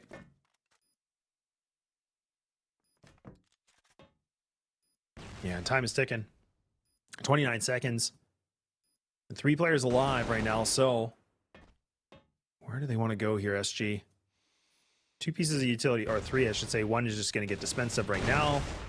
Steve going to get caught with some big damage. Josh and LSN together. Nice little wombo combo, and there we go. LSN will put that to work. Now we start to see AA getting a little bit more back into this. Doesn't look like the wound is too deep yet. They're still living on, but man, oh man, they got a long road ahead of them. Yeah, a lot more that needs to be done for this AA side, but they are on the right side to get it done at the very least. I mean, this is kind of where You want to see them deliver. I mean, this is, as you mentioned, it felt pretty BL side at the start, and already not bad. They can get up to a 6-5. That will put the pressure on, and it will make SG feel a little awkward, no matter about having the new man of Steve in and whatnot. Yeah, and that's the thing, man. I don't know anything about Steve, so I'm not gonna, Steve might be a great guy. He might be a great player too, but it's just when you're in a position where your team has to throw a substitute in a losing situation, I have so many questions. It could be just a technical issue, maybe, but I don't know. That's what always makes me wonder a little bit. I'm going to be more the positive note, just stay in my Canadian roots here, just to say, it's, Louis probably had something going on, maybe an emergency, who knows. And Steve, being the good teammate to come in and save the day, but that's always a tough thing too, because you're really cold when you're not playing at all. So it's like he has to be warmed up and he's got to get going in the second half. And Famous, oh my dear God, Famous, he's able to just annihilate these guys, knocking their heads back, and now it's just down to Michael. Yeah, tough spot. Michael gets on. Nice, needs more. Oh, and he does get a second, but running out of ammo, that was always going to be the thing that's going to cost him his life. So again, inching closer and closer, starting to push towards that finish line. And honestly, the big worry has to come through about, is there anything left in the tank for AA? I mean, there's a world in which we could easily talk about them just sort of being mentally checked out, especially now they're having to use a sub as well. Mercs for one, Michael for a double, but Famous Lanta back. Yeah, and again, Famous is just getting himself a good couple kills here, and 3-3, but Michael's very, very low right now. And we see the three players from AA just kind of grouped up in mid, just waiting things out. They still got tons of time to work with. So it's not like they have to make any rash decisions here. They can just kind of hold up on this. Kai's actually, again, pushing out of hotel. Again, getting info. I like this, though. I think this is a good play from SG just because they're going to get some information. Now this allows them to kind of reposition themselves just a bit. Famous is playing a pretty exposed angle here, but now he's just going to be the anchor into this B site. And that's exactly where A is going to go. So Famous, he's going to be tested one more time. Tough. That's short. Oh, Famous. 1 for 1. Not terrible. Kai's pretty good position when he misses a shot. And Steve will get that C4 down. GCY going to go for second floor to try and fight from here. Flash going to come over. They're going to try something Kai's in first, which is kind of an interesting decision. Goes 1 for 1. GCY now on towards Steve in this 1 versus 1. 20 seconds basically to work with. Steve tagged and caught on the cross. He tried to escape. I don't really blame him as well because he was kind of stuck in an awful position, but he isn't given that luxury. Defuse comes through, and now SG get once again closer and closer. And it's getting closer and closer, man. This is the thing. And now, a 4-round differential. Aliens Army to keep themselves in a conversation and maybe staying alive in this game, but this is a situation where SG are going to be feeling really, really good. But now we have to see something different from AA. They're going to try a big different plan on this one. They have the aggression of Michael already pushed through mid door. He's already getting himself up towards stairs. So this is a good position for him. And it was LSN that's actually in the back of B door, I should say, sorry. And that's where he's just kind of, again, waiting for anything else and any aggression from SG. But SG are going to play this a bit more standard. They're going to play the 2-1-2. Nothing too aggro. Actually, again, I really do like this defense. It's a simple thing, but I think it's needed with a critical round like this. Yeah. Not doing anything too audacious. SG, they just don't want to give opportunities over. It's smart. They've got plenty of time now to work with. They're in no rush. They're not feeling the pressure or anything of the sort. So they're chilling.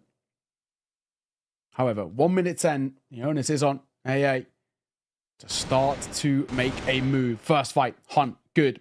Steve Lanta back, though.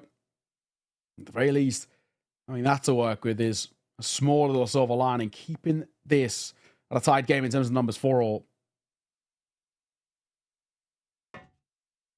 Oh, and even Kai's, again, once more, he's going to push through Hotel. Ooh, there's a player right below him. He didn't spot him. And that's LSN, so he might be able to actually get a good timing against him, potentially. Oh, but guys, he's actually expecting someone to jump up, and oh my god, okay. Flick of the wrist. It's only one kill, but again, that could be enough, unless he sees his teammates just kind of fumbling on the shots here, but Famous once again with a nice little one tap. And now, with the C4 going down, time is a ticking here for SG. Yeah, tough. Famous and GZY, I mean, two guys you definitely won in the situation. Both have had their moments and sticking together. Not a bad way to go about it. GZY for the first. Josh left with all through 1 versus 2. Does get the first, for the second. And oh, brilliant delivery as Famous gets clipped. Fantastic shot. And that will keep them afloat bit by bit.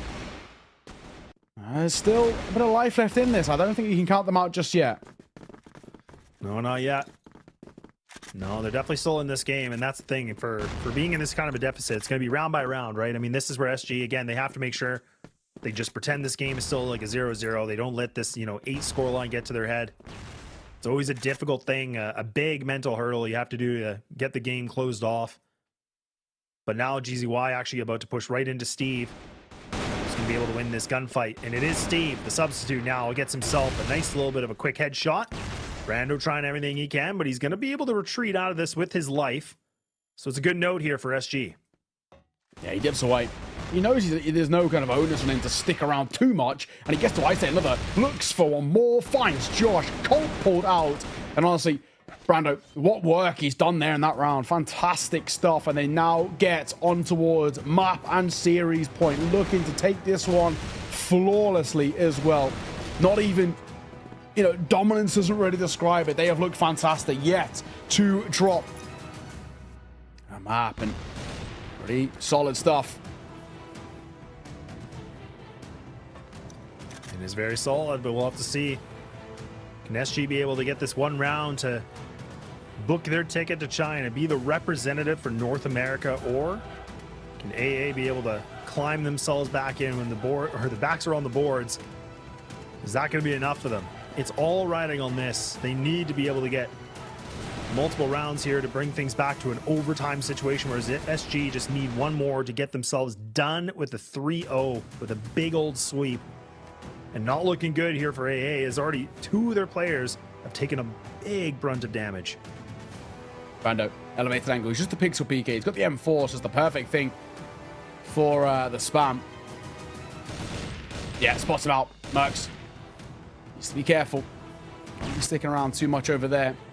Not the easiest of angles trying to fight around. GZY, they're going to get caught, but an answer back as Mercs also falls. That was good info relayed over.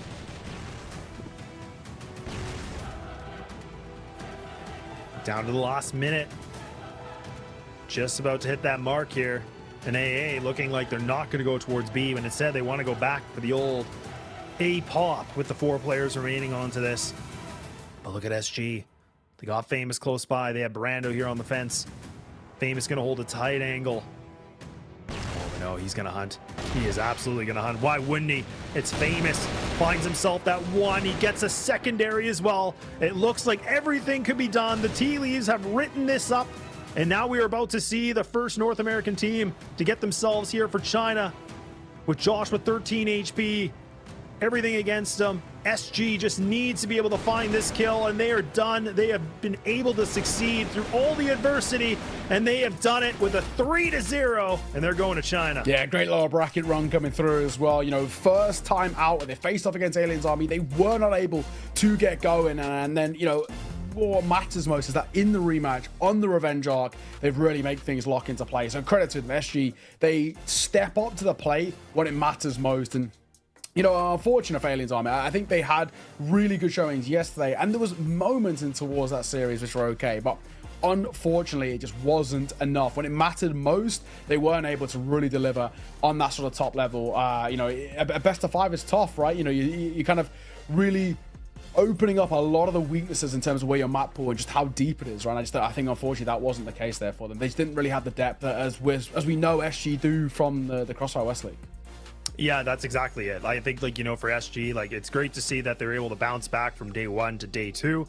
And that's where we kept saying, they were the #1 contender for this whole thing. Everybody did label them, except for one team saying AA was the team to beat. But that's the thing, is that SG, they had the experience for CFWL. They've been able to have good competition, and that definitely pulled in a really good positive for them. And you could definitely see it here. Everything was a lot more connecting.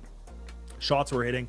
The comms were a lot better. Positioning was, everything was just better. Like that's the thing. It was a big improvement plan, and it happened pretty much overnight. And that's the thing, unfortunately for AA, where it looked really good in the beginning, but it crumbled. And I guess maybe the pressure got to them too. But either way, they do finish in second place, which is not a bad thing, because there was a prize pool attached to this. For people that aren't aware, like, it was a $20,000 prize pool altogether, which does mean that now Swamp Gaming, they get themselves the book slot here for the CFS grand finals, and also the 10K prize pool. But that also means that there's also going to be $4,000 here for the second place team, which is not a bad thing at all. Yeah, you know, a bit of cash in hand there. I think they'll take that, you know, all day. But I think for them, they know how close they were. It was a great run through the upper bracket. Yes, they looked fantastic, but maybe they utilized sort of everything that they had in the locker. You know, they went for the depths of their strap book, may I say, yesterday, and then unfortunately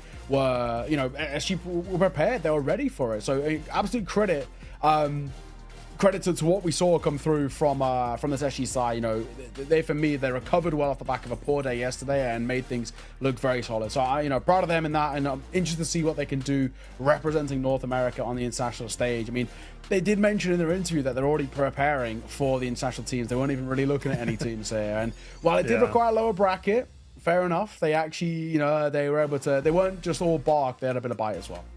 Yeah, exactly. And I mean, I think for them, it just adds a little bit extra practice. I mean, we'll take it that way, right? I mean, going into the lower, they had to play a few more games to just get some officials under their belt, and just kind of getting that sweet taste of victory here, so that they can get ready for, you know, playing some of the best international teams in the world. So it's going to be interesting to see what Swamp can do, because I know, you know, historically, these guys can be demons in the server when it's on LAN, and you know, everything's a bit more of an even playing field. They don't have the ping disadvantage, because that was something, you know, you and I have talked a ton about, even with Jordan and everybody else, is that Swamp Gaming really do have a disadvantage in CFWL, because they have to play with, like, you know, over 100 ping on some of the matches. But when they go to that LAN, it's going to be a fair game. So I'm really excited to see what they can do, because I think there could be map upsets, but they have a lot of work cut out for them from now all the way to December. Yeah, absolutely that. But I think for this SG side, I think, you know, this is probably a start of things to come for them, in the sense of, you know, they are proving themselves to be their best team out of North America. I do want to see what they're like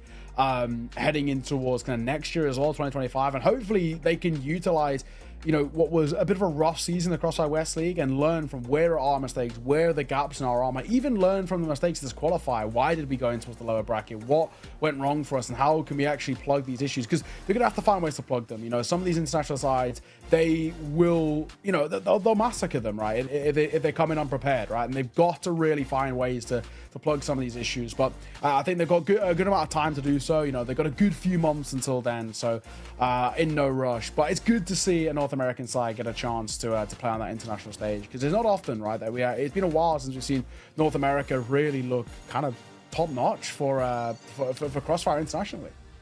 Yeah, exactly. And I mean, it's you know, it brings joy to my heart, because I'm from NA too, right? So it's always a little biasness to be excited for a team to be able to get that international experience. And but that's the thing, we have to be a little bit realistic about it as well, is that this is a long road. This is going to be a very, very hard road, because you are going to be playing the best teams in the world. And that's where I think Swamp have been able to show us these little glimpses of beauty when we see them in CFWL, where they make really close games. Even if they lose it, they've been able to get some wins against some good teams as well. But that's where I'm just thinking, like, they really do need to use the practice. I hope they have an opportunity where they can boot camp a little bit together, just get that experience and the communication up as well, because that could play a factor. And Famous has been to so many events, I've lost count of it, doesn't even matter, and especially with some of these other guys. But it is going to be important to see how well they play on LAN, and I'm definitely excited to tune into that, because I do see it where they could cause some upsets with the map victories. Yeah, no, exactly that. To run through some of these highlights as well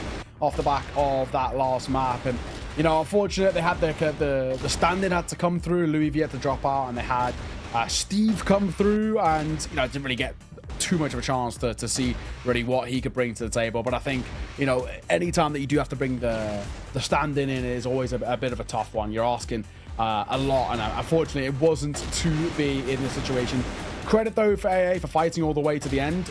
But you know, when it matters most, this is a side of SG who really did look for the most part pretty flawless. And I kind of touched about it at the end of map 2 before heading into map 3, where for the SG side, yes, some of these maps were like relatively close, but it never felt like they were in any way under fire, under pressure to lose a map.